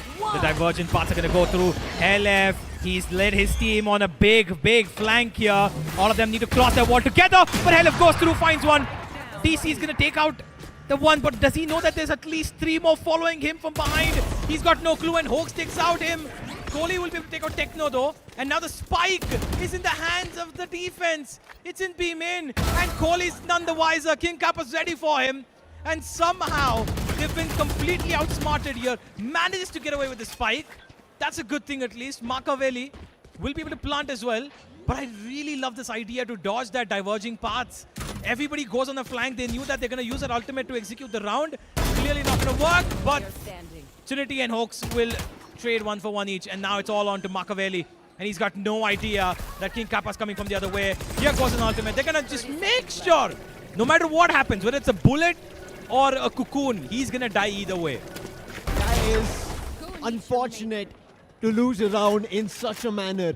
When we spoke about this is an opportunity that they should continue on. This was a buy round for both the ends. But what a play coming in from SATL. For all of them to push out, we were talking about that, right? When they were on an eco on that second round of the second half, they should have been pushing out there or stacking somewhere, but they didn't. On this buy round, rather, they stack and push out together, and that was not at all red. And another thing, an off which was never bought on the defense was brought out on attack, where we thought would find value. It only found one, and it fell down. Absolutely. And now, as we head into the final stretch of this first map, another mid-take here from the attack, but Trinity delivers a bullet to the dome. Techno once again taken out very early in the round. No smokes again. And now, to abuse this factor, there's a quick A split that could be on the cards here. King Kappa, the sole protector of that A side, has got support joining him now in the form of LF, as Hoax now takes on a bit of a silent guardian role towards his own spawn. And while all of this is happening, we've got Venka completely clearing out that B main side, which is quite a bit of information. So SATL can actually hold on to that A main, play aggressively here, and be as much of a menace as possible. King Kappa trying to do the same, uses his cage, gets away to safety. And now Trinity, aware of this position by the way, Unfortunately, we'll not know where Helef is. A double swing comes through. Utility out at the wrong time. King Kappa gets away. The slowing effect comes through. There is a cage. There is also a tripwire there. But King Kappa ready for it all. Maka with the trade. Unfortunately, Vibor's going to go down in place of him. King Kappa as a Cypher. He's showing a masterclass right now. Anybody who loves playing Cypher in rank, you should learn a thing or two from him. Sitting at 19 kills and still finding frag. Information of both Machiavelli and Trinity, they should have it. They have the control of the spike. This round's long lost. Helef just waiting for information and that camera gives it away. The spam comes through. 10 seconds on the clock and there is nothing here. Nobody can stop the 12 coming in for That's not Esetual. nice. And that is a send going away from GG Easy. One last round at Esetual. Already looking forward to their championship in their name. Could have given him the ace. He was standing right there. Would have been nice to see an ace from King Kappa, but he did so well to hold on to that site. And here's a replay from the previous round, just to make sure you guys see how that cocoon really works from Deadlock, the Annihilation. And now let's move on to what possibly could be the final round, as King Kappa completely shifts his setup. An extremely passive B tripwire hold here, and maybe he will get a chance to use it after all, because the spike is traveling towards B. A complete default spread here by the attackers, as they just want a little bit of information now. They're not going to play on any sort of aggressive set play peaks. Venka, on the other hand, feeling the confidence running through his blood, is ready for any sort of angles that may come towards him. Vibor clears out the first point of contact across both ends, and Trinity very lucky to survive there. Venka has to back off, but again, information on Machiavelli. He thought he could sneak in an approach, doesn't work. However, buys some time with the flash. DC, a nice move. King Kappa falls down. We were talking about his passive play. Did not work out, but Venka slowly moving in. Gets flashed. A blind is going to put him in a daze, not finding any value. Hawks, can he buy anything for his teammates? No, say the attackers. And it seems like this is not where the round and the map ends. There is going to be a 6th written for GG Easy, but it's a long haul from here if they are going to continue a comeback. Yeah, maybe wants to pick up the Odin. Not going to do so. He gets away with his Vandal. And Vibor was very close to double peeking that. He just instantly, I think, was made a call from his teammates. Please don't throw, please don't throw, please don't throw. That's the usual when you're in a 5-stack as well. And you've got a player like Techno on the opponent, and you lose 2 players, it's going to be difficult. And here's Techno. Does manage to drop another weapon, harming the economy of the attackers just as much as he can, as they're still 6 rounds away from even coming close to taking it to overtime, not even winning this thing. And here's the timeout. Even though they won the round, Hackers clearly not happy with what just went down. And now they need a bit of strategy as to what exactly is going to be the course of action. DC, he was the opening one, and we were talking about it. I think even on the eco rounds, DC was finding that opening pistol round kill. But on the attacker's end, it shouldn't have been DC. It should be the other 2 players finding value, and that's big time missing from the side of GG Easy. They have a long pickup journey going towards the equalizer or maybe an overtime, but it's going to be very tough for GG Easy. But they've started in the right manner. They're in this track of maybe finding value. But Hacker calling this timeout, their very last timeout, because they already called one earlier, and this is going to be the very end of it. If they don't find a haul of directly into 12-12, it is Esetual. And I think Esetual, very messy in that round. They played very passive, let play be play, and that play worked out.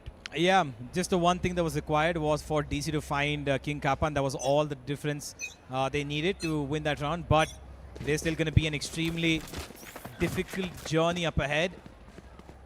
Machiavelli does have a judge here, so what exactly is the play? Are they trying to set him up a little aggressively towards that A main side, get him a one-way, then push up? But it seems like he's going to hold on towards A shot, and Esetual. No, he's actually heading towards A main. I thought Maka's actually going towards shot, but he's heading in towards A main. They've got a flying Trinity as well. He's got the light speed. The refract is going to pull him back, as Helef just very quickly makes sure that that sheer wall is triggered, and he's going to get away from there. Now that's going to keep eyes trained from the side of the attack on towards the B main side. They've got no idea who triggered that. They've got no idea how many could be through. So they're going to have to clear out every single angle possible, and that's going to waste so much time for the attackers here. Helef just so smart on his feet, And as soon as he gets the first contact there, by the way, he's heading in with a flash from Techno. So this is going to be a fight. There's the Akros, ready with the flash. There it comes. Saves him first because they know that the dimensional drift is coming from the other way. He's gotten out of it. Here's the judge, and there's the first kill. Venka traces down Makaveli though, and now it's on to Heleb, and he does not manage to connect the second burst. Here comes one more ultimate. We've got the converging parts, and now it's on to Venka. Venka with the aim. Seals one, looking for another. Tries to isolate them, connects the second, but it's now going to be a 2v2. King Kappa left to do it alongside Hawks. Not at the best of games, but this one round could shift his image in this round. Not going to be the case. Kohli gets the first. And now it's all on to Hawks. They're sitting together, and a headshot to the wall is just not going to cut it. Very well played coming in from GG Easy. It was very crucial. And I think once they understood that they're getting blocked, thrown down with utils, they decided still, hey, we have Makaveli who has a judge, and that played out to perfection. Even though Venka found the opportunity to trade it out, Helith missed his opportunity. They decided to keep it ongoing on that trade journey, and that found them value. And I think King Kappa was a little too eager to time it and find value before his teammate could push up on the lane, and that did not give them an opportunity. And right now, GG Easy slowly but steadily seems like they've found their momentum, and if they carry this forward, if they don't, it's only one round of a mess up, and it's directly into the next game that is going to be Korod. They've got 5 chances to close this. Techno, very close for comfort here, but does have a Bucky, and we all love to see these Bucky plays. Kohli, he's flirting with danger here, and he's been successful so far. Techno still going to hold on to that aim inside. He's going to keep it busy with that smoke. Hawks though, absorbing a lot of pressure here, and Techno's made his way back. Here comes the A-shot hit. Trinity looking for the first, connects it finally, but Techno comes in, and instantly he's taken out as well. It's on to Hawks, and on the other end, DC is going to take sure that King Kappa does not get any sort of freebies. And now Venka left alone with Hawks. He's got a target in front of him. Unfortunately, he's met his match. And Hawks now in a 1v3, 1v4, forgive me, with nothing more than just a sheriff.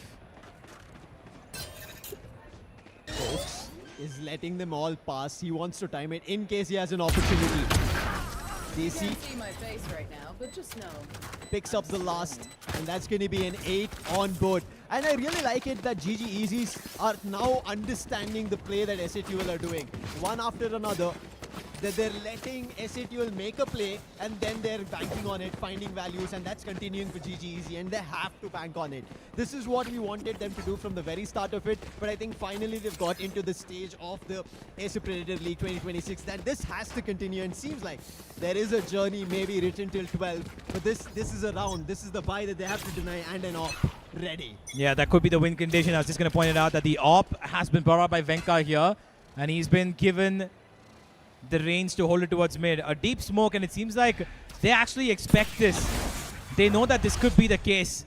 Kohli once again doing his signature teleport outside of A main, as slowly but surely they're making their ways towards that A side. They've split across and already taken control of Catwalk here. Venka is just going to walk through towards the A side as they find themselves to be a little more defensively available on that side of the map. A drone towards mid, Vibhor. He's going to send it, but nothing really coming on the back of it. SATU is still feeling confident about holding this A-shot side. Here's a steel garden as well. Venka's going to dodge it, but the rest of his teammates can't. Techno teleports into the side, having to do it all. Venka finds the first. We'll have to look for a second, but Kohli takes him out. Vibhor finds another as well. It's up to Techno, and Techno sprays down too. It's all on Trinity. And he's got the spike on his shoulders. Full HP on him. There is an ultimate on LF, and he's going to instantly deploy it. A fake was tapped down, and there's a flank as well. Trinity, can he expect it? There's a tag. He's gone down to 70.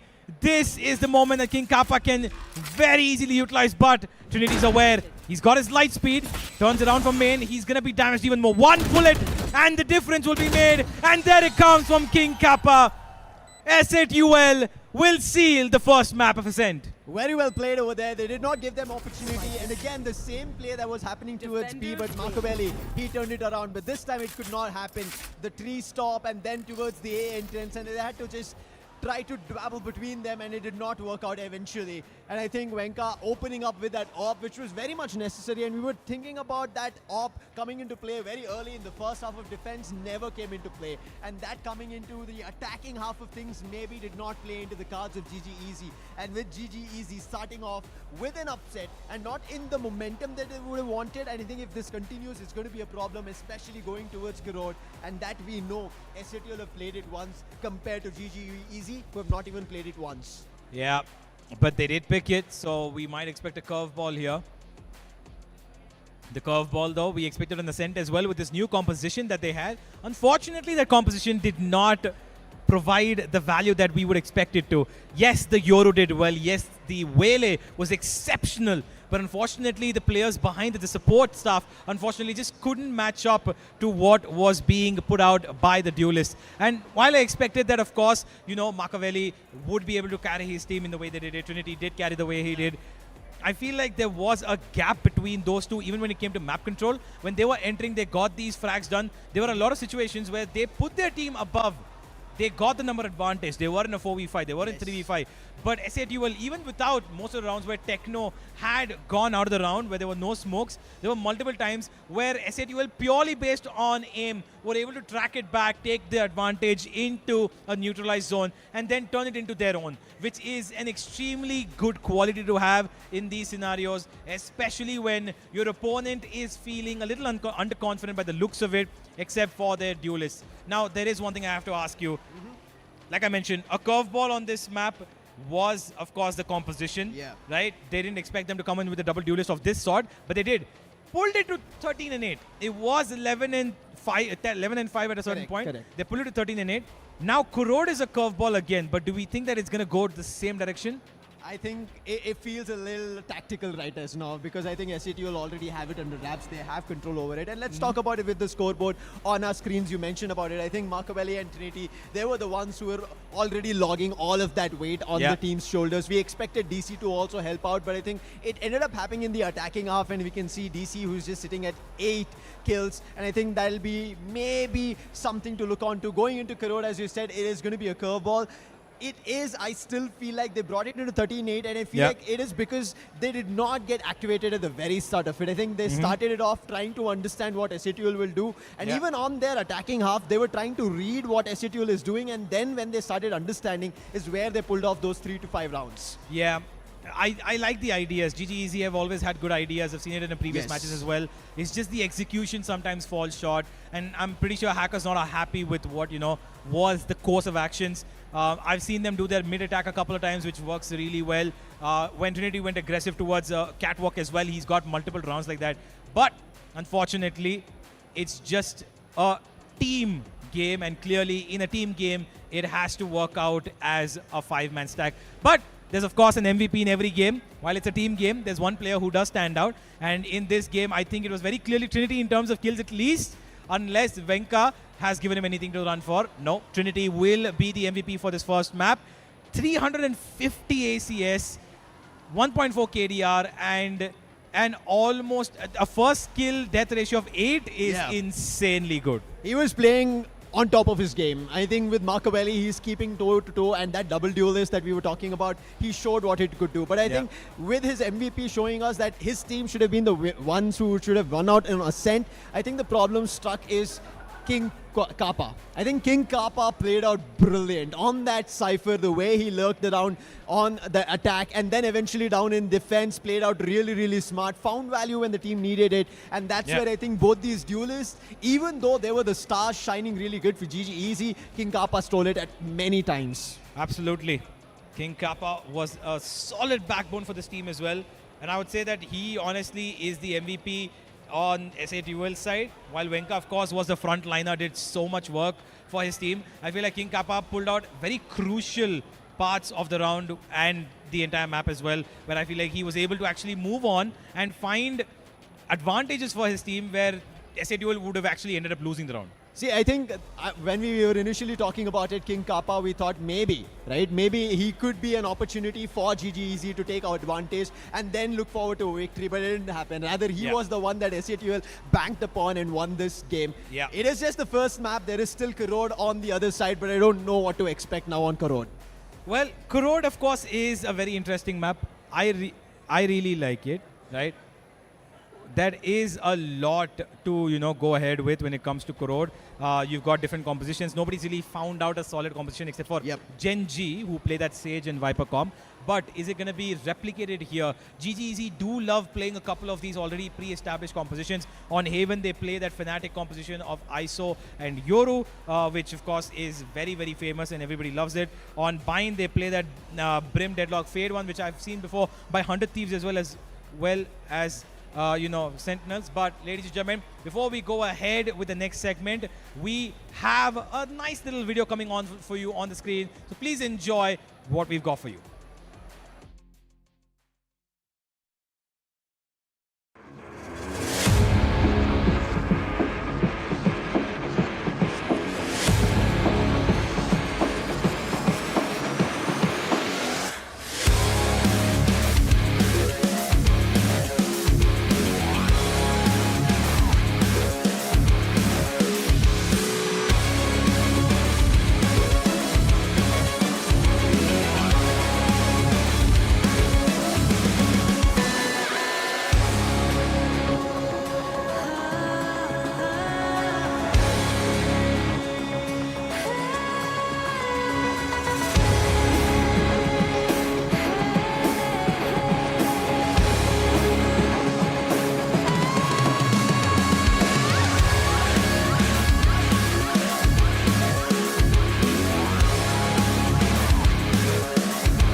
Sleek, swift, nails, power in hand, watch it go. AI smart, runs the show. Style and speed, you already know. Lightweight game, heavy on mic.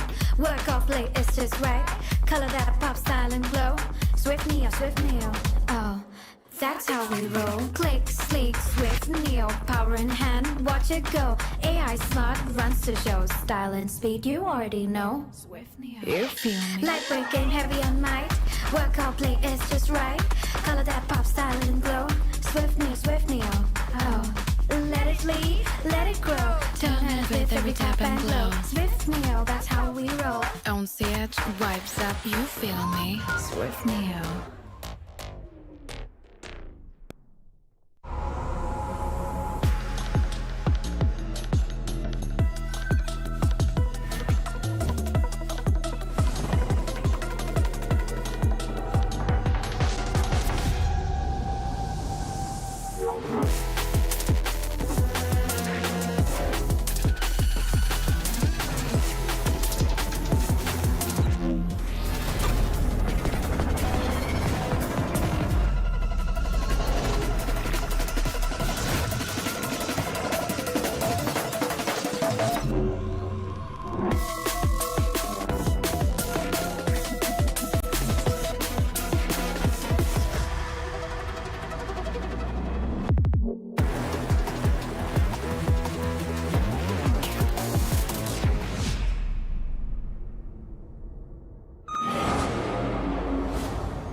The all-new Acer Aspire Lite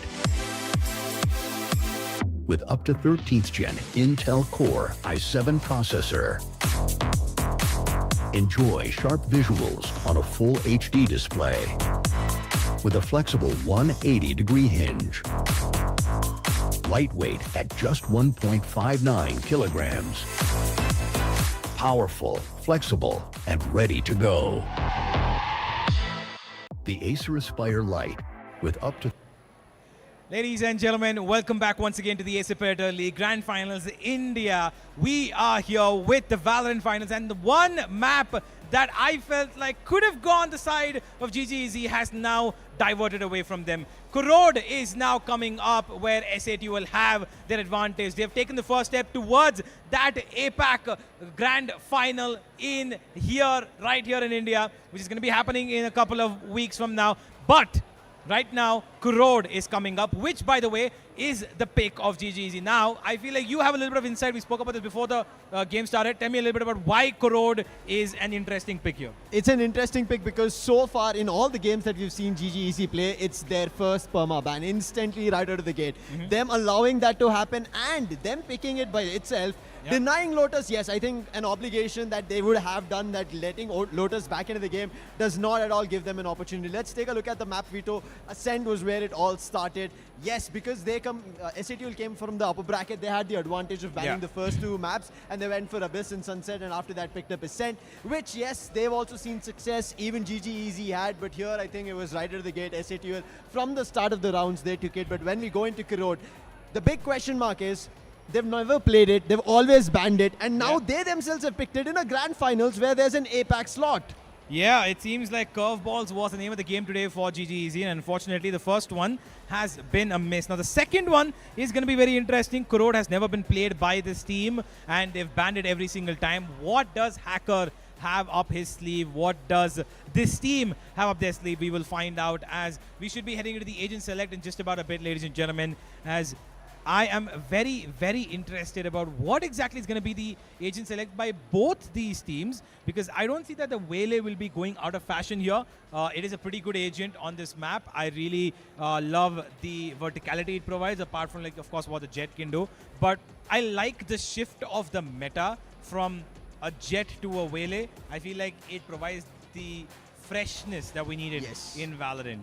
I think it's been a long due. I think every pro games that we've been seeing, Jet has been one of the mandates in case they want that speed. And I think now Waylay coming into play does let us know that yes, there's going to be a new opportunity to explore new verticals, as you did mention. But I think here again, when we speak about Ascend, when we saw that mid-take or at least a push coming in on the double duelist, which we expected, happened a little too late. But here it has to happen to get that information. Map a tad bit bigger, a lot of avenues for the attackers to explore, and that might put a problem for the players itself. And if they don't play it out right, I think there could be an opportunity for GGEZ, because they picked this map, they're going to be starting on attack. SAT will have to play defense, and they have to play their defense around all the places. Yeah, well, I also expect that there's going to be, you know, a little bit of aggression being shown more from GGEZ. I feel like they'll be a little more confident. They need to be confident, because if they're not going to be able to actually push the boundaries, then it's going to be very difficult. Last time, it was almost a hit and miss, because they tried a couple of things. Sometimes it worked, most of the times it didn't, because SATUL were ready for them, and it almost seemed like SATUL forced them to be underconfident, which is something that I did not expect this team to do. Now, on Kurod, they don't know what SATUL will do. They don't know what they themselves are going to do maybe at certain points. And SATUL have absolutely no clue about what's going to come their way. So that is what is going to probably make this map a little more competitive than the previous one. It'll also make it a lot more interesting, especially that we don't know what to expect from that Kurod from GGEC. It did sound a lot more exciting even for Ascend when we were talking about it, that double duelist comp, and I think I would second what you mentioned, that GGEZ were taking their time. They never got enough time because SATL never allowed that to happen. And if SATL continues doing that even on Kurod, which they've already played a previous scoreline of 13-7, and their agent selection, which will be heading eventually in this game 2 of our matchup of the grand finals, they played a Viper, Yoru, Omen, Fade, and Vice. I don't think they should be replicating the same thing, because we have not seen them change at all in their agent selection, whereas GGEZ, they did bring something out new, and I expect that new to continue here as well on Kurod. But it's the gameplay. it took them a while to figure things out as an Ascent, and they were, yes, in that 9-3 half, they were able to bring it back to 5. SATL pushed to 11, and they made another comeback of another 3 rounds, got it to a 13-8 before it ended. How do they do it here? Do they allow SATL again to command the start, or is it going to be GG Easy going to play on the driver's seat? Well, we're going to only one way to find out, that is to go straight to the map here. Do you think there's bind towards the end? I kind of don't feel like it. I think SATL are pretty much ready for this. While I, of course, respect that GG Easy are a solid team when it comes to pressure situations, they clearly were not ready for the previous map. And on the back of which, I feel like they will be able to actually give a decent fight, but I don't think it goes all the way, because they have brought it to the previous, to the third map in the previous series that they've played as well, both against Asterisk as well as SATL in both the upper and lower brackets. But this time around, I feel like SATL are just a little bit more prepared. Yes. Unless this map of Korod is going to be an absolute bonkers one. If GG Easy actually pull it off, I'm going to be interested if you're going to towards Bind. But before we head towards Bind itself, it's time for Korod and Korod's agent selection. Let's take a look at the agents that have been picked. We already spoke about SATL, but what new could we see coming in from GG Easy? Do they actually make it GG Easy in case they have this Korod under lock? We see again Vele and Yoru coming through from Machiavelli and Trinity. Kole this time switches up and they go for an Omen on Vibor, not on Kole. And Kole goes for the Fade, and then we end up seeing Vice on none other than DC. Whereas on the other end, it is same. It's just that initiator change and the double, not the Sentinel, but the Omen's approach. Yeah, absolutely. I like this little... again, double duelist setup here from the side of GG Easy. They're going with the same one as well, Yoru and the Wele. We've got an Omen and a Vice as well. It's pretty much similar to what they played on Ascent, except for the only difference being that there's a Fade introduced here for the side of GG Easy in place of the Sova. Now, on the other end, SATL, like you mentioned, that they play that Viper Vice, and it's continuing with that. They feel confident with it clearly. And Venka was absolutely amazing on that Yoru in the previous map. Can he continue on that streak? Because King Kappa now has switched over to the Vice from the Cypher, and this is going to be a very similar matchup, at least for 4 agents. This could be the only final game that we're going to be witnessing today in case this agent selection works. You did mention this change of the SOAS in between the two teams, but there's going to be double smokes coming through. That Viper will give them a lot more avenue to close off in the starting for SATL on their defense. And this is where SATL versus GG Easy, game number 2, the grand finals of the Predator League India Finals 2026. And it is none other than on Korod. Well, here we go. Korod's up, ladies and gentlemen, and SATL will have a chance to seal this as a 2-0 and take their spot in the APAC Predator League. That will be happening very soon. Only one of these teams gets to go there, and SATL have already got their foot in the door. Here we go. On the attack once again, GG Easy will have to prove their mettle as they head in towards mid for a bit of a fake here, it seems.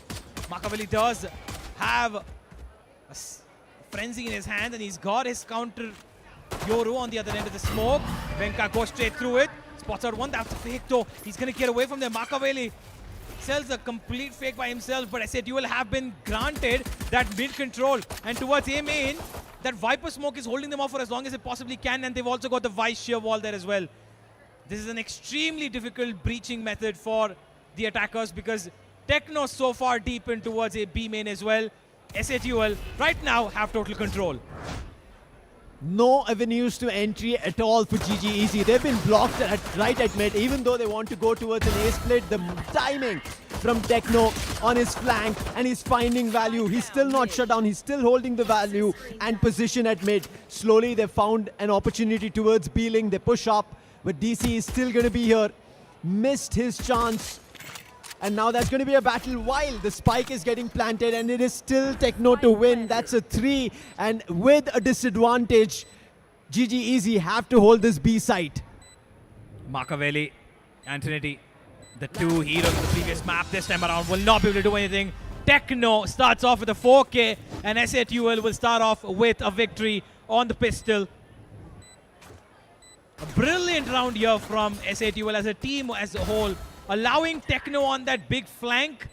And the one problem that clearly persists when you have a Vice as a single sentinel is the fact that you can put a flank trip as a sheer wall. Unfortunately, you can only put it in one place. These controllers are actually seeming to be a problem. They're getting blocked at positions. They want to entry, but they're completely getting denied. And SETUL's defense is again looking immovable. As good as an Ascent with the double Senticom that they had, it's still ongoing here. They have to change the approach. GG Easy, it should have been their pistol round, but they did not check the flank, letting that push coming up. This time, a little bit aggressive, but it's a buy on SATUL. They have the upper hand. King Kappa, the MVP. Venka, always precise. Both of them finding value one after another. Portal closed. Yeah, Venka just gonna watch another one, jump on the other side of it. And there comes another one. Makaveli tried to use the bait of his Omen to try and get that down. Unfortunately, it's not going to work. Venka very aware of this as well. Spots the shoulder, shoots the shoulder, and kills him as well. Kohli will award him a fourth, and two players on the side of SATUL find 4 kills each in 2 rounds. That's a huge boost for their ultimates as well. Techno's already 6 points ahead. Venka's got 5 from this as well after picking up one of his own with a death in the previous round as well. Feeling very comfortable here, SATUL, with their corrode, it seems. But here comes the first buy round from the attacker's side, and this is going to be a menace to deal with. Venka does have the outlaw, and the only one who's pretty much easily targetable is DC, and he's on the other side of the map to avoid that. Mid, once again, being prioritized here by Helef. He's going to go a little deep, holds the haunt in his hands, wants to be a menace of shooting through. Trinity, smart choice there. Just gives off his elbow towards that smoke and then instantly refracts away. Back he goes. The Prowler spots him, and now they know that Helef's stuck in that corner. Viper Wall jumps up to just save him, but Venka's got DC. Like I said, the only one vulnerable angle, vulnerable player that was to that outlaw has been taken out, and now the flank's been exposed.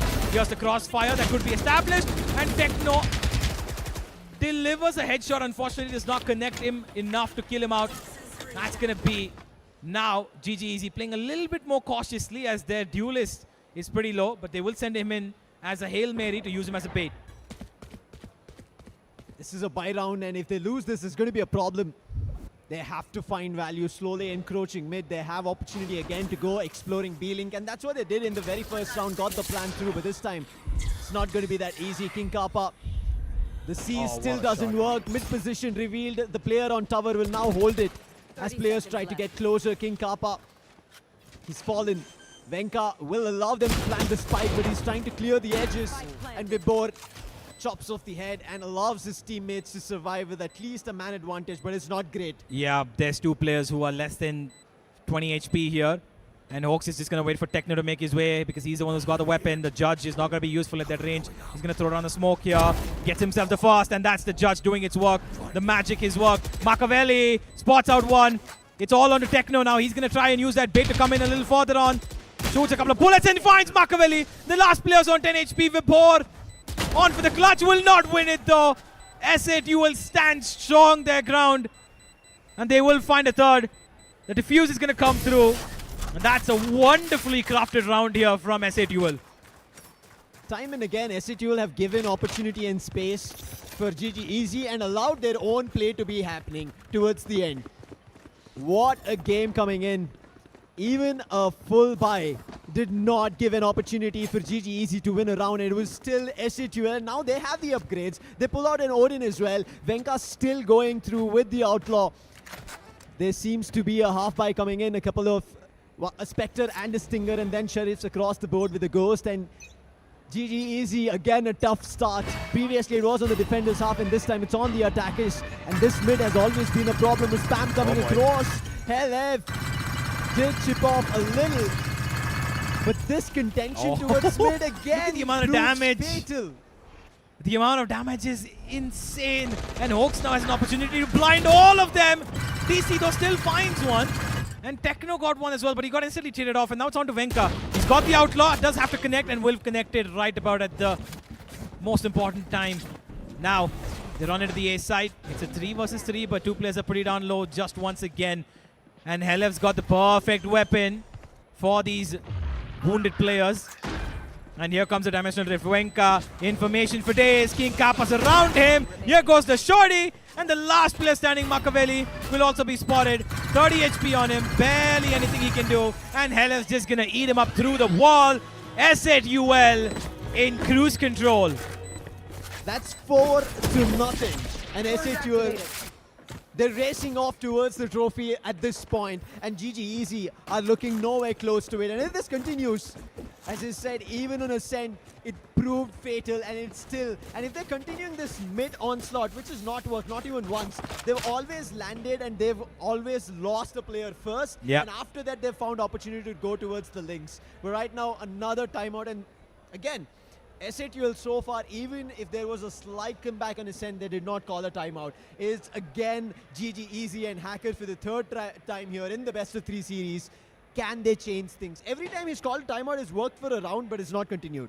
Yeah, it's just not been, you know, the timeout that you would expect it to be, because they take it usually around their eco rounds, which is, of course, usually the extra time they take to kind of strategize to go on for the next one. But GG Easy right now are under immense pressure. They're not able to find any sort of avenues. Mid control is nowhere close to their hands. Helef is kept mid on a lockdown so far. And on both ends of the map when it comes to A and B sides, there's no real poking power that these people have got, because every time it's either Venka, who's got mid control from Link in his hands, with Helef coming in from the top of mid, and B main has so far been almost avoided 3 out of 4 times.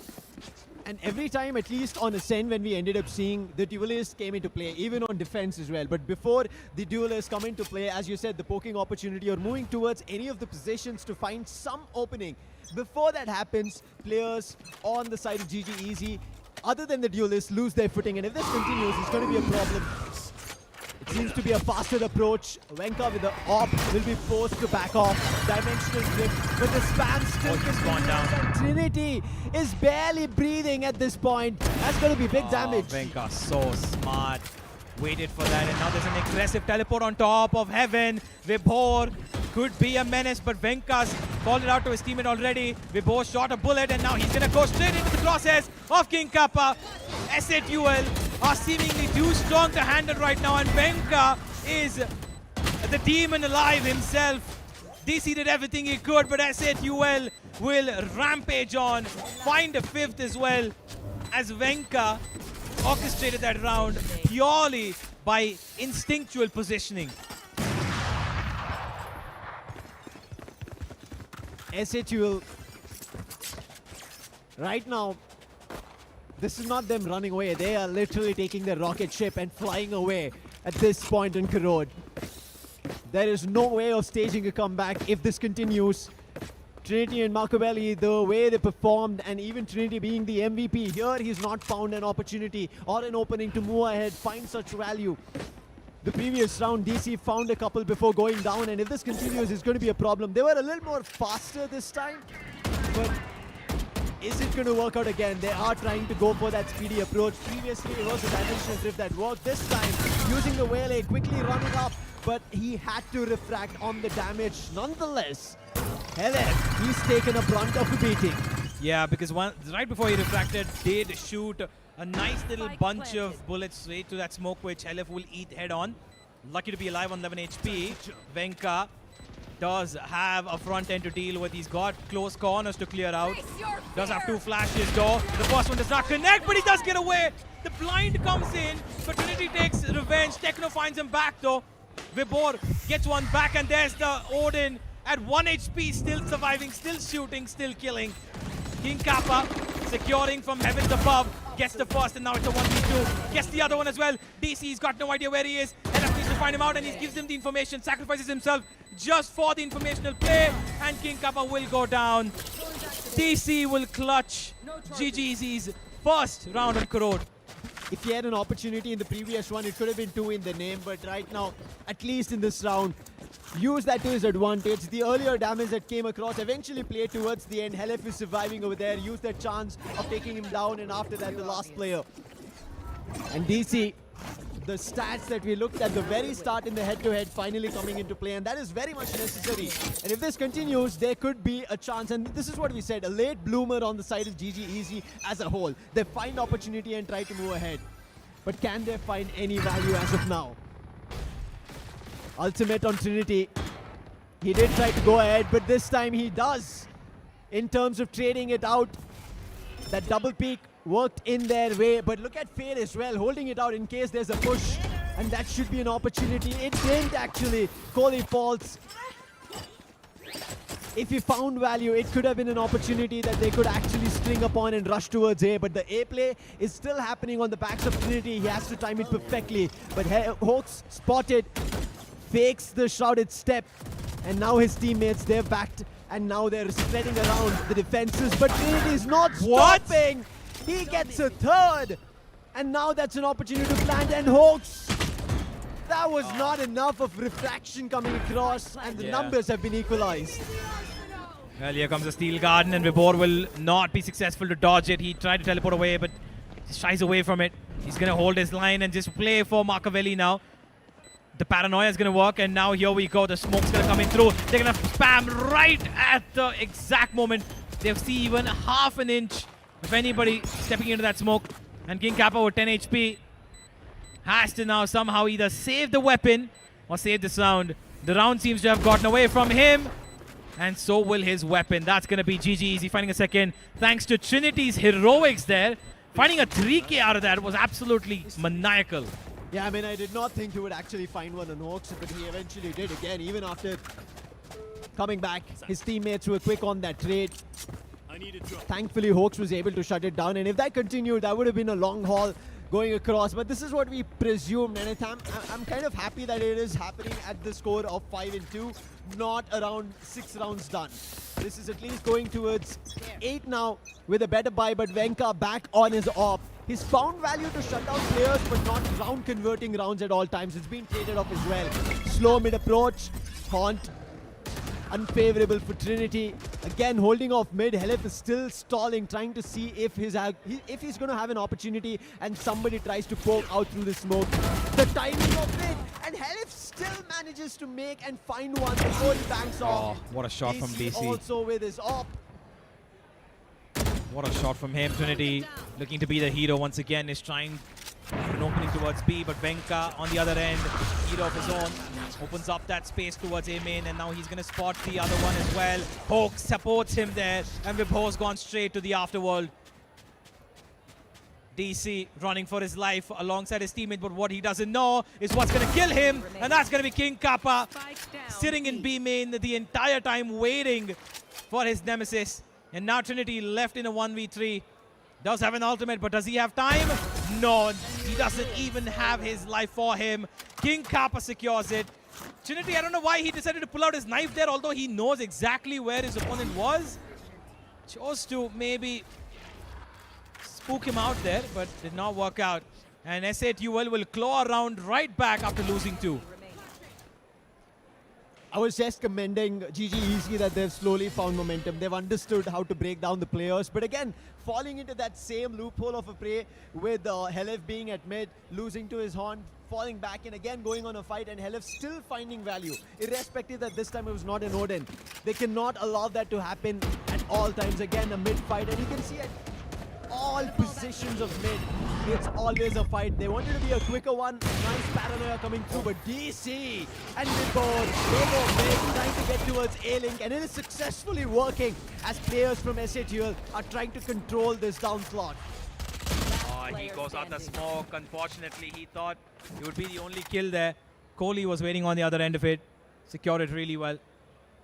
And now a Thrifty coming on board for GTEZ on the back of a little bit of an aggressive S8UL, a little reckless S8UL. Wanted to establish dominance, it seems. Unfortunately, ended up getting a flawless round against them with a bunch of pistols and stingers. That's going to be a little bit of a confidence booster for the attackers. And as now, they still have that divergent path. And Machiavelli is also equipped to get his Dimensional Drift in his hands. This should be a doable round. DC still holding on to that AWP, by the way. Does seem to like it on his attack side. And on the other end, 2 Vandals. That's all it is. Rest all pistols. Aggressive once again on towards mid. This time no retaliation from the attack. They're going to walk in towards that A side. And the diverging paths once again dodged. The last time it happened was on Ascent and it was really well done. This time around, done again. That Horn detects one, but he's still going to get away from there. Trinity will establish the sight line straight into the side, and they're going to get the plant down, no problem. But it's going to be Venka. Venka with the third.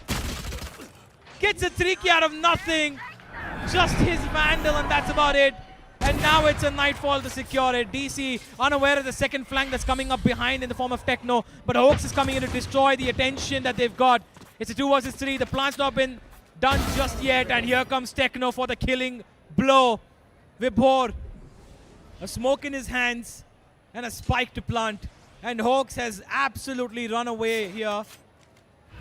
He's going to have no problem with Vibhor planting this spike because they've got complete control of the map right now. They don't even care what he does. Pick up the AWP, pick up a Vandal. Doesn't matter. They're playing for the round here. And Vibhor, with no information on his hands, he's going to have to commit that plant. Goes for a bit of a safe one. Secure plant. A smoke towards spawn could actually help him take an isolated fight towards Hoax, but he's going to do that by putting the smoke on the other side and going towards elbow. And this might be a mistake because the entire team of SA2L has already made its way on site. And Vibhor, while he tries to circle them around, unfortunately, the plant's not for him. I think he's given away a sound cue here, and he will be taken out. SA2L deliver a Thrifty with the Thrifty, but most of it came from that one little 3K from Venka. That one Vandal, the hero play that he made, is the reason that SA2L get this round in their name. Very well played. Vibhor tried to play it on that wrap, but once he understood that the plant was getting covered because of the box on site, he had to be quicker, and it was a 1v3, not an opportunity. And I think there's one problem that GG Easy kind of always let that go is going to be the flank. It has happened quite too often to GG Easy, and if they let that continue, it is going to be a bigger problem down the line. And if it does, SA2L are going to get closer to 9 again and end the half on a 9-3. 2 rounds away from the half, and it starts off again. Dimensional drift, trying to be a little aggressive. Venka goes down, and then comes the charge to play. Marcavelli missing a lot of his shots, and Helep and Hoax bank on it. King Kappa playing on the back of Hoax's fake TP. Not going to work out though because nobody from the attacker side is actually going to push in further here. The Acros broken instantly. Not going to shy away here. I thought they would be touted to rotate towards the A side, but it's not going to happen. They're going to fight straight in. Hoax teleports onto Heaven, gives a couple of warning shots, just holds them at bay for a couple more seconds as King Kappa positions himself for the first. But here comes Vibhor and Kohli. They find one each, and they secure number 4. Keeping it close, keeping it central. It seemed so far that it was SA2L's game, but if they don't win this one final round, a 7-5 half is actually very decent considering how things started off for GGZ. Even though Marcavelli did not have a great of his spray over there, he had an opportunity to find a lot more. Still, his teammates were able to find numbers, and I really like that they stabilized themselves at that 3v2. They did not go back again trying to fight out on control. Ultimates on the ready, back again for GG Easy for another round. The Garden and the Nightfall together. 3 players from the defense holding it from tower and 2 at elbow. Garden comes across, but it is going to hit nobody. Quick speed into the side, but gets flashed completely by his own teammate and has to now retract back. Nightfall also used. It's only trading things out. Helef now has the Odin. Hoax is in the side. Again, shots oh my God. missed. Vibhor. This is happening time and again, but this time the numbers against them. Yeah, the running gun with the classic, the usual suspect, what you see. And it's a beautiful round from Hoax as SA2L delivered the 8th, and the crowd cheering right for them.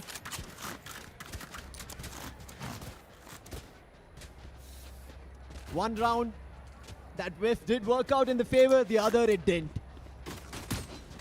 And that is the first half, 8-4. And SA2L still lead. The previous map on Ascent, it was a 9-3, but this time it's going to be an 8-4. Again, crucial, I would still bank on it for GG Easy because they're the ones who are right now at a series to lose, whereas SA2L have an upper hand with the map win in their bracket. Yep. Let's see if this was the plan all along. Was it a defensive-sided effort that this composition was made for? Because the previous map, it didn't seem quite like it. The defense wasn't really that strong. And it was a similar sort of setup. The Yoru and the Wele. King Kappa. Oh, here comes the boot execute. We've seen this before. Trinity discouraged from moving forward, and he will be taken out, but there's a trade in that form. Makaveli will be able to get one himself before he gets away from there. Trying to stay on Linga for a couple of seconds with Techno. Flicks onto Kohli's head, and Vibor will deliver one himself as well. Makaveli securing another, but Helef will get one back.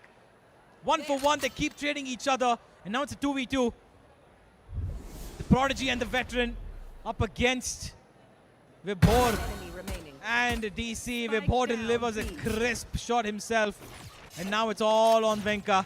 We've seen him pull off these countless times before. He's got a flash to work with as well. Picks up the spike, and DC's on his flank already. But so is Vibor. They don't know about him actually maybe wanting to teleport here. They're just going to sit by that gate crash. He's going to fake it out, I'm pretty sure. No, he's going to teleport right to it. He fakes the plant, unfortunately unaware of what was going to happen. They camped him and read him outright like a book. You spoke about the veteran on the end of SHUL, and Vibor says, I stand here as well. And that worked out really well. Read him like a book, and Venka fell right into their arms. And that's going to be 5 on board. And now they have a better chance of equalizing very earlier compared to the previous one. The previous one, they did take their time. They tried their best, but it was already a runaway. They'd reached double digits, and from there, it was no stopping SHUL. But now, they have an opportunity, get this anti-eco in their favor, get an opportunity to even deny the buy if there is an opportunity, and that's going to be a bonus. Quickly, Trinity running out again, and this is what we expect from the double duelist, but he's actually trying to put an orb capture. Oh, that's a big and swing. And the timing of the Viper Wall to fall and lose his life. And there they go, jumping out the smoke once again. Hawks, he delivers yet another blow, and King Kappa follows it up as well. Kohli alone on site. Now left to do it all. He's got the spike on his footsteps, but can he delete 4 more players before his support comes? Gets 1, gets 2! Kohli sprays down, gets a 3rd, and now it's all on to that Outlaw, which is going to be able to actually win the round. This is the first, connects the 2nd, and LF will be deleted as well. DC clutching out an extremely dangerous round here. SATUL, valid effort, solid effort. Unfortunately, just not good enough to secure the win. That threat was up to the necks. They were almost about to drown, and DC comes in as the savior, and it was very crucial. We were talking about it. It was an anti-eco. That was an advantage that they were taken across towards the next round, and they end up losing all the weapons, somehow stabilize and win the round. But DC, he's actually stepping up to the numbers that we saw on the head-to-head, sitting at 13 frags right now.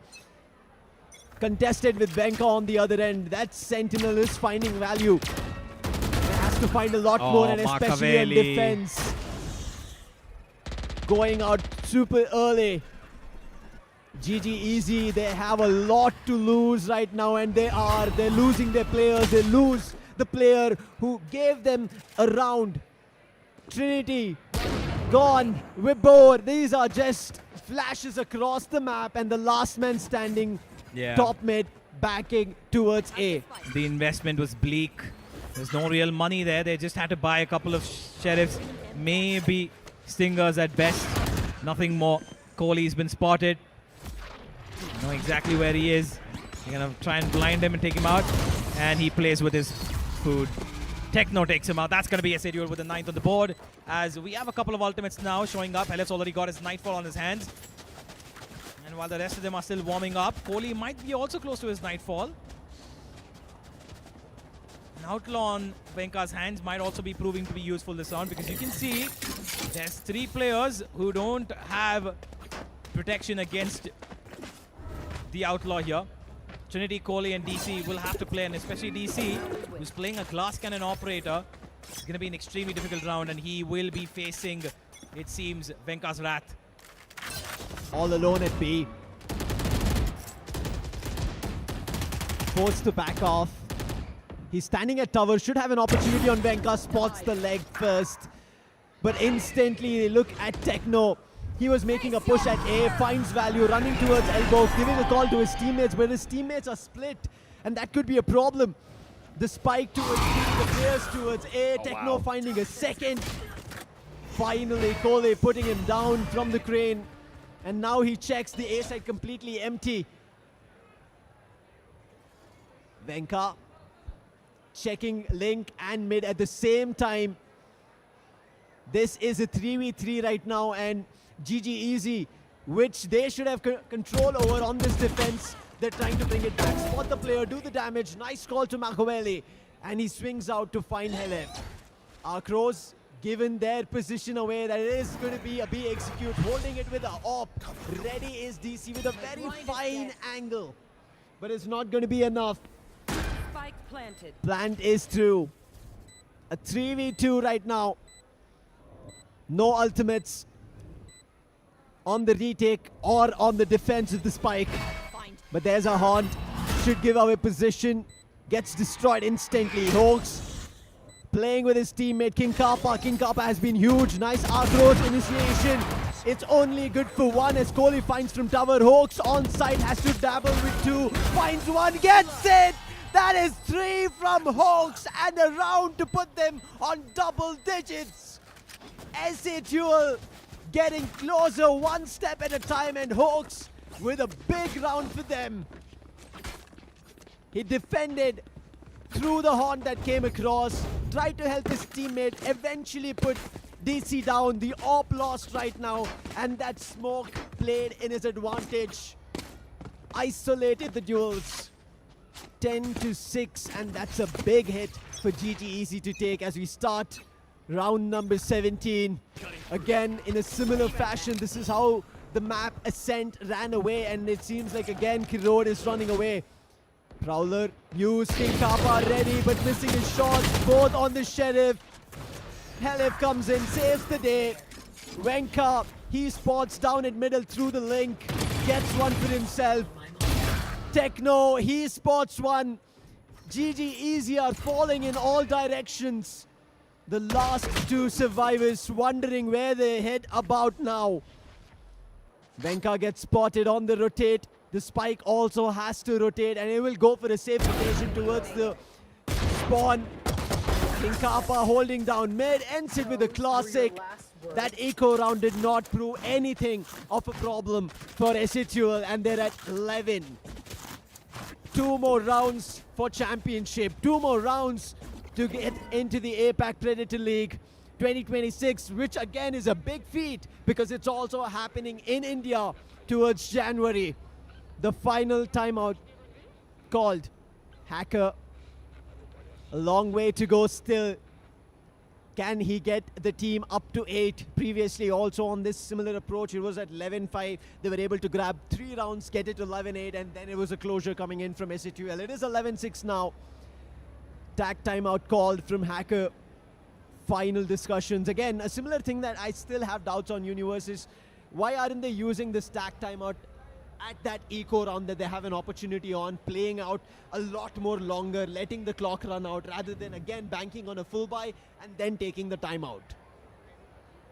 It's going to be a problem, especially with SATL already at 11. A difference of 5 rounds with a series.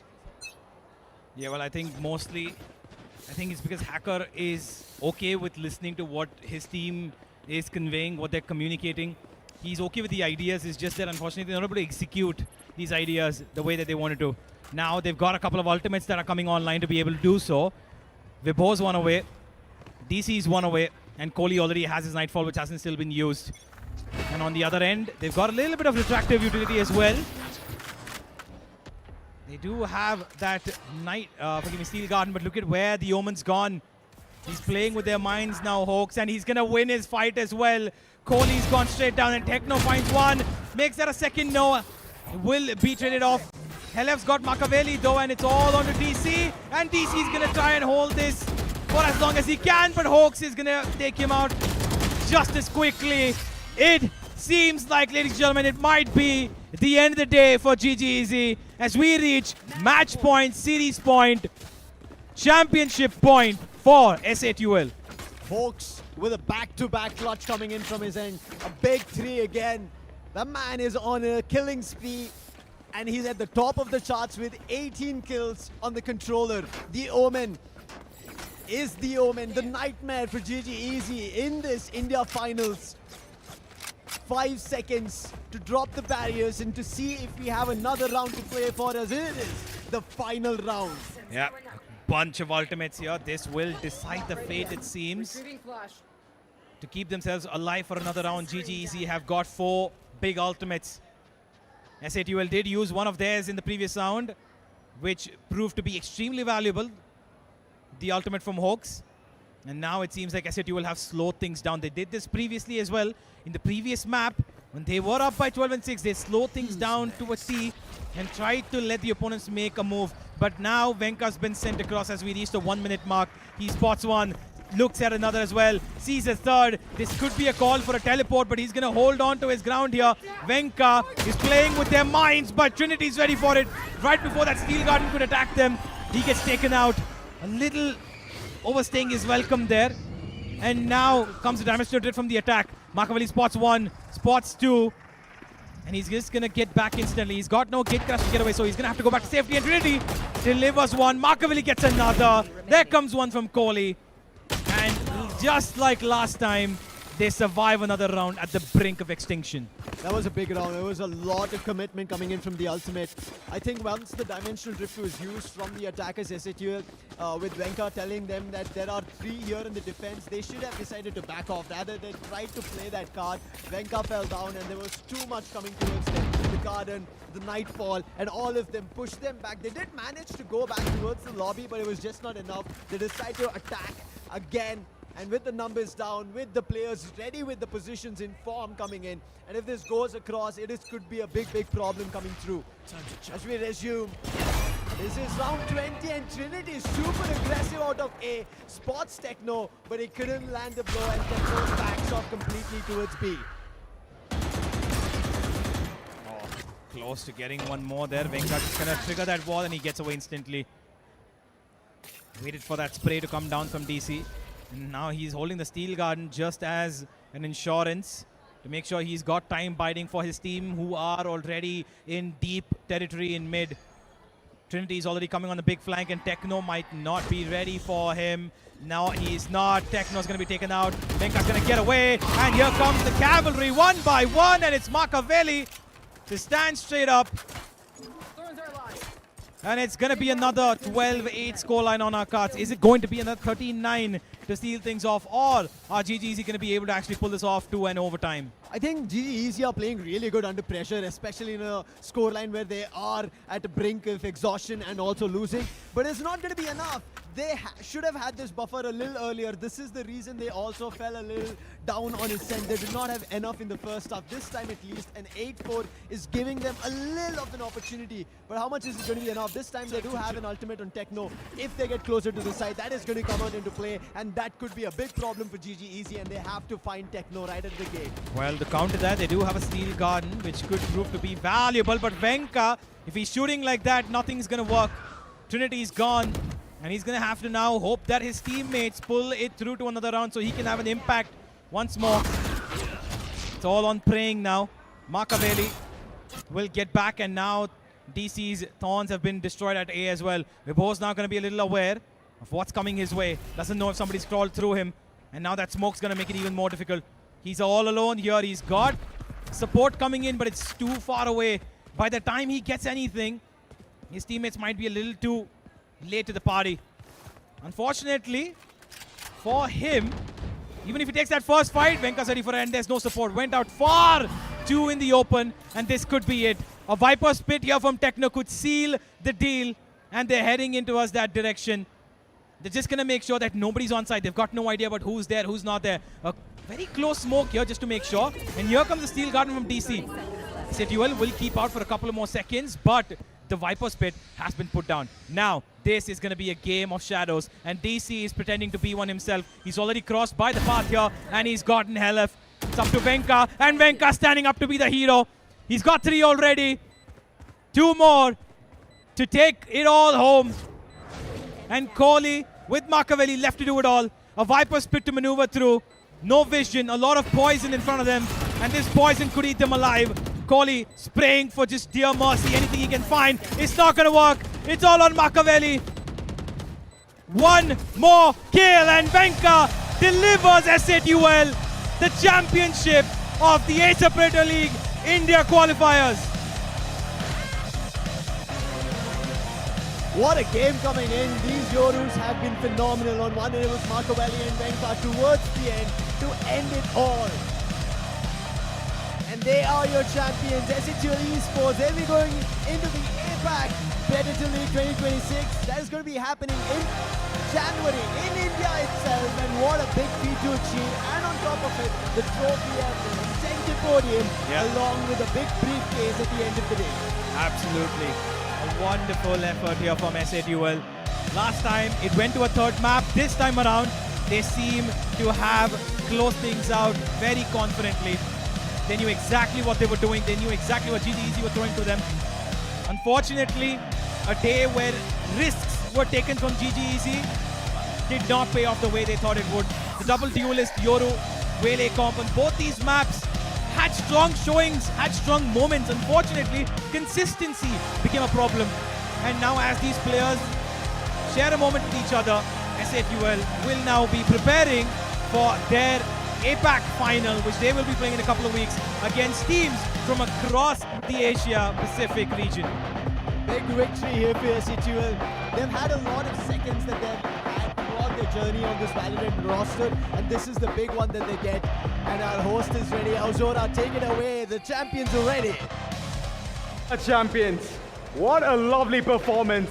Yet again, GCEZ, they gave a good hard-fought battle. But on the other end, SATUL just emerged victorious. 2-0, that's the scoreline.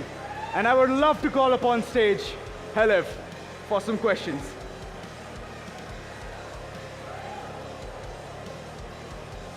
First of all, congratulations. I believe that's in order. A huge round of applause, guys.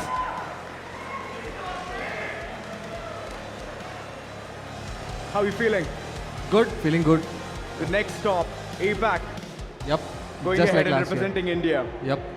It's going to be a big thing. Yeah, we are really excited and hopefully we're going to present better results than last time we were there. That's amazing.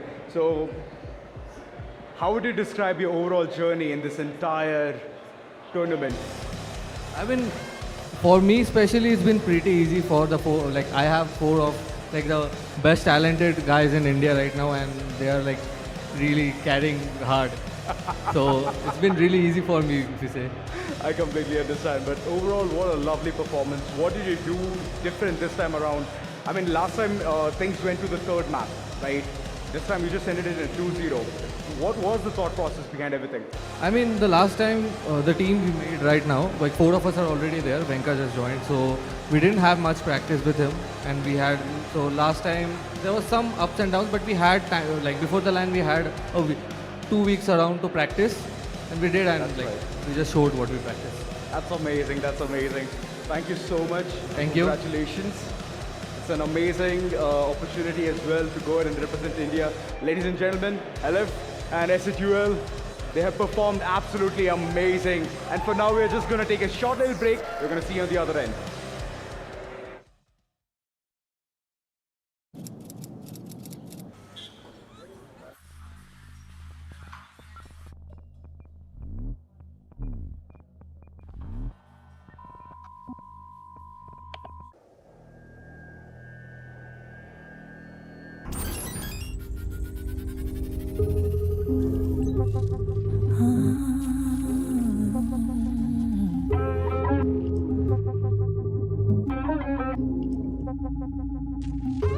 जब चली है आंधियाँ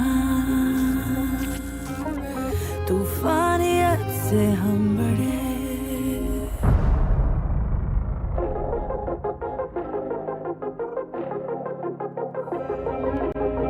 मुश्किलों से जब फराए रास्ता उड़ के सितारे हम बने भागे वक्त के साथ वक्त के ही हम तो है आगे अंधेरों को जो चीर दे उस रोशनी के रागे we rise from the ashes, we stand proud, we're warriors. Fighting, heads held high, hearts open, we're champions. आगे इन सांसों में छाती बरसात से दुनिया को जीतेंगे हर कदम. All that you're seeking, believing, it lies within.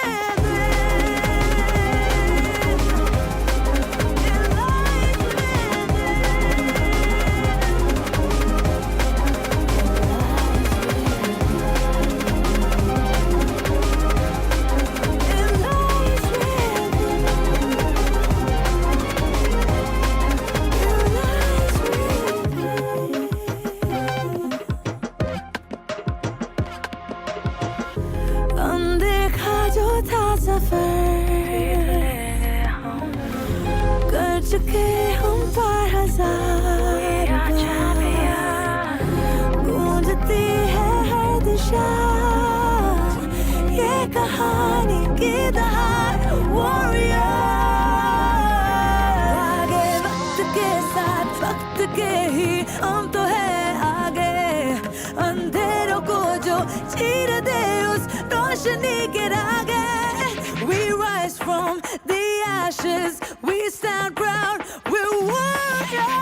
Fighting, hands held high, hearts open, we're champions. आगे सांसों में छाती बरसात से दुनिया को जीतेंगे हर कदम. All that you're seeking, believing, it lies within.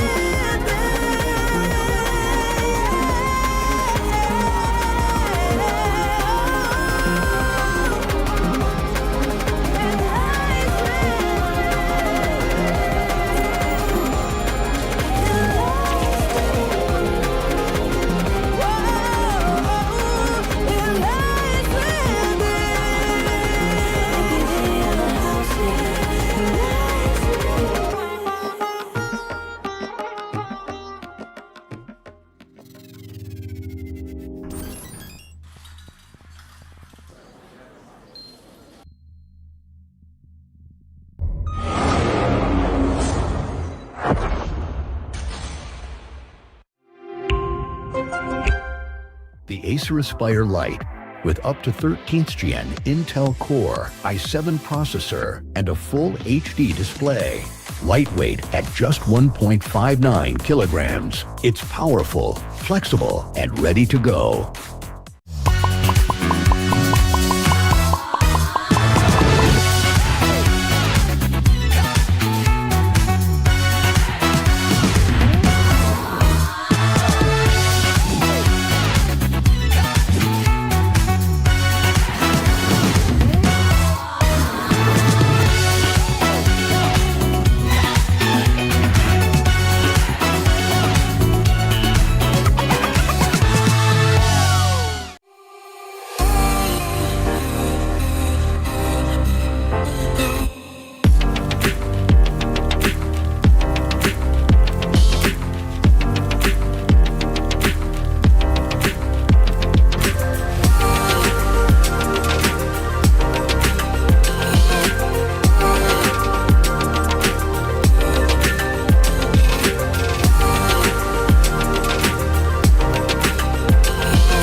sleek, swift, neo, power in hand, watch it go. AI smart, runs the show. Style and speed, you already know. Lightweight game, heavy all night.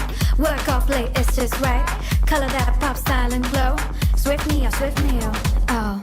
That's how we roll. Click, sleek, swift, neo, power in hand, watch it go. AI smart, runs the show. Style and speed, you already know. Swift neo, you feel me. Lightweight game, heavy on might.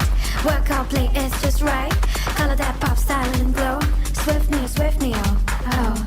Let it lead, let it grow. Turn and flip every tap and glow. Swift neo, that's how we roll. Don't see it, wipes up, you feel me. Swift neo.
The all-new Acer Aspire Lite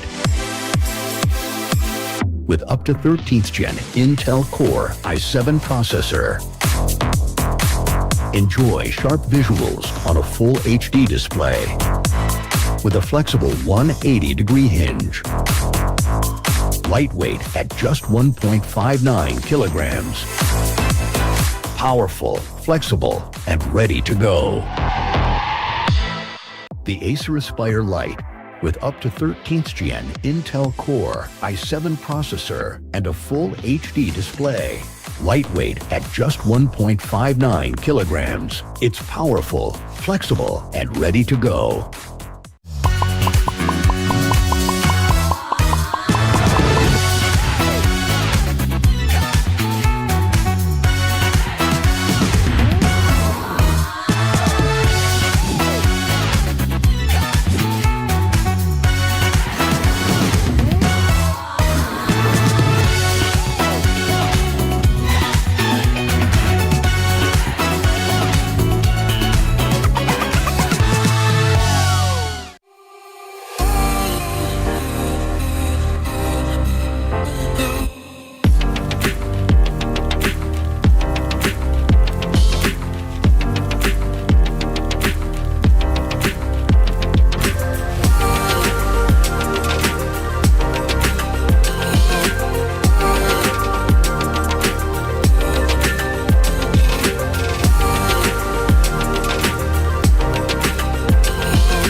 Sleek, swift, Neo, power in hand, watch it go. AI smart, runs the show. Style and speed, you already know. Lightweight game, heavy all night. Work off late, it's just right. Color that pop, style and glow. Swift Neo, oh, that's how we roll. Click, sleek, swift, Neo, power in hand, watch it go. AI smart, runs the show. Style and speed, you already know. Swift Neo, you feel me. Lightweight game, heavy all night. Work out, play, it's just right. Color that pop, style and glow. Swift Neo, oh. Let it lead, let it grow. Turn it with every tap and glow. Swift Neo, that's how we roll. On set, vibes up, you feel me? Swift Neo.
The all-new Acer Aspire Lite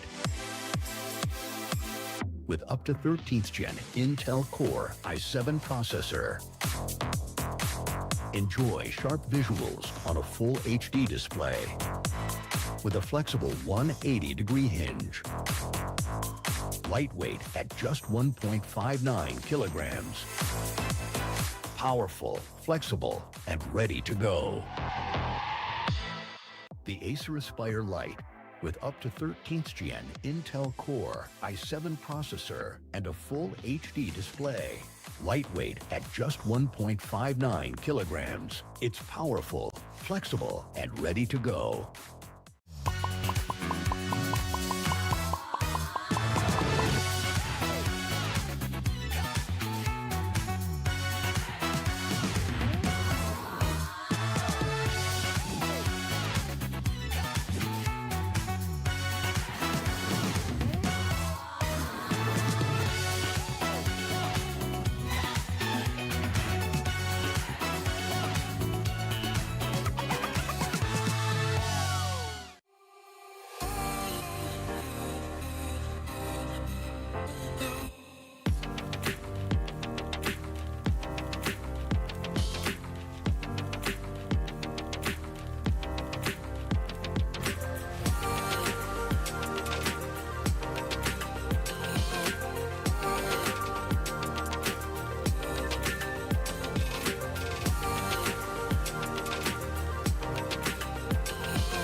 sleek, swift, Neo. Power in hand, watch it go. AI smart, runs the show. Style and speed, you already know.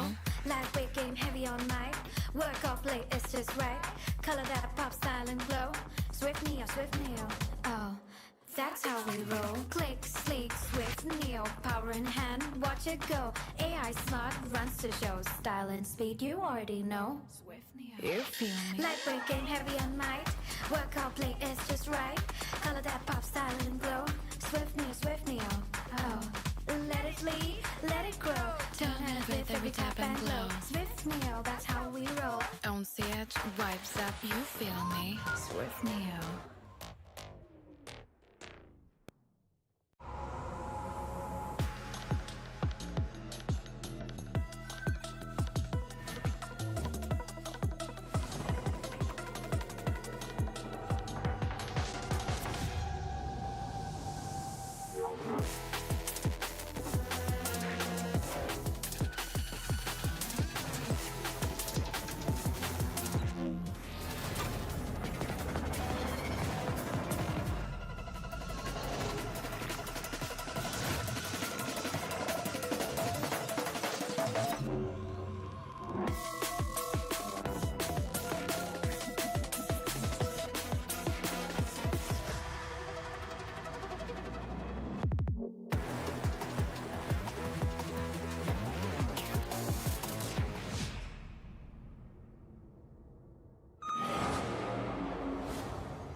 Well, now, the final time that you all were waiting for. The prize distribution for both the games, Dota 2 and Valorant, is now gonna go live.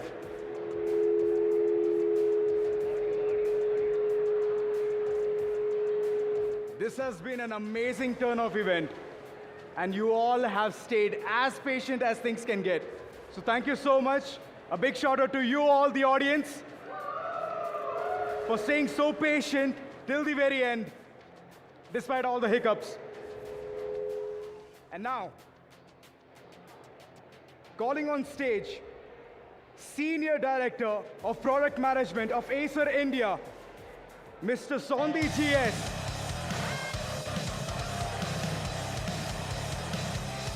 He's going to be presenting the Most Eliminations Award.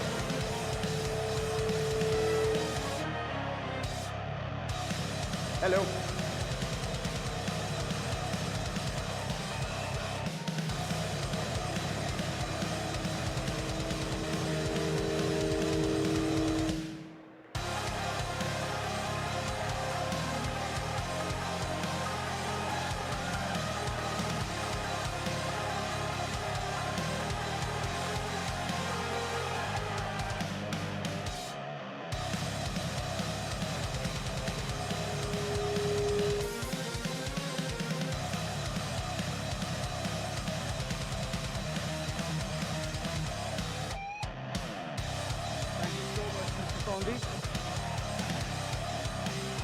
Up next, we have President and Managing Director of Acer India.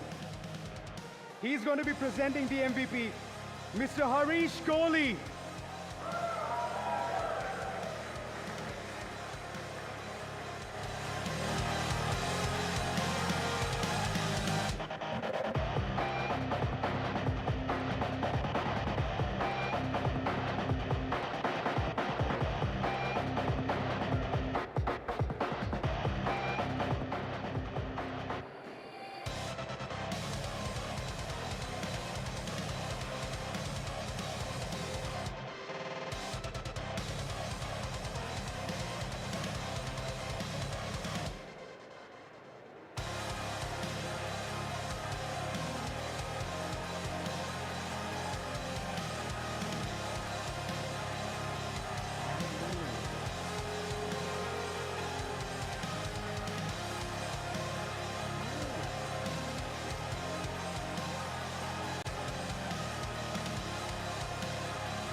MVP.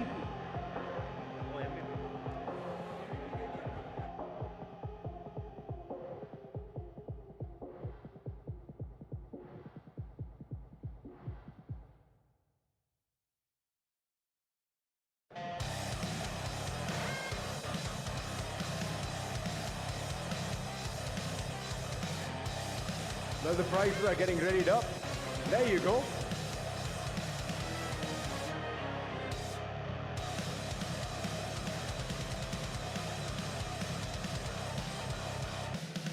And of course, we have seen so much action from Dota 2 at the beginning itself.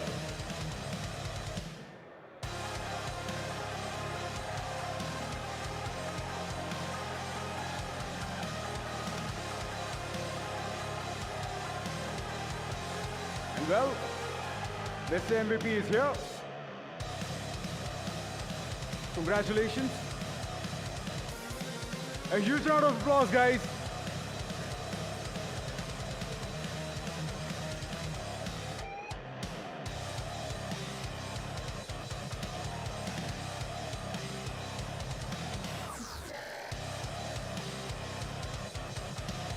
Thank you so much, Mr. Harish Kohli. Up next, we have Chief Business Officer of Acer India, Mr. Sudhir Goyal. And he's going to be presenting the runner-up for Dota 2.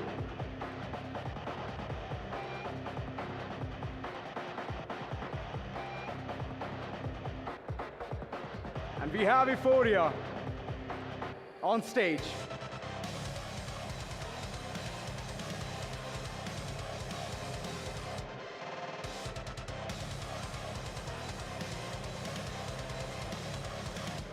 A huge round of applause, guys. I can't hear you.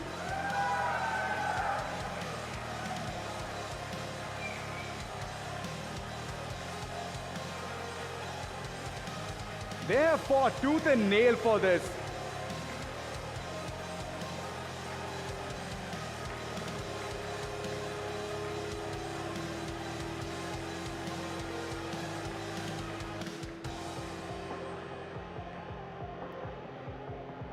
Thank you so much. Up next, we have the winners of Dota 2. And this is the golden opportunity that they all were waiting for. From the online qualifiers still here, they have outsmarted, outperformed every single one of them. And to present this award, I would request Mr. Harish Kohli to come up on stage to present the winners what they deserve.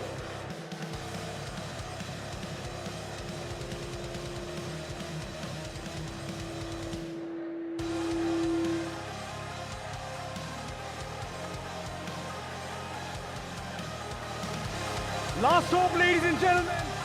This is the team who has won Dota 2 and has made India proud, as they are going to be presenting India in the APAC. So a huge round of applause to them.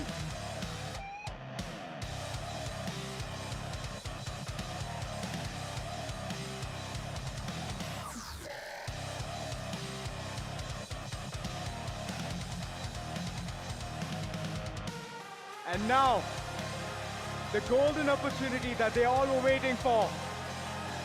You can lift the trophy. Mr. Harish Kohli, I would request you to provide the trophy to the victors.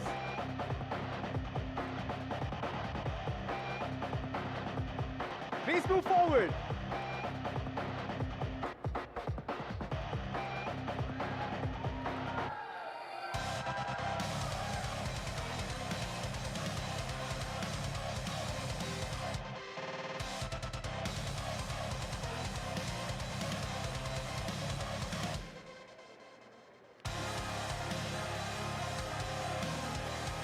The cheers, it should not stop.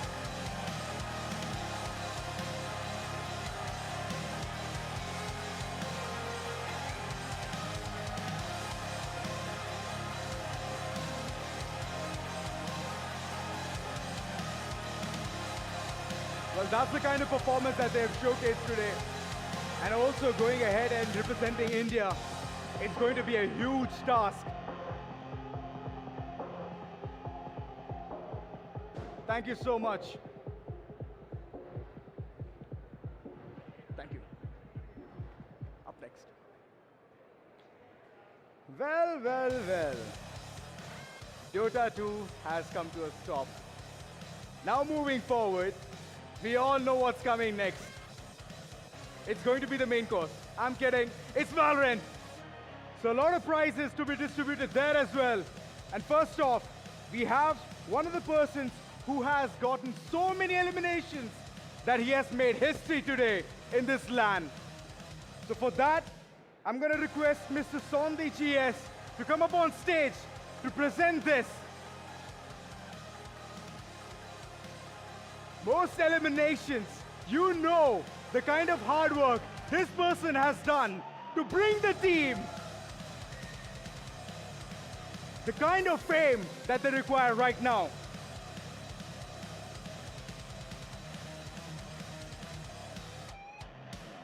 A huge round of applause, guys.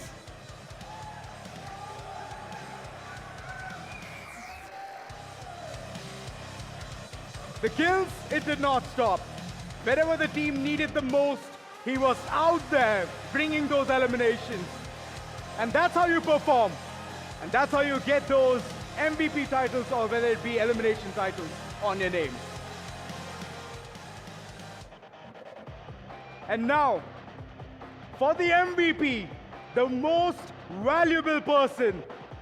And for that award, I'm going to call upon stage Mr. Harish Kohli.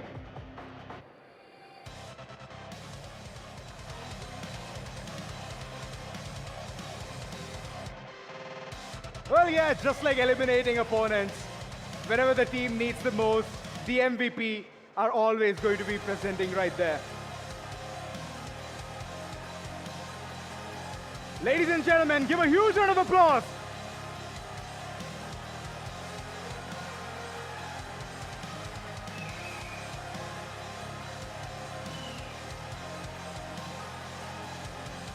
The performance has been absolutely amazing. And that's how you earn the title of being an MVP. So congratulations.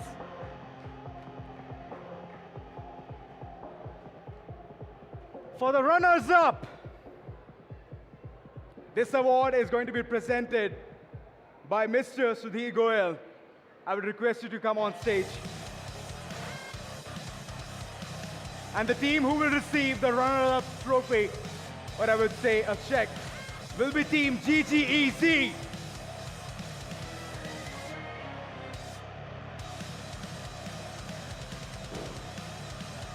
They did come up from the lower brackets, fighting their way through, but I believe it was not enough. But I would just say one thing, better luck next time. And this is GGEZ right here.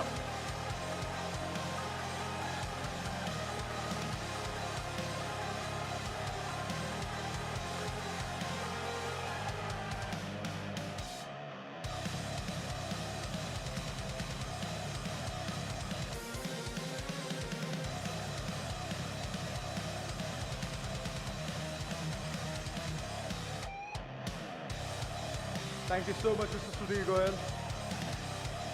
Thank you. I don't need to address the elephant in the room, but do you all know who won Valorant? Can I hear the chant? S-8-U-L! S-8-U-L! Ladies and gentlemen, the winners! The champions of Valorant, S8UL. To go ahead and give this prize, I would request Mr. Harish Kohli to come up on stage. The cheers, it should not stop.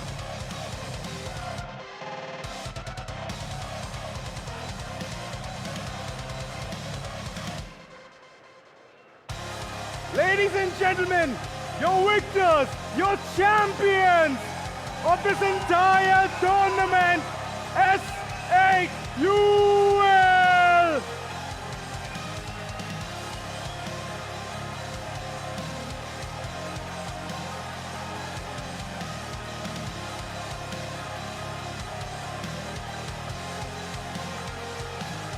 Can I hear some cheers for them?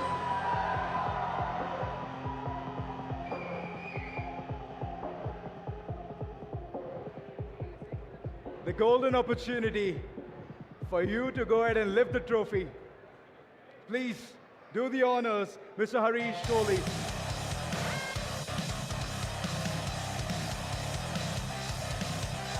S8UL!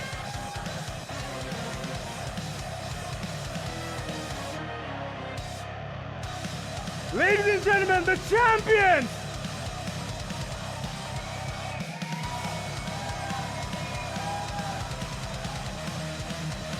As they lift the trophy, and they've proved once again their mettle, that they are the undisputed champions of this entire tournament.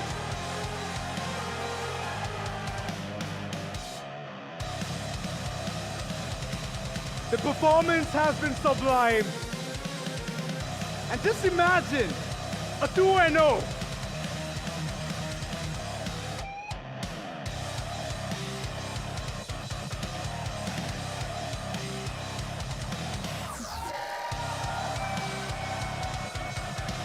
And not only this, they're going to be representing India. That's a huge thing. It's an honor.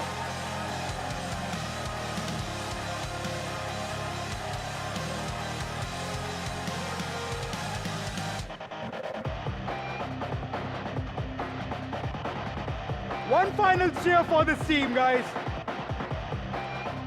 A huge round of applause before they exit.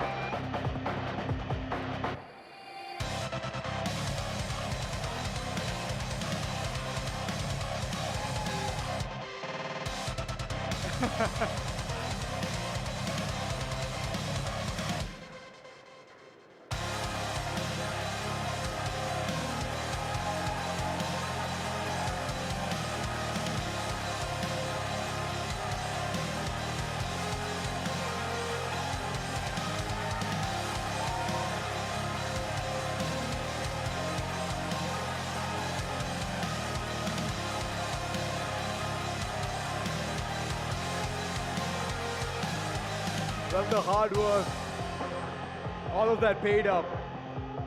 But now they have to battle one final time to go ahead and represent India. Congratulations, SATUL. You have earned it.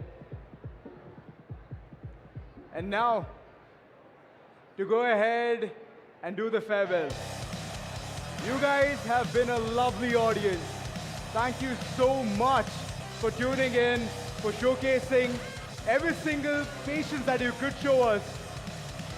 So a huge round of applause for you all. And all of this couldn't have been possible without Acer India. So a huge shout out to you guys as well. A shout out to Vivek, Floki, Sam, and Universe. All of you have made this thing a perfect situation for all of us to witness and enjoy the most. So thank you so much. It's me, Auzora Aiden, signing off from you all. And thank you once again.